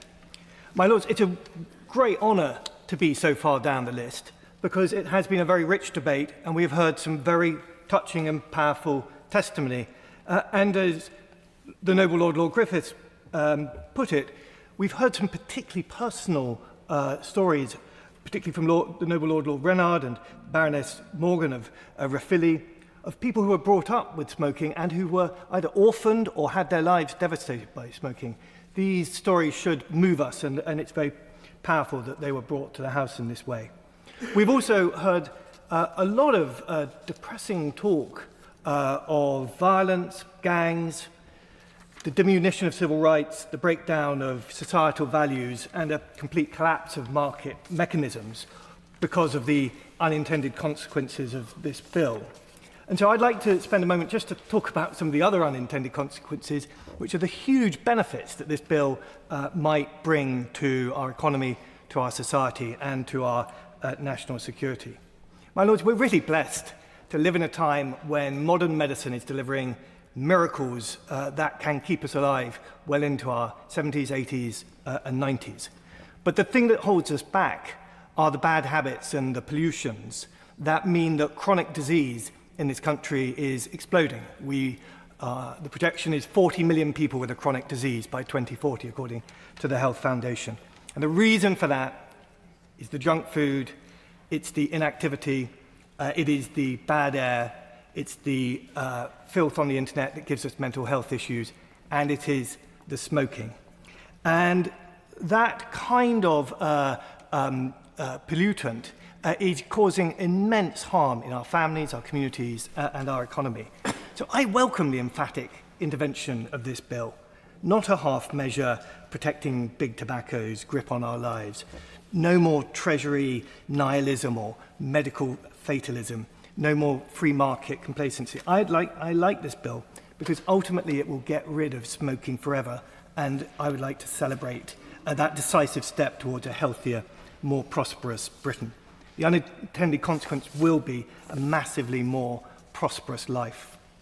My Lords, my only regret is that the bill doesn't go further and faster. And I hear very clearly the reservations people have about the bill, and I don't want to give the impression that I don't understand the practical restrictions that are on the government. But there are two measures that I think could make a big difference, and one more on vaping.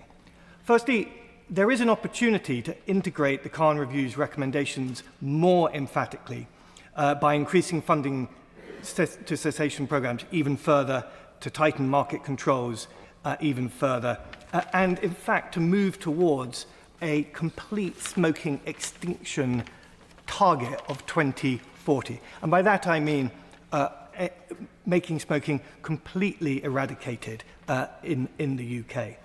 In other words, upgrading this bill from being a transition measure towards gradual reduction to an absolute and total eradication, saving lives, reducing inequality, and setting a global precedent. My Lords, if we did that, we would give clarity to the industry, which I hope many in this room would welcome. And I think it would recognise and answer many of the concerns about the extended generational nature of this bill that does create potentially ludicrous scenarios a long time in the future. And I hope Noble Lords, Lord Moylan, Lord Sharp, the Noble Lord Leicester, Brady, Murray, Scriven and Mayer will think about supporting this measure when I bring it to the House as an amendment in order to answer their concerns on that point. Secondly, I strongly back the introduction of a profit-based levy, as the Noble Lord, Lord Young of Cookham referred to. This measure, with 79% public approval, ensures the industry contributes fully to cessation programmes and our overstretched public health. On vaping, I very much welcome the thoughtful debate we've had already. The question is, for me at least, what kind of vaping industry do we want? Do we want a small, tightly controlled market selling vapes to former smokers, turning over around £1 billion, which is where it is at the moment, or something bigger? My instincts are that a sprawling £10 billion industry that leaves our children to pay for the long-term consequences of the potential health consequences is something that we should try to avoid.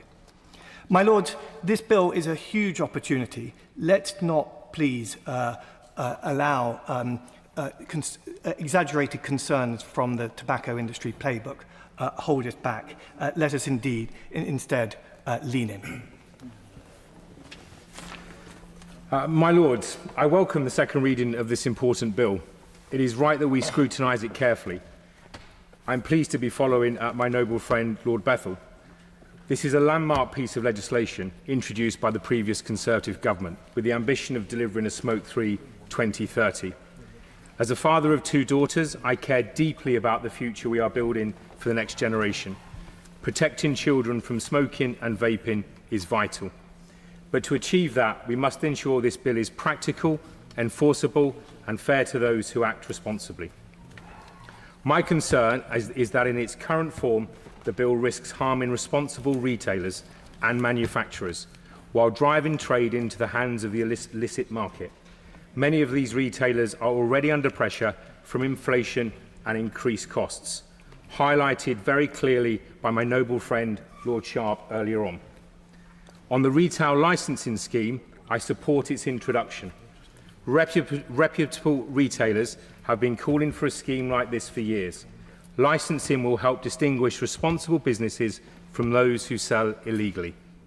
We know from ASH that nearly half of underage vapers buy their products from retailers, and the Chartered Trading Standards Institute says around 1/3 of vaping products in the UK are non-compliant. A proper licensing scheme will help enforcement and protect children. But, my Lords, there is no implementation date in the bill. Without enforcement, this legislation will not succeed. Trading Standard Wales have already raised concerns about the risk of the expanding illicit market. I will support amendments to strengthen and accelerate the delivery of the retail licensing scheme. Responsible retailers must be supported, and those who break the rules must be held to account. Another urgent issue is the so-called rise of the mega puff or carousel vape devices.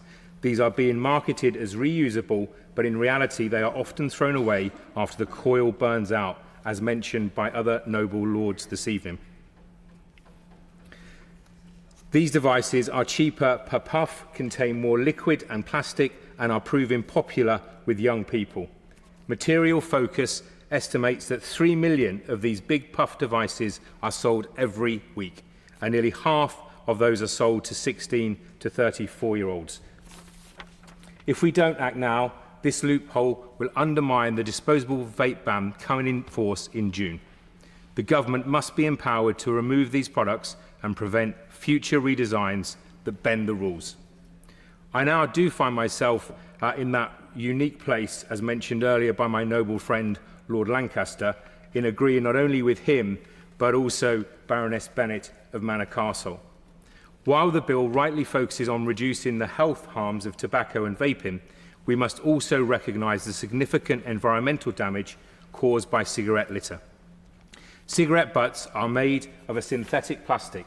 Each cigarette butt contains around 2 straws worth of plastic. Globally, around 6 trillion cigarettes are smoked each year, of which 4.5 trillion are littered.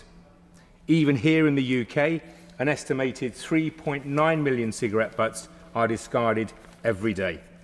These butts are not just unsightly, they pose a real threat to wildlife, pollute waterways, and are expensive for local authorities to clean up.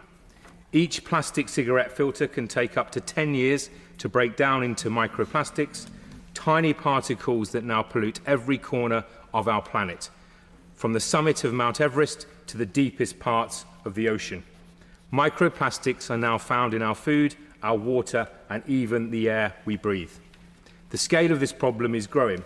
According to the Marine Conservation Society, the amount of plastic waste found on UK beaches rose by 9.5% in 2024 compared to the previous year. As we look to shape a smoke-free generation, we must also address the long-term environmental consequences of tobacco use. I would urge the government to consider measures to reduce cigarette filter pollution as part of this legislation. My Lords, I have focused on two areas that are critical to the success of this bill. We must support enforcement and close dangerous loopholes so that the legislation achieves what it sets out to do. Above all, we must protect our children and reduce smoking-related harm. I look forward to hearing the Minister's response and working with colleagues to ensure this bill delivers a truly smoke-free generation. My Lords, where we seek to restrict individual freedom, we should always approach that with a certain level of caution. However, it is undoubtedly the case that the horrendous and often fatal consequences of smoking go well beyond the individual. They are deeply detrimental to families, as we've heard even today with so many personal testimonies from around the chamber. They are deeply damaging to the health service and to our economy. The Minister, in opening this debate, estimated the cost annually to the UK at about 21 billion. The British Heart Foundation suggests that figure is around 43 billion. And while I think there can be a debate around statistics, what is undoubtedly the case is that the scale of the cost, both in economic, but more importantly in human terms, is enormous. And therefore the prize of seeking a smoke-free generation is one I think that we should support. And I therefore strongly support the principles and aims of the bill. As the Minister, I think, indicated in her opening remarks, it goes beyond legislation itself. If in this House we could simply ensure virtuous behaviour within society simply by legislating, then we would be living in a much easier world. But it requires a lot more than that. But it is also the case as we move through this legislation that we need to have legislation which is the most practical and the most effective. And therefore, while I think we should embrace the principles of this bill, I think the government, and indeed this whole House, particularly at committee stage, do need to address a number of the real and very genuine concerns that have been raised, and particularly through this debate. And I will list probably just 4 of them in the short time I have available. First of all, while I think many retailers will be strongly in support of the aims of this bill, there are genuine concerns that have been raised by small retailers over issues around enforcement, around age identification, and indeed the threats to both themselves and shop workers of potential violence, putting themselves on the front line. And I think we cannot be blasé about those claims and simply say, well, actually, it's a relatively small problem which will be overcome and it will all just work out. I think we do need to hear from the government how it intends to address those very genuine concerns and meet the concerns that have been raised by retailers. Secondly, I think it is right that the principal focus of this bill is to try to deter young people from smoking. Mention has been made about the best routes to give up smoking. The most effective way to give up smoking is never to start it in the first place. And we know that in terms of young people, I think the figures are that on average about 350 young people take up smoking each day. So I think it is also incumbent on the government, if we are looking at what the most practical measures are, to explain in detail why what has been suggested is a different practical approach of, instead of a rolling target in terms of age, that a higher fixed age of either 21 or 25 is not the way forward. And I think the government does need to go into much greater level of detail as to why that is something that wouldn't work, because I think we are all concerned about the effectiveness of this. Thirdly, it's been highlighted by Lord Dodds and Baroness Hoey. It is welcome that we have a bill which operates throughout the United Kingdom, and the Minister was right when she said that is critical to the effectiveness of this bill and also a quality of its impact. But there is a strong concern which has been raised because of the linking in with Northern Ireland with the European Union Tobacco Directive and its implications to the Windsor Framework. We have seen that tobacco directive have a very major impact on what has happened within Europe. The Republic of Ireland, which to their credit was actually the brand leader in terms of taking action against smoking, I think it was the first jurisdiction in Western democracy to ban smoking inside has been prevented from actually taking measures of this nature because of that directive. It is undoubtedly the case that there will be those particularly associated with the tobacco industry who will seek to challenge this legally, who will seek judicial action against that. And we need to see more substance than simply the government saying we're confident this won't succeed. There is no point in us passing legislation to find 6 months or a year down the line because of a court decision that this loophole is then opened up again in Northern Ireland and we all just shrug our shoulders. I believe that the government needs to address this seriously, and I believe it's something through amendment that needs to be there. And finally, I think we do need to acknowledge that there is a real risk of both smuggling and indeed additional criminality. That has been the experience of prohibition in any set of circumstances. Now, that is not the case that we say that we abandon prohibition. Otherwise, we would simply legalise everything. But I think it is incumbent on the government to say what additional measures are going to be taken to ensure that organised crime is combated. And again, it cannot be just more of the same. So I look forward to the Minister's response today, and I look forward to that detailed scrutiny at committee and report stage.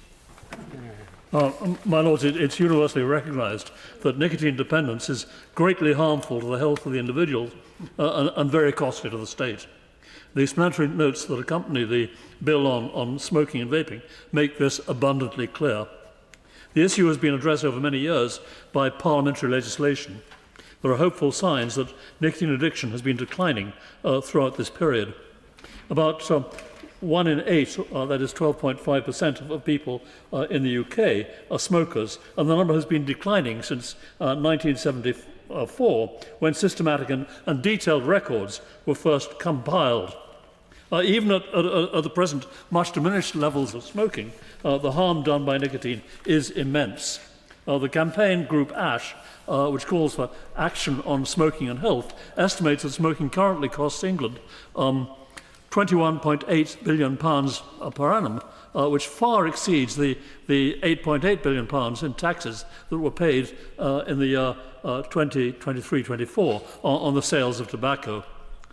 There are stark differences in the incidence of the affliction amongst different groups within the population. Those most affected are the poorest members in society, and those suffering mental ill health are amongst the most vulnerable. The physiological detriments of smoking are now well understood, and they are well represented in the statistics of illness and mortality. Most people who smoke do so with great regret, notwithstanding any tendency they may have to defend their right to smoke. The attractions of smoking and the addiction to nicotine are also well understood.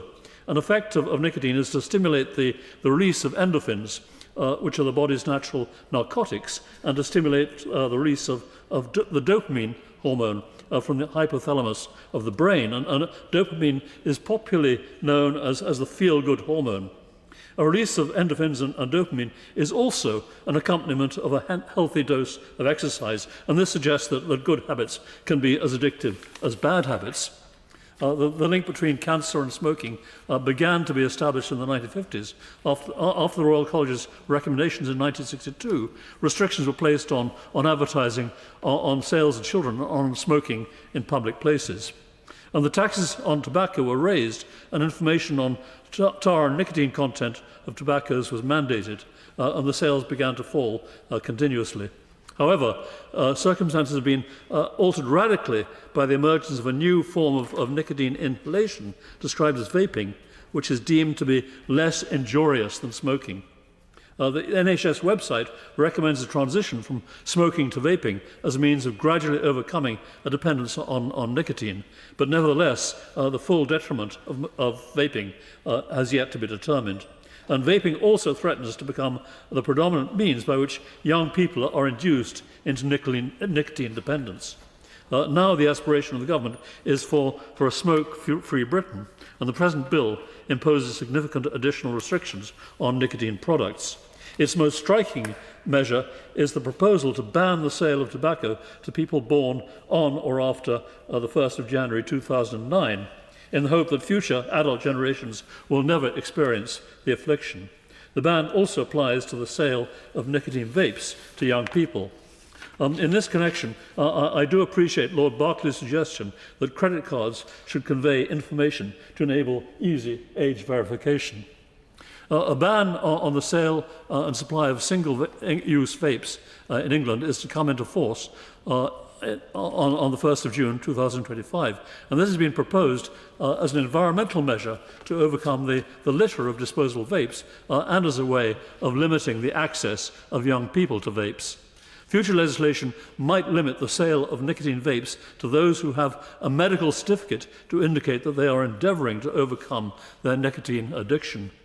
To be effective, the measures of this bill need to be buttressed by a vigorous inspection routine and by stiff penalties for infringements. And education in schools concerning the detriment of nicotine must also be pursued. A final thought concerns a potential pushback on the part of the manufacturers of vapes, of which there are a handful in this country. However, 90% of these items are manufactured in China, in the Shenzhen region. And it's interesting to observe that China has banned the sale of fruity vapes in its own country, albeit that these are still exported to the UK.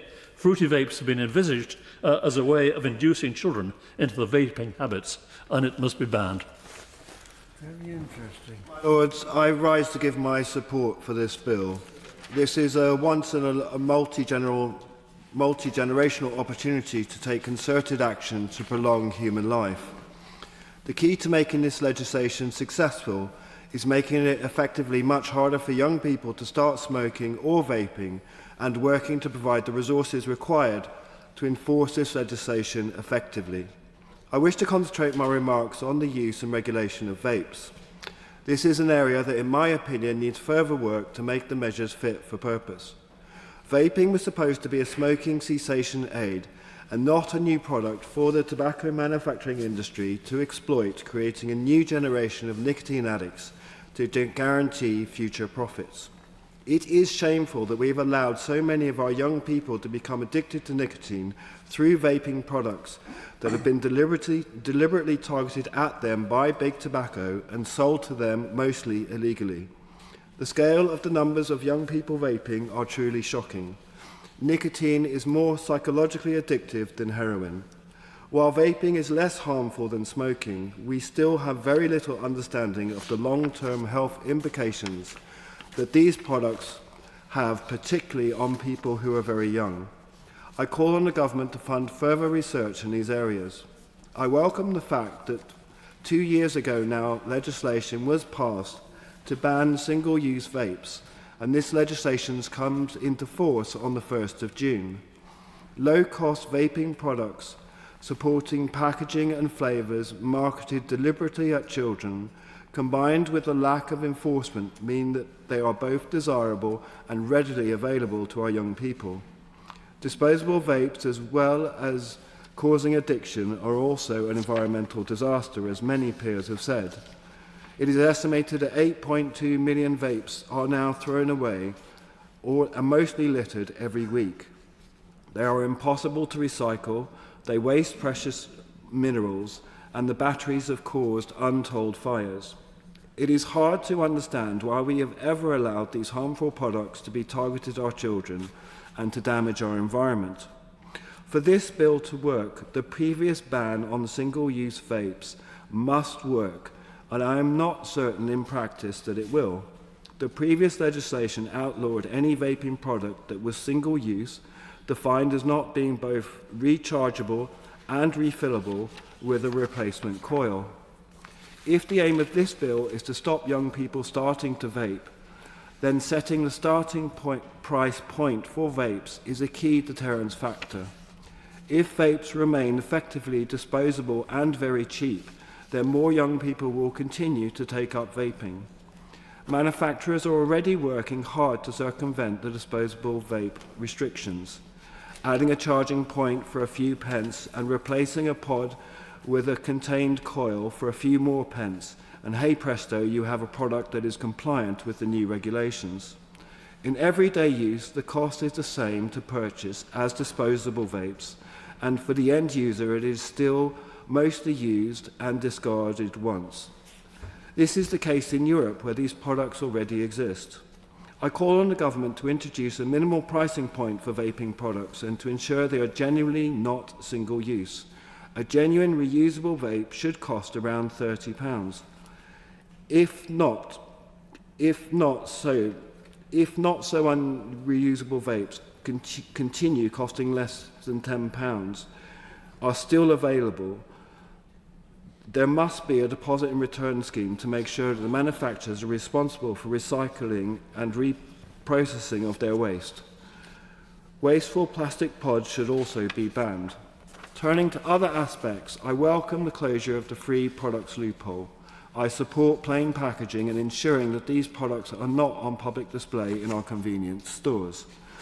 The arguments on flavoured vapes are more nuanced. It is undeniable that the names and flavours have been deliberately targeted at children, but adults also like flavoured vapes. I think it's important that we look at this carefully because it could have an impact on smoking cessation measures. We must address illegal vapes. I welcome the Illegal Vapes Enforcement Squad and the 30 million that the government has said they will provide every year, but this is not enough to deal with the problem. Illegal vapes are a huge criminal enterprise and our teenagers are the victims. Being illegal makes them cheap and age verification free, so it is the young people who are the victims. Many of these products contain high levels of dangerous chemicals like cadmium and lead, and they are dangerous and they cause harm. I call on the government to seek additional funds from the industry, from Big Tobacco, for further enforcement measures and for further research and regular random sampling to establish the true scale of the illegal vape problem.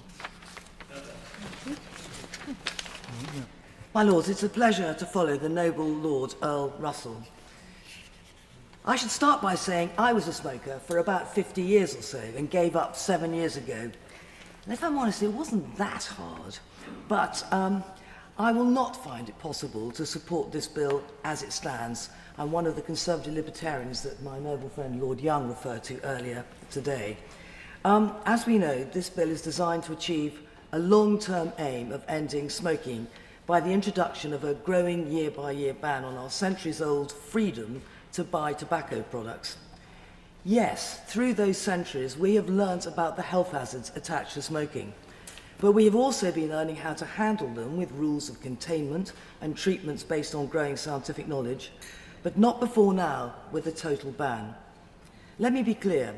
I do recognise that smoking can lead to serious, sometimes life-threatening health conditions, and I support limits on where smoking can take place. A ban on smoking in indoor public places makes sense, and indeed outside schools, but certainly not outside pubs and their gardens. Smokers should always be mindful of people around them when they light up, but there is space, I believe, for considerate smokers, and that is surely a reasonable balance. Yes, smoking can be a very expensive burden on the NHS, but so can other choices we make. What about sports with high injury rates like boxing, football, ice hockey? What about the growing obesity problem? Should there be more control over what people can eat? And of course there's alcohol, which causes huge additional pressure on the NHS, serious health problems, as well as damage and injuries from drunken behaviour. But I don't hear a call for a ban on buying a pint or two, and I should say now, nor do I want to. Meanwhile, smoker numbers in the UK have fallen significantly over the years. Back in the 1960s, some 51% of the population smoked, down to around about 11% by 2023. Yes, the figures do go up and down, but the overall direction is clear. This fall is due to successful health campaigns and a growing interest in healthy living, not a total ban. But in this bill, as we've discussed, we face this extraordinary proposal. Anyone born in 2009 onwards will not be allowed to buy cigarettes at any age, while those born even a day before them can. Surely that is simple generational discrimination, which will continue until the last person born before 2009 has passed on. So in 2027, two adults of similar age will have different rights based entirely on their birth date. Arbitrary lawmaking and very divisive, I would say. Meanwhile, Further regulation of vapes is also planned, despite being considered less harmful than smoking cigarettes, because young teenagers are attracted to them. Disposable vapes are to be banned, and I do agree they do pile up as horrible litter. The advertising designed to promote vapes, because they appeal to young audience, is also to be banned, and many of the popular vape flavours are to be banned. I do think it's right to try to protect young people from getting hooked on vaping, but of course this will also affect many adults who are finding that various vape flavours they like are helping them to give up cigarettes. So there does need to be a balanced approach to this, and it is already illegal to sell cigarettes and vapes to under 18s. The bill does propose new demands on retailers, including requiring much clearer evidence of purchasers' birthday details. But again, this needs careful thought. Some retailers may decide to close due to the increasing demands, including the introduction and management of new age verification systems, more training for staff, and the compliance with new regulations. Some reports suggest many closures are possible. And as we've been hearing, if those local shops, which have always been one of the main sources for buying tobacco products in their local communities, do start to close, then the black market is always there to fill the gap. And that way, there is very little control over who buys and what they buy. And as we've also been hearing, it is a very dangerous presence where it sets up. As I've already said, this bill proposes that everyone born in 2009 onwards will be banned from buying all tobacco products. But it seems that there is no actual ban on possession or consumption. So presumably that means that at 18 they will be allowed to smoke, but just not buy the products. And although it will be illegal for those who still can buy tobacco to buy for someone who can't, how on earth is that going to be actually policed? Will sharing a cigarette also be illegal? And how will that get policed? My lords, New Zealand has now dropped its plans for a similar ban, and so should we, and now allow the number of smokers to continue to dwindle as they are, as smoking becomes increasingly uncool. My Lords, I welcome this piece of legislation, and I also am grateful to my honourable friend, the Minister, the noble lady, the Minister, for outlining the rationale for this bill. I support the principles. I believe that we all should be embracing those principles, and I know we've had a very interesting debate this evening, ebbing and flowing between those who totally embrace those principles and to the libertarians who have certain reservations. But I think people are generally united on the viewpoint that there should be some form of, shall we say, dealing with smoking and dealing with the side effects of smoking and vaping. I am also grateful to ASMA UK, Long UK and BMA for their briefings, and I come with a personal testimony as well. Both my late mum and my late cousin had lung cancer, and neither of them smoked, but they were exposed to passive smoking because in all public arenas, some 15, 20, 30, even 40 years ago, there was a lot of public smoking. As this legislation, my Lords, extends to all of the UK, I want to give a Northern Ireland specific viewpoint, where this legislation was given consent by the Northern Ireland Assembly on the 10th of February. And to ensure that that legislation is meaningful, my Lords, and given its best chance, I would urge my noble friend, the Minister, to encourage the Minister for Health in Northern Ireland to introduce lung screening.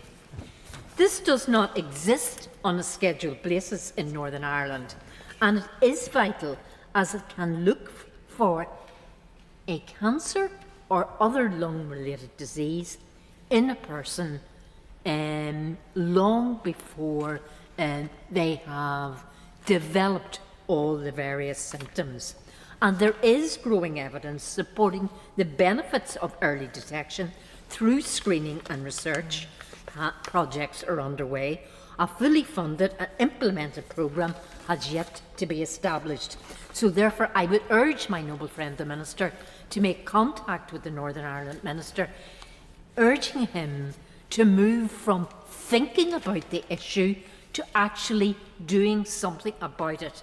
And I have talked to consultant oncologists who deal specifically with lung cancer in Northern Ireland, and they urgently want to see this lung screening issue implemented, because they believe that if it is implemented, then they can deal with the disease in the patients before it has reached such an advanced stage when they have restricted means of dealing with it.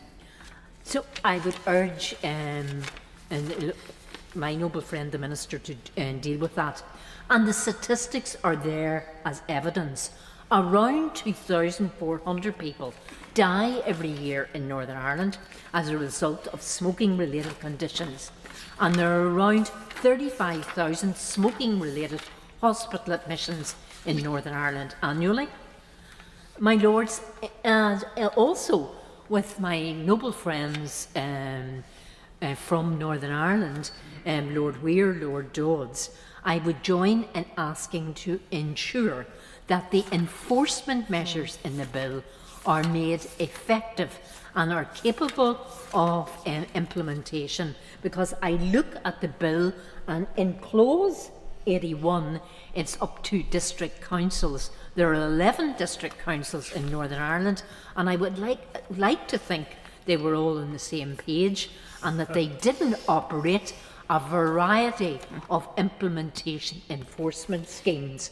And it is important that the legislation is sufficiently mandatory enough to ensure that that happens, because we want to eradicate disease and we want to ensure that everybody is on the same page and that the impact of smoking and of using vapes, tobacco and vapes, is mitigated.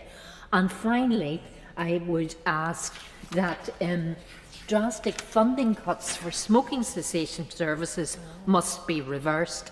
And also, like my noble friends from Northern Ireland, I would suggest that enforcement, not only enforcement, but other areas to do with money laundering must be ensured, and we must ensure that they do not happen, because there must be work between all the law enforcement agencies and the Department of Health and Social Care and the Department of Health in Northern Ireland to ensure that that does not happen, because if people can then purchase vapes and tobacco under the counter or by some other means, that will not help in dealing with disease eradication in the various cancers and emphysemas that are prevalent in Northern Ireland. Thank you. My Lords, I should declare an interest as Chair of the National Trading Standards Board, which is responsible for the most complex trading standards prosecutions and which works with government on a number of key priorities, including preventing the sale of illicit tobacco and vapes. And since trading standards receive so little parliamentary attention, I hope the House will excuse me if I just pay tribute tonight to the officers across the country who do just an outstanding job in protecting consumers and legitimate businesses. So thank you for allowing me that. The trading standards community, it must be said, strongly supports this bill for four main reasons.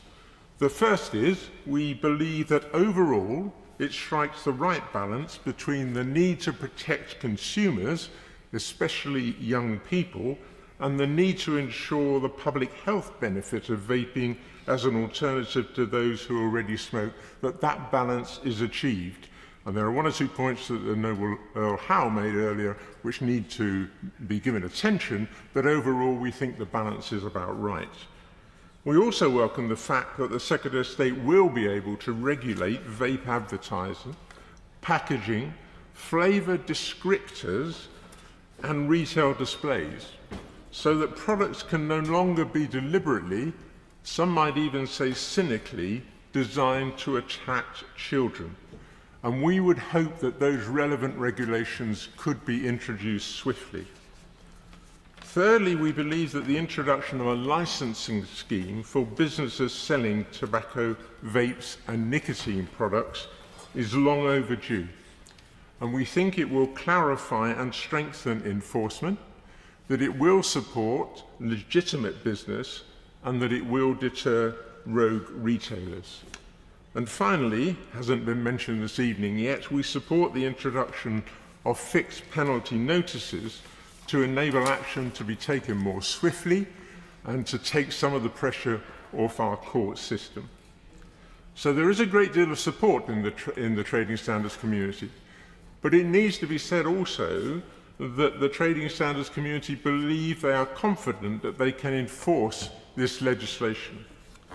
They are already well used to policing regulations which cover advertising products, which cover product content, and the age of sales, although quite clearly there is more work and thinking to be done around that particular issue. We're also increasingly effective at dealing with illicit tobacco and vapes. Indeed, last year alone, 1 million vapes were seized, 19 million cigarettes were seized, and 5,000 kilograms of illicit tobacco. The important point here, perhaps, is that the Trading Standards Institute feel quite strongly, and have evidence to support this, that better regulation, better enforcement and tax disincentives does not lead to a thriving black market. Indeed, in the last 20 years in the UK, there's been a reduction in the sale of illicit cigarettes down from 17 billion to 2.5 billion. So, trading standards support the bill, they think they can enforce it, but 4 caveats. Of course, there are always buts. The first, successful enforcement depends on resources.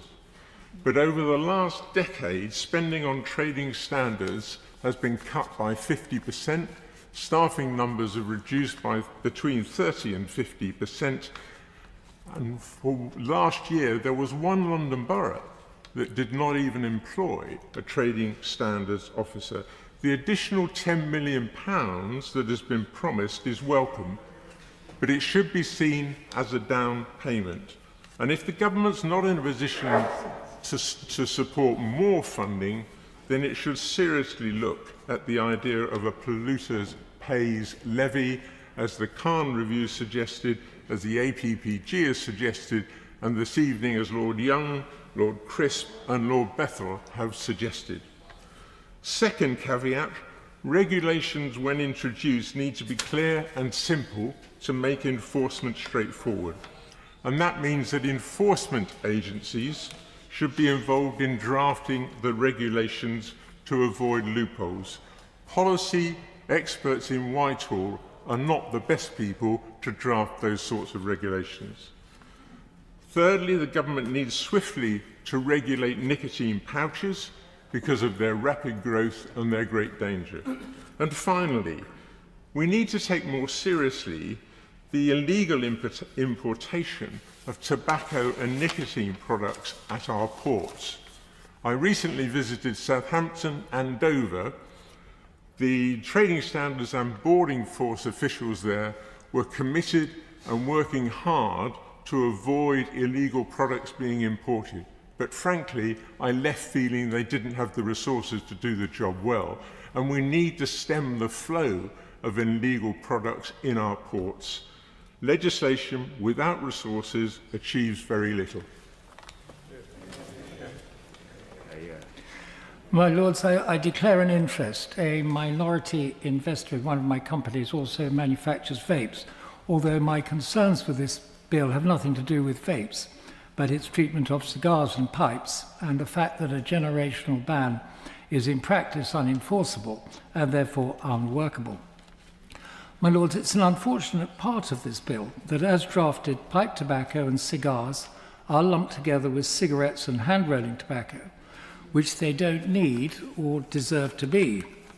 In fact, cigar smokers are such a vanishingly rare breed that the ONS stopped collecting data on them in 2018, at which point they were recording that one cigar is smoked per 22 adults, in a year. Looking around your Lordship's house just now, with about 25 noble lords attending, this means that between us all here right now, we smoke 1 cigar a year. Now, the noble lord smoking that one imaginary cigar, it's probably me, will know that it is made from pure tobacco leaves without any of the added chemicals found in cigarettes or their filters, that the cigar smoke is not inhaled and therefore the health risk relative to cigarette smoking is non-existent, and that as a result cigars are not addictive, and that there is no evidence at all that they are a gateway to other forms of smoking. In fact, quite the opposite, as smokers migrate from harmful cigarettes to harmless cigars and pipes as part of the quitting process. My lords, cigars are such a non-existent problem that they only reference 3 times in the entire 294-page impact assessment report. There are also drastic implications for shops and SMEs, especially related to the unintended consequences of the new packaging requirements, which we will have time to explore more in committee.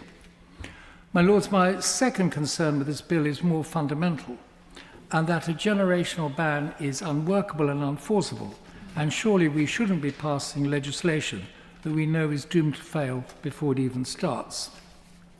It's almost as if the whole idea was thought up by someone who has never smoked, never drunk, never gambled, never smuggled. Versions of a generational ban have been tried twice before. Firstly in New Zealand, from where the idea first came, but they abandoned it as soon as it became clear that it wouldn't work. And secondly in Australia, where they now have contraband wars, with tobacconists being far-bombed as the regulated market is taken over by smuggler gang activities. My lords, is anyone even passingly familiar with drugs policy or prohibitions will know it's one thing to ban something, but quite another to prevent people from obeying the ban. And of course, when they ignore the ban, they are by definition breaking the law, which begs the question, do we really want to classify as criminals whole swathes of people who are law-abiding in every other way? As drafted, the bill will require shopkeepers to be its enforcers. But really, my lords, how realistic is it to ask a shopkeeper to tell if someone who comes in to buy a pack of cigarettes was born in this year or that year? A moment's thought or time spent in a busy shop will confirm that it's impossible, but also unreasonable to expect it to be otherwise. My lords, as the designated enforcers of this unworkable scheme, shopkeepers are rightly up in arms about it. They do, however, offer a solution which is enforceable and which will work. That is to make the sale of any tobacco product illegal to anyone under 21. Just as it is very difficult for any of us to tell the precise age of a teenager, it is comparatively easier for us to tell if someone is an adult or not. To reinforce this common sense solution, all the evidence suggests that hardly anybody starts smoking over the age of 21.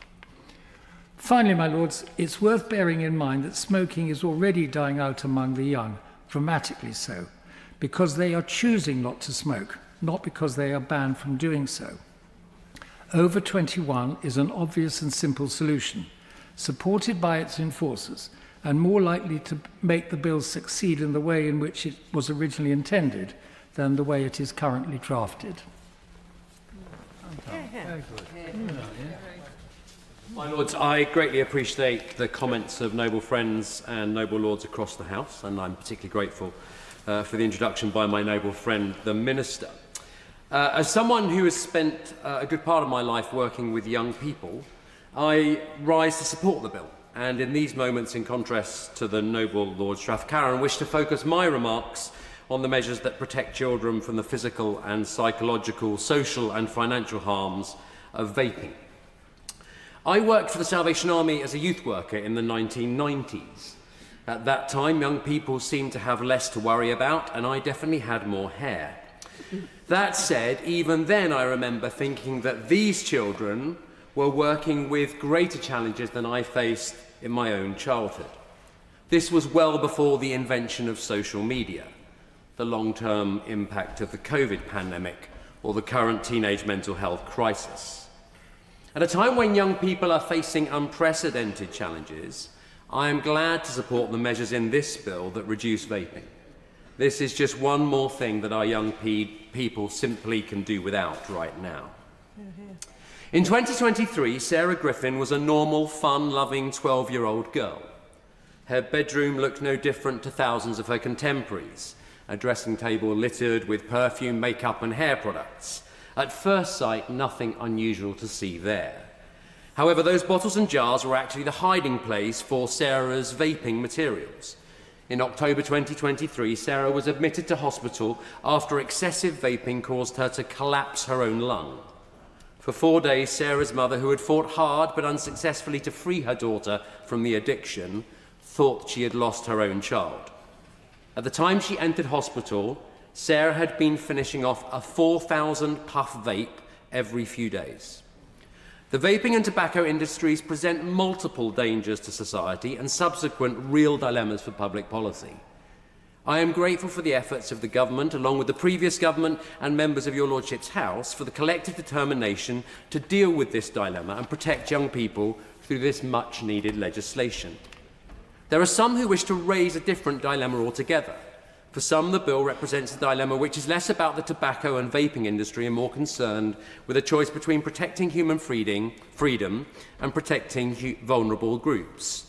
With respect, I think that dilemma is false. As a long-time champion of freedom of speech, freedom of religion or belief, I welcome any discussion in our Lordship's House on the importance of freedom for a healthy society. I too prize the long-fought freedoms and hard-won liberties that we enjoy today. But the simple fact is this: those societies that promote freedom most often are the societies that provide the greatest protections for the vulnerable. And the inverse is also the case. In societies where freedom is diminished, the vulnerable are often endangered and exploited. The idea that we must choose in this House between safeguarding freedom and safeguarding children is a fallacy. These measures do not threaten freedom, but they will increase protections for one of the most precious and vulnerable parts of our population. Currently in this country, teenagers and young adults are the most likely group to become addicted to vaping. In 2024, 18% of 11 to 17-year-olds, almost 1 million children in all, tried vaping, and nearly 5% of 11 to 15-year-olds admit to being regular vapers today. While the NHS said that vapes can be used to help adults quit smoking, there is no long-term research to demonstrate the potentially harmful effects of long-term use.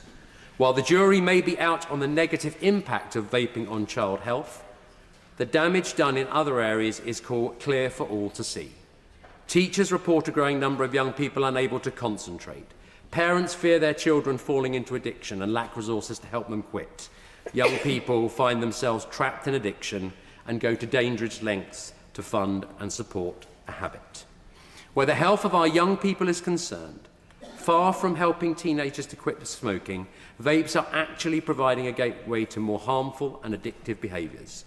Recent research indicates that 1 in 6 disposable vapes consumed in the UK contain elements of the drug spice.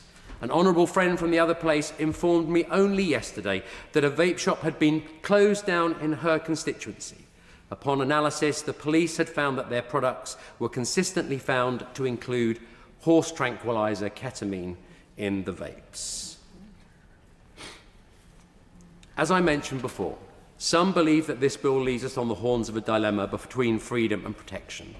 I believe this bill is about freedom. And in the words of a previous Conservative Health Minister, Andrea Leadsom, only a few months ago, this bill is about freedom from addiction. After 4 days in a medically induced coma, doctors saved Sarah Griffin's life.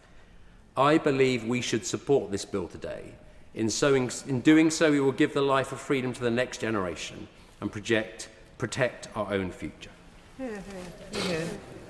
My Lords, while nobody in this House would ever dispute the virtues of creating a smoke-free generation and protecting public health, the reality is that legislation, if we want it to be effective, has to be both practical and enforceable. And it is there that I have real difficulties with this bill. I'm going to, in the very short period of time I've got, going to just touch on one area, and that is the burden, and it's an undue burden, which is now going to be placed on local councils. And we are going to create laws that are ultimately unenforceable, will inadvertently encourage illicit trading and limit our personal freedoms. On the matter of enforcement, we know that trading standards, the police and licensing teams right across the UK are already under-resourced and overstretched. The notion that we can somehow police every corner shop in Britain, that's all 50,000 of them I understand, and regulate every e-commerce website and every cross-border shipment, I'm afraid, is just farcical. For even if we accept the premise of this bill, which I do not, government have yet to properly explain how they plan to adequately enforce it. I might add that the previous bill put forward by the Conservative Party was little better on that point.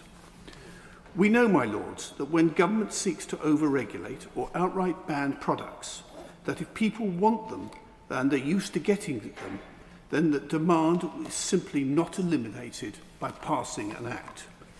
Instead, over-regulation pushes the trade underground, resulting in illicit trades, dangerous counterfeit products entering the market, and pose even greater risks to public health than the blueberry vape that somebody wants to buy over the counter at his local convenience store.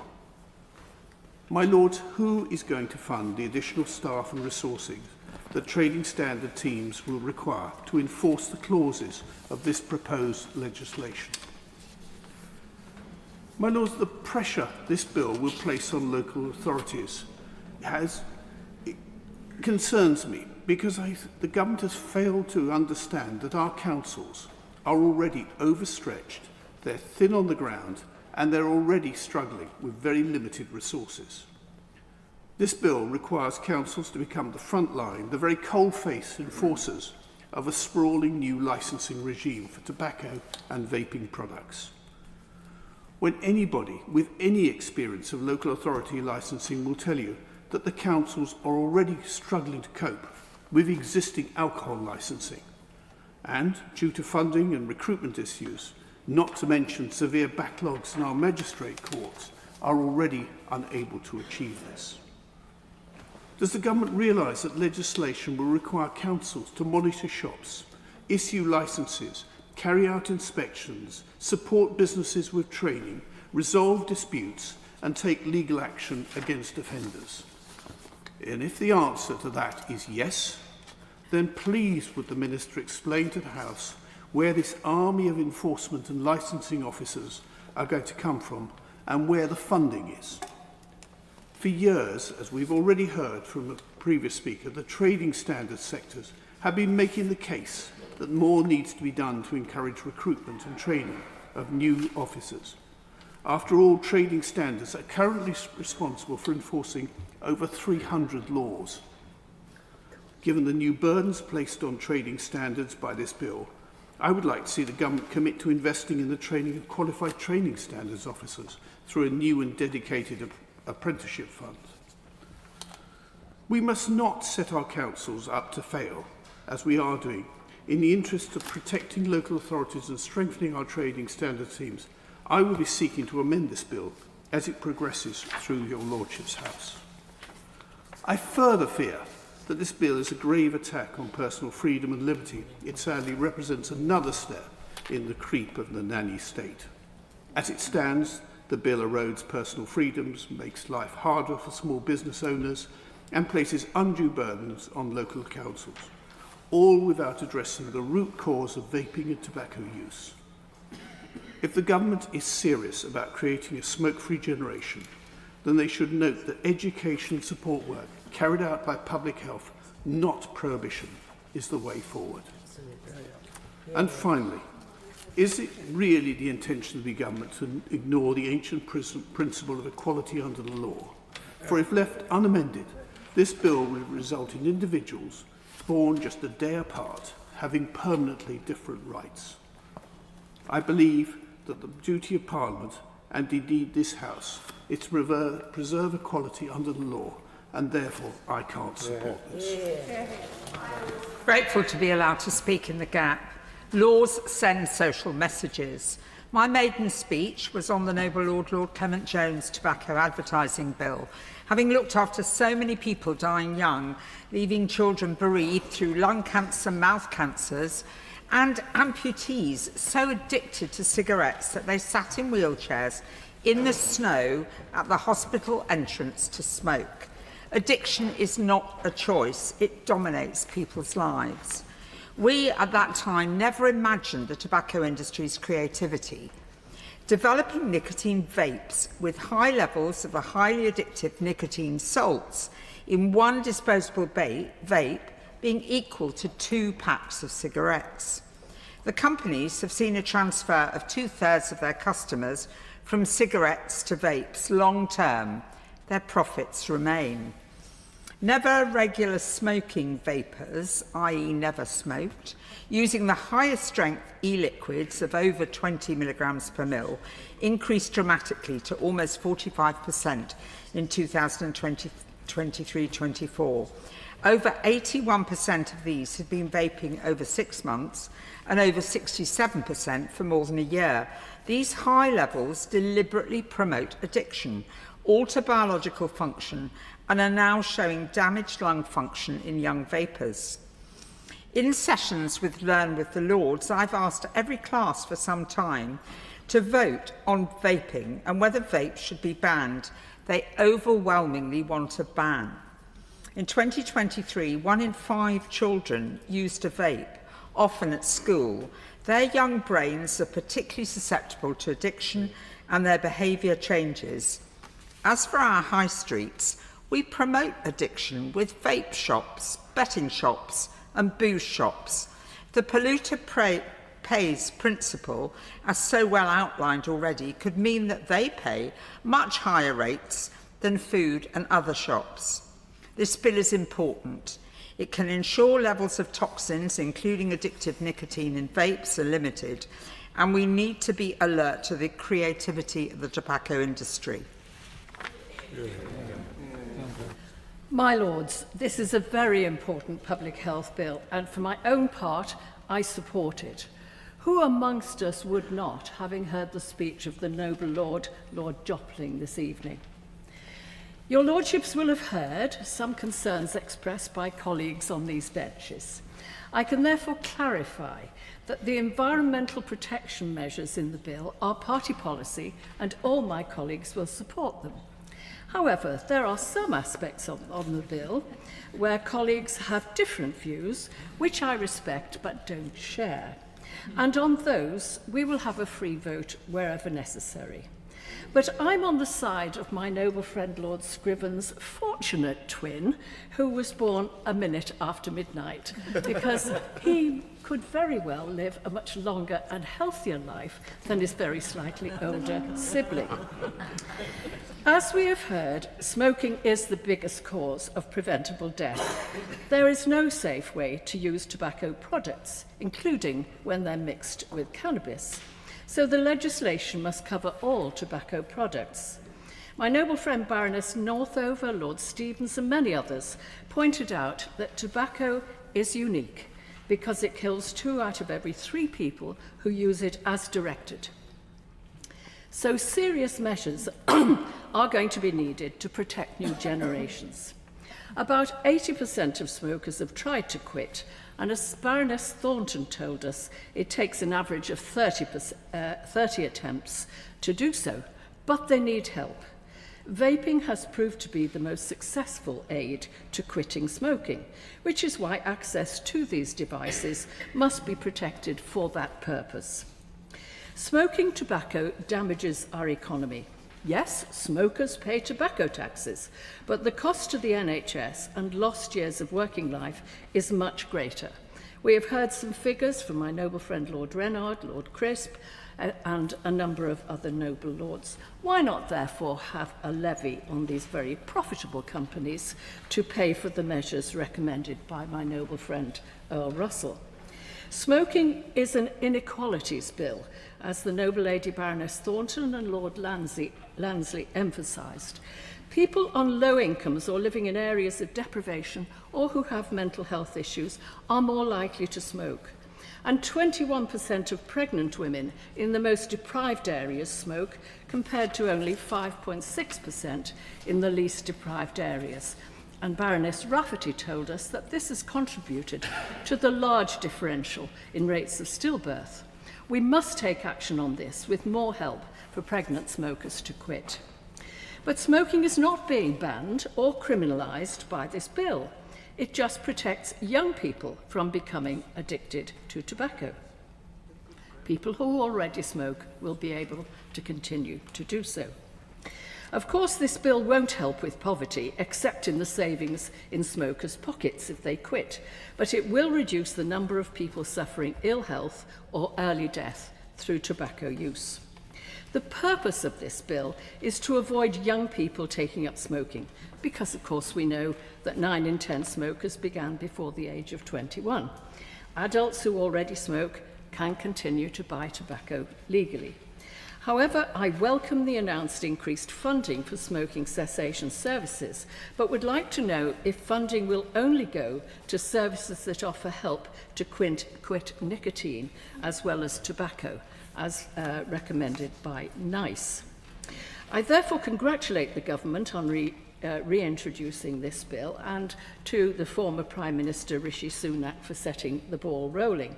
However, time is of the essence, because 35,000 18 to 25-year-olds have started smoking since the King's speech, so we need to get on with it. I believe that raising the legal age of sale incrementally is the best way to move towards a smoke-free generation, for 2 reasons. First, it will enable retailers to adjust gradually to the new regulations by compensating for profits lost on tobacco products by introducing other products to their stock. Removing a 1-year cohort at a time from the potential market will minimise the impact of this adjustment. I suppose that's why so many retailers support these measures. It is increasing to note that the retail margin on tobacco products is 8.5% compared to around about 21% on other products, whilst the tobacco manufacturers make 50%. I agree with the introduction of licensing to sell both tobacco and vapes, but would like to know what sort of burden the application process will put on small retailers. Also, can I ask the Minister, what about the rest of the supply chain? Should not importers and wholesalers also be licensed? Secondly, the gradual implementation answers the claim from the tobacco companies that the bill will encourage the illicit market. Well, they would say that, wouldn't they? A single-year cohort of potential smokers does not introduce a vast new market for illicit traders to prey upon. The numbers are small. The Minister may know how small. Previous legislative measures did not increase illicit sales because of effective enforcement, and those enforcement measures have recently had some very considerable successes. However, adequate funding for border forces and local trading standards continues to be vital, as Lord Bishard said. Will the government monitor the adequacy of this funding as things progress? Some of my colleagues are concerned that the bill restricts the freedom of adults to buy a legal product, and the way it is done would allow one 37-year-old to buy tobacco while another, whose birthday was a month later, would not. Well, I leave the Minister to explain why a particular birth date was chosen rather than a particular age. My personal view is that once people are hooked on nicotine, they are no longer free to choose, because it is so highly addictive, which is why it's so important that they shouldn't take it up in the first place. Most people who smoke regret having started, and many of them try very hard to give up. To quote Professor Chris Whitty, "I have seen many people in hospital desperate to stop, but they cannot. Their choice has been removed," unquote. Nicotine takes away their freedom. That's why it's so important to stop people taking it up in the first place, and to disincentivize taking up nicotine-containing vapes, except as a quitting aid. Some say that age verification may raise the spectre of ID cards, which my party and I are very much against. However, most young people are quite used to having to show ID when buying a beer or cigarettes already, and small retailers often ask for it. I myself have been asked for ID this last week when collecting a parcel from the post office and taking rubbish to the local tip. I think that extending the range of products for which age verification is required is a small price to pay for eliminating this dangerous and costly product within a generation. Some suggest we could achieve the same objective through education, public information, and smoking cessation services, but we've found that government action works better. Since the indoor smoking ban and advertising restrictions, young people now smoke at half the rate of their parents' generation. However, we must not let up on education about the dangers of smoking and indeed vaping, especially since there's evidence that refillable vapes are being spiked with spice or cannabis. As mentioned by Baroness Gray-Thompson, Lord Earl Russell, Baroness Bennett of Manor Castle and others, some smokers believe that filter cigarettes give some protection from the harms of tobacco, but of course they have no health benefit at all and may give a false sense that they do. However, filters do have an environmental impact, and many are made of plastic, which does not decompose, and even the biodegradable ones take a long time to rot down and can pollute our rivers. There's therefore a strong case for banning cigarette filters on environmental grounds. There's been an exponential rise in young people vaping, and the bill gives ministers power to regulate them without presenting a barrier to smokers using vapes to quit. Vapes are relatively new, so the effects of long-term use are unknown, although the very fact that it's illegal to sell vapes to children is because there is some evidence of a negative effect of inhaling vaping products on the developing lungs and brain. However, although vapes may be less harmful than smoking, the purpose of this bill is to discourage non-smokers from taking it up.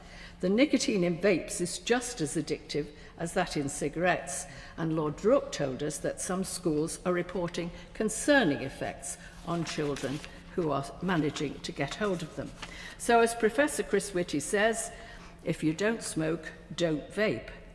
Once you start, they've got you, like any other addiction, and that's why the tobacco companies have turned to vapes to protect their profits. On the powers for minister to regulate aspects of vapes, such as flavours, colours, advertising and packaging, I would say this. The industry has cynically targeted children, as Lord Stevens showed us very graphically, with brightly coloured packaging and child-attractive flavours. The powers to stop this are welcome, but the government must engage with young people and existing smokers who want to quit to make the regulations successful. As Baroness Martin said, we need to make vapes really boring and unattractive. On the powers to extend the smoking and vaping ban into new outdoor areas, I would say that if you can smell smoke, you are inhaling it. That reduces your freedom to breathe clean air, and nobody has given you any choice. However, I would like assurance that before this power is used, there will be serious consultation to establish whether there is really any harm to smokers. There must be to non-smokers. There must be evidence of harm. My lords, prevention of one of the major causes of illness is better and cheaper than cure. We have to plug the hole in the leaky bucket of public money by stopping preventable diseases wherever we can, and that includes action on bad food and obesity. Do we want to pay higher taxes to pay for the NHS to treat more generations who tobacco dependency has made ill?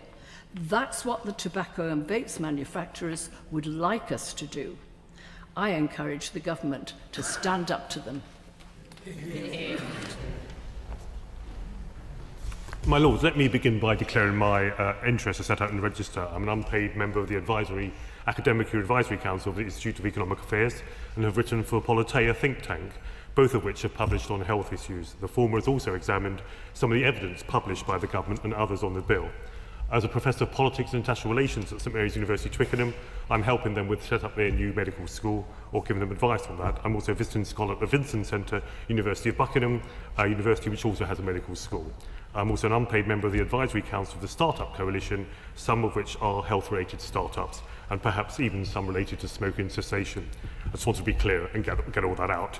My Lords, this has been a long but excellent debate with many speakers. I think so long, in fact, that I suspect that noble lords who are members of the informal terrace smoking club will be longing to reach for their cigarettes or vapes. But in detaining them a little longer, can I thank all noble lords who took part in today's second reading. I'm also grateful to the noble Baroness the Minister for introducing the bill in the clear way that she usually does, and to her officials for meeting with us earlier. My Lords, we have heard a range of views. At one end of the spectrum, there are those who believe that smoking should be banned as soon as possible and in as many places as possible. At the other end, there are those who see the debate in terms of freedom of choice and the right to smoke, despite knowing the harm that it causes. Earlier today, when I was discussing this with another noble lord, he quoted Kingsley Amis to me, who said, "No pleasure is worth giving up for the sake of 2 more years in a geriatric home." So let me say I respect the range of views, but in doing so, I think there are probably a few truths on which I hope that we can agree. First of all, smoking is not good for you. Now that might sound like a British understatement. Maybe I should go stronger and say smoking kills and nicotine is addictive. Secondly, the current evidence suggests that vaping is safer than smoking. The current evidence also suggests that not vaping is healthier than vaping. Now, in recognising these 3 truths, I appreciate that the government is trying to achieve a difficult balance, or as the noble lady the Minister earlier said, a nuance between these 2 positions. The first is that vaping is a useful pathway away from smoking. The second is how do we stop young people from taking up vaping and encourage current vapers to quit. And I thought the speech from the noble Lord Rook was very eloquently put the case about how we need to tackle youth vaping. Now, in achieving this difficult balance, from this side, from these benches, we want to see the government making laws based on evidence, but also in a way that is effective, accountable and pragmatic. My noble friend Earl Howe earlier raised the issue of the government's additions to the previous version of this bill, especially the huge number of delegated powers. I thank my noble friend Lord Blencathra, a former chair of the Delegated Powers and Review Reform Committee, for highlighting his concerns over criminal offences being made by secondary legislation or even just by delegated powers. And I think that's something that we will probe from this side. And among those is a new powers in Part 7 to expand smoke-free places and to impose further restrictions on where people can vape. I think we will want to probe on whether it would be more appropriate to put this on the face of the bill, making healthcare settings, children's playgrounds, educational establishments smoke-free, rather than relying on some intention of a future government. And I also think we should consider the evidence for expanding vape-free areas, given the current lack of evidence for the harms of second-hand vape inhalation. But as that evidence evolves, I think we should find ways of reacting. And I can understand that as an argument for delegated powers, but I think we have to get that balance right and not use it as an excuse. We will also want to probe on possible unintended consequences of being seen to treat vaping and nicotine products in the same way that we treat tobacco products. As the noble Lady Fox mentioned, research has shown that approximately 50% of all UK adults believe that vaping is as harmful or even more harmful than smoking. We know current evidence doesn't suggest that. And this is despite the fact that the NHS website says that in 2022, UK experts reviewed the international evidence and found that in the short and medium term, vaping poses a small fraction of the risks of smoking. Also, vaping has not been around for long enough to know the risks of long-term use. So while vaping is less harmful than smoking, it is unlikely to be totally harmless. So we will probe on whether placing restrictions or similar restrictions on vaping and nicotine products to cigarettes will unintentionally deter current smokers from switching to less harmful vaping products. A number of noble lords, including noble Lord Dodds, have raised the impact of this bill on small businesses. My noble friends have also done it, including Lord Sharp. Small independent retailers and convenience stores owners have faced increased costs They face the rise in national insurance contributions, national minimum wage. Whatever their merits, they clearly have been passed on to small businesses. Now, some worry about the cost of the employment bill, and now the additional licence fee for implementing the generational sales ban, the advertising ban on all nicotine products, and probably further regulations and restrictions under the number of secondary powers of this bill. If I can quote Gurpal Jutty, who runs a NISA local in Leamington Spa, in a submission to the Public Bill Committee in the other place, he said, look, I'm not a lobbyist, I'm not a politician, I'm just a shopkeeper trying to make a living. And I'm writing to you today because the proposed Tobacco and Vapes Bill has me seriously worried about the future of my business. You can consider this a retailer's plea for common sense. I'm tired of being ignored. Retailers are on the front lines of the issue and we have valuable insights to offer. Let's ditch the bureaucratic nonsense and work together to make a policy that actually makes sense. Let me be clear, we are not asking to ditch this bill, but we will probe to create a bill that is workable and makes sense. The Noble Lord Scriven and Noble Lady Baroness Fox have rightly raised concerns over personal liberty and problems with prohibition, and the practicality of the measures, especially age differentiation. And we've heard both sides of that debate. Noble Lords, including my noble friend Lord Brady and Lord Teverson, have pointed out that smoking cannabis is illegal, but it's pervasive in many parts of London. The point, though, is this is not a bill against smoking, it's a bill against the sale of tobacco products and vape products. And I think that's the thing we have to be clear about. But having said that, Inga Becker-Hansen of the British Retail Consortium told the Public Bill Committee on the 7th of January, in 30 years' time, if you have someone who is 45 versus 44, from the date of January 2009, it may lead to ID for each sale of a given product. Points of sale can be a flashpoint for violence and abuse against retail and shop workers, so it was a real concern for retailers. So we will probe the impact of this bill also on the illicit trade in tobacco and vaping products. HMRC has estimated that in 22 to 23, illicit tobacco accounted for 14.5% of the total UK market. And current estimates show that illicit vapes account for about 30% of the total vaping market. Now, a 2024 report by the Home Office's National Business Crime Centre found that the provisions in this bill mean, quote, the demand for illegal tobacco products is set to grow dramatically. We have to be careful about these unintended consequences. So like my noble friend Lord Naseby and the Earl Leicester and the noble Baroness Lady Hoey, we will want to probe on whether restrictions on vaping products could lead to an increase in the illegal trade, leading to a risk of more dangerous and unregulated products being used and finding their way into circulation. And I think we're all united in wanting to tackle those both illicit and illegal products. I also, noble lords have also expressed concern, including my noble friend Lord Murray, that the government appears complacent about the illicit tobacco trade. While it relies on figures that show a drop in illicit tobacco sales, a Europe-wide report from KPMG, based on looking at discarded tobacco packages and not making any assumptions and mathematical formulae, it reported an increase in illicit consumption in the UK in 2023. Now, I understand why these figures have been dismissed, because the report was funded by a tobacco company, and I completely understand that reasoning. But I would be interested in understanding whether the government will commission similar research looking at discarded tobacco packets as a method of understanding the illicit tobacco trade. And if not, can it explain, would it be able to explain why not immediately now, of course, in writing, about why it has doubts about this methodology and why it prefers the formula used by HMRC, which has actually been criticised by many people for the assumptions it makes around smoking. So we will be probing the government on this and on what action it will take to tackle this rise in illicit sales. And we know this is something that all noble lords will agree on, tackling illicit sales of illegal products. Finally, I'm a huge believer in the role of local community non-state initiatives that improve people's health. So I've worked with organisations that help tackle obesity and local financial problems, other problems. So we will probe the government on what it has learned and can learn from local community initiatives that have reduced smoking. We haven't heard enough today about local community initiatives, people who understand their different local communities and the projects in those communities that could actually reduce smoking. Most of it has been about top-down measures to try and reduce smoking. So whether noble lords smoke or not, I hope that we are united in our desire to reduce the incidence of smoking-related deaths. and also shared concerns over the rise in youth vaping. But I'm also sure that many of us will want to help the government to achieve an appropriate balance based on evidence, pragmatism and proportionality. I thank all noble lords who spoke and look forward to the many days of debate ahead.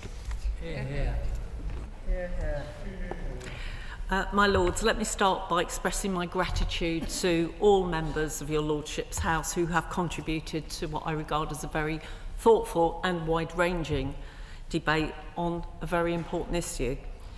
The debate today, as we know, has been very well supported, and I hope noble lords will understand that in my summary I will not be able to cover every issue that's been raised, but I will endeavour to respond to as many themes and questions as possible, and of course I will be happy to have further discussions with noble lords, and I know that we will have the opportunity for many more discussions ahead of and during future stages of the bill, and I too look forward to committee stage. My noble friend Baroness Thornton, it seems many hours ago, spoke of the measures in this bill being a further step along the way. And I want to share that view, which has also been expressed by a number of noble lords, particularly those in the, I'll call it politely, a cohort. I don't know what the collective term is for former health ministers, but I'm sure we will work on that. But I am in that cohort, and I too worked towards the initial smoking ban in 2007, and as a former public health minister introduced the display regulations that we are now so used to. And I've always noticed how when in 2007 we introduced the original ban, no one could have dreamt of the challenges we have today, including vaping. This was not something we'd considered. And it was also important to go with the public. And that's why I was keen to outline support from the public in my opening remarks. So I'm grateful for the challenge. I've heard many concerns today, and I've heard outright opposition to the bill. And I've also heard much support for the measures of the bill, although questions rightly around the bill. But many noble lords have been supportive, including the noble Lord Lansley, the noble Lord Stevens, who did me the assistance, who gave me the assistance by anticipating some of the arguments that will be deployed. The noble Lady Baroness Redfern, the noble Lady Baroness Smith, and as I say, many others were all very supportive. And I'm grateful also to my colleagues on both front benches for taking a similar line to the one I'm about to in respect of the Chief Medical Officer's views, which include, if you smoke, vaping is safer. If you don't smoke, don't vape. And I'm very grateful to noble lords who were good enough to join me yesterday in meeting with the Chief Medical Officer and officials at a briefing, which certainly I found helpful, and I know others did too.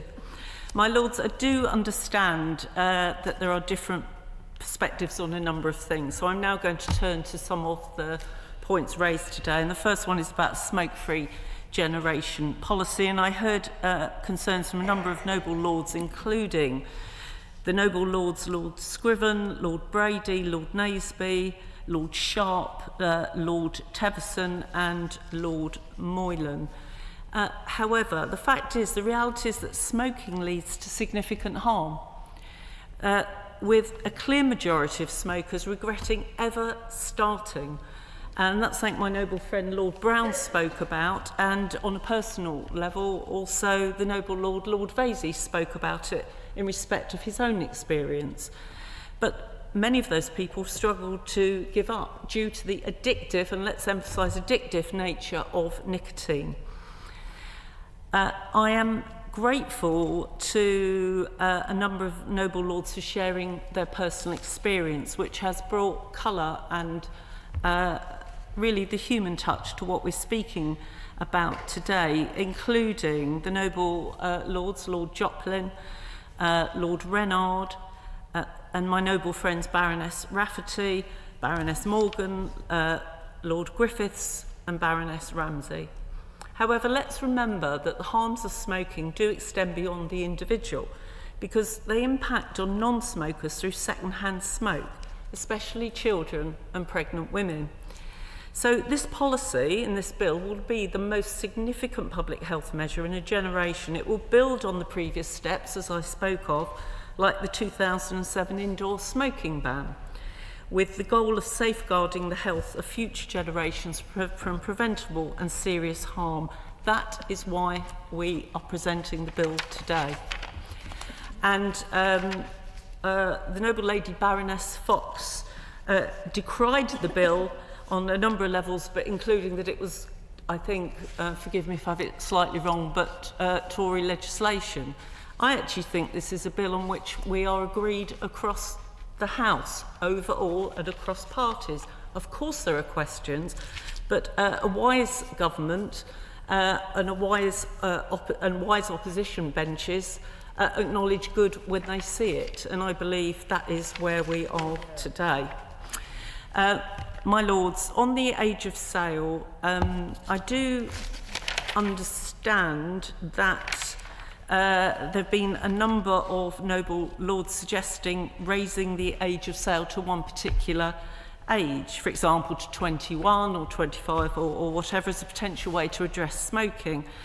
And the issue with that, and it was the noble Lord Bourne who put this so well, that actually doesn't stop young people starting to smoke. And the whole point is, once you've started to smoke, the challenge of giving up is tremendous, because it is an addiction. So yes, it could have an impact, a positive impact, but it will not fully achieve the ambition of a smoke-free UK.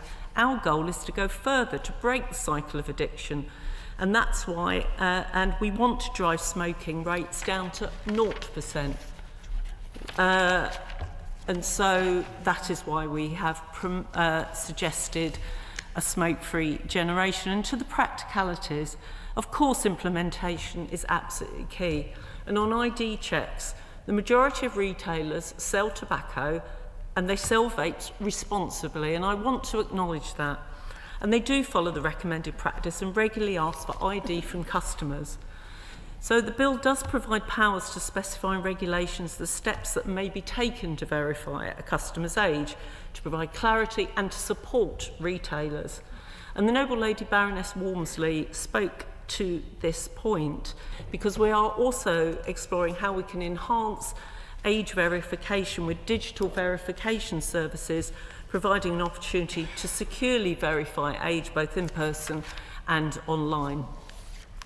With regard to the products in scope, this bill captures all tobacco products, as tobacco is uniquely harmful. And there are around 5 times more people smoking non-cigarette tobacco, such as cigars, and that's happening now more than a decade ago, and the greatest increase is amongst young adults. So to the noble Lords Earl Howe and the noble Lord Vasey, I would say that this is why the bill importantly captures all tobacco products and must not be watered down to exclude certain products. And to the noble Lords the Earl of Lindsay, Lord Strathcarron, Lord Scriven and Lord Brady, who referred to other products outside of this range, let me say, again, let me call upon the words of the Chief Medical Officer, there is no safe level of tobacco consumption, and that is what sets it apart from other products that we might feel are harmful. There is no safe level, not even a little bit, and that is the key. And therefore, cigars, shisha and heated tobacco are all in scope. And to the point about heated tobacco that was raised earlier, there is evidence from laboratory studies of its toxicity. And there are, as noble Lords have spoken of, less harmful tobacco-free products to support people to quit, rather than, for example, heated tobacco. A number of noble Lords raised about the growth in illicit sales. And I hear those concerns which were expressed by the noble Lords Lord Dodds and Lord Blencathra, Lord Naseby, Lord Scriven, the noble Lady Baroness Howe, the noble Lord Howard, the noble Lord Murray, and the Earl of Leicester, who were concerned that the ambitions of the bill could be undermined in this respect. Let me say, as other noble lords have done, history shows that when we have introduced targeted tobacco control measures, the size of the illicit market has not increased, and indeed, as the noble Lord Bishard spoke to the House about, it has in fact continued to fall. And when the age of sale increased from 16 to 18, the number of illicit cigarettes consumed fell by 25%. So the government is also cracking down on the demand for illicit trade as well as the supply, to the point raised by the noble Lady Baroness Walmsley, with a joint strategy with HMRC and the Border Force backed up by over £100 million of new funding over 5 years. Let me say how grateful I am to the noble Lord Bishard for articulating the support of those who work in trading standards as well as acknowledging their worth, and I would share his views on that. And it might be helpful, as these were points raised by the noble Lords Lord Moylan and the noble Lord Udney Lister, that to reiterate, we have announced £10 million of new funding in 25-26 for trading standards to boost the workforce and to tackle the illicit and underage sale of tobacco and vapes. There were also a number of questions raised about whether driving down the smoking of tobacco could lead to an increase in the smoking of cannabis. Well, as the noble Lord Kamal rightly and accurately spoke, this bill is not banning the smoking of anything.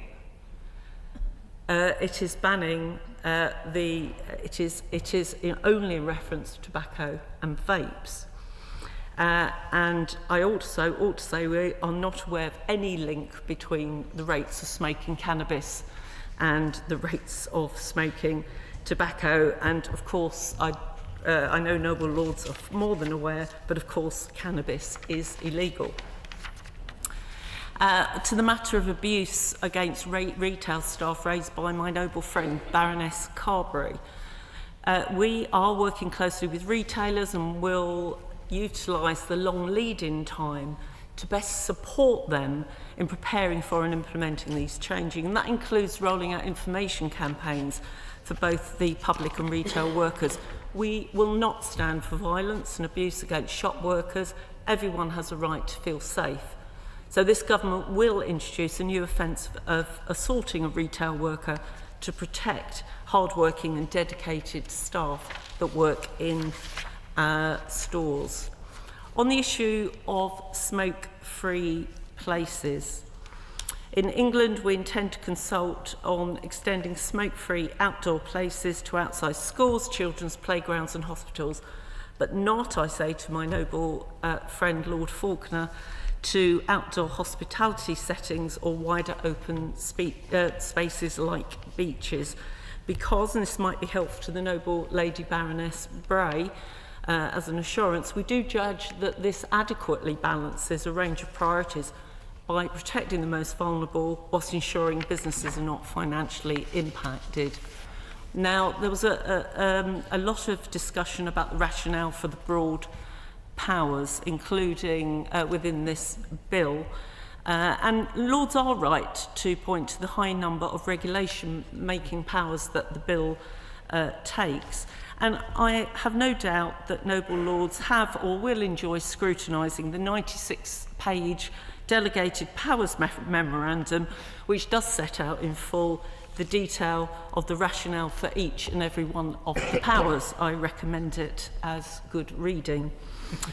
But concerns were particularly raised by the noble Lord Earl Howe, Lord Blencathra, the noble Lady Baroness Howe, and the noble Lady Baroness Mayer.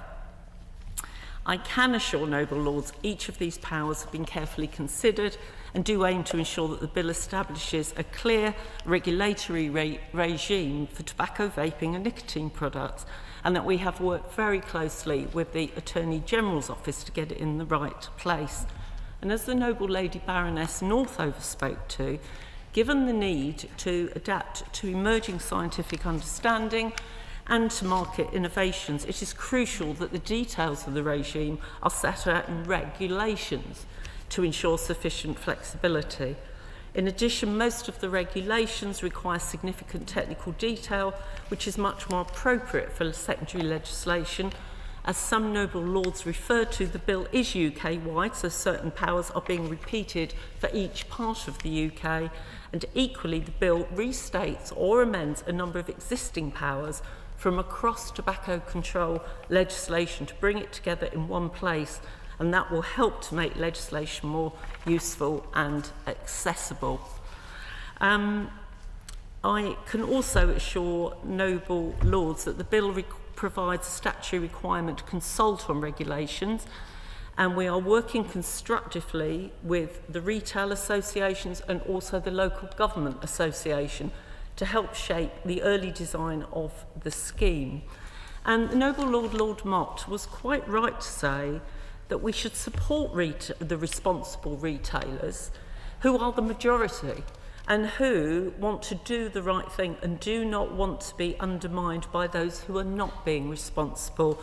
And I put that to the noble Lord, Lord Udney Lister, who was concerned about impact. On the matter of balance in respect of vapes, there was a very useful debate, both in the Chamber and also in a previous meeting that I held with the opposition front bench, about the matter of flavours. So I do want to say to your Lordship's House that to avoid unintended consequences on adult smoking rates, the scope of restrictions will be carefully considered and consulted on. And the noble Lord Earl Howe raised the matter of exemptions from the advertising ban for public health purposes. We're quite clear that health care providers can continue to provide advice about vaping as a smoking cessation tool. For example, pharmacists could display public health campaign messaging or could provide advice to customers about vaping as a smoking cessation tool. I would also wish to say to my noble friends Lady Mattinson and Viscount Hanworth, as well as the noble Lord Earl Russell, that we will keep emerging evidence under review and have already commissioned a 10-year study to investigate the long-term effects of vaping on the health of 100,000 young people, which I hope will be helpful. To the matter of filters and the environment, I do understand and am sympathetic to the concerns raised by noble lords today, including the noble Lady Baroness Gray Thompson and the noble Lady Baroness Bennett.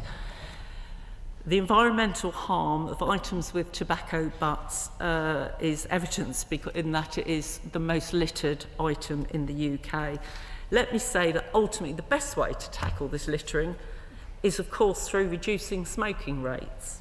But we are where we are, and local authorities already have powers to tackle littering, including through the ability to issue fixed penalty notices of up to £500.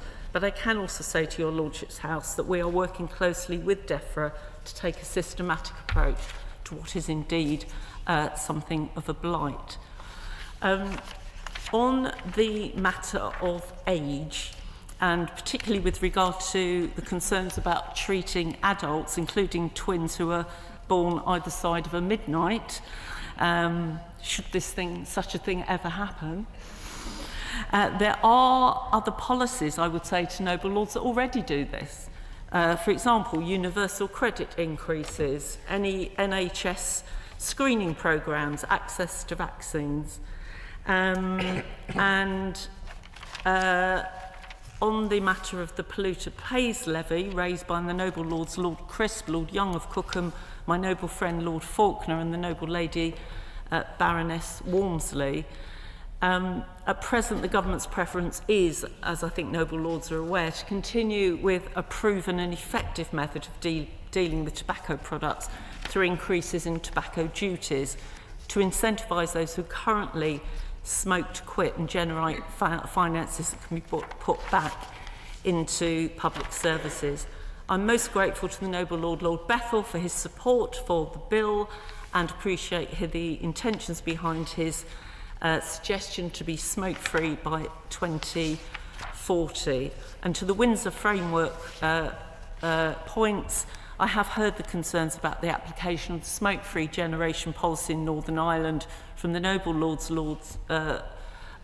Dodds, Lord Weir, and the noble lady Baroness Hoey, and my noble friend Baroness Ritchie.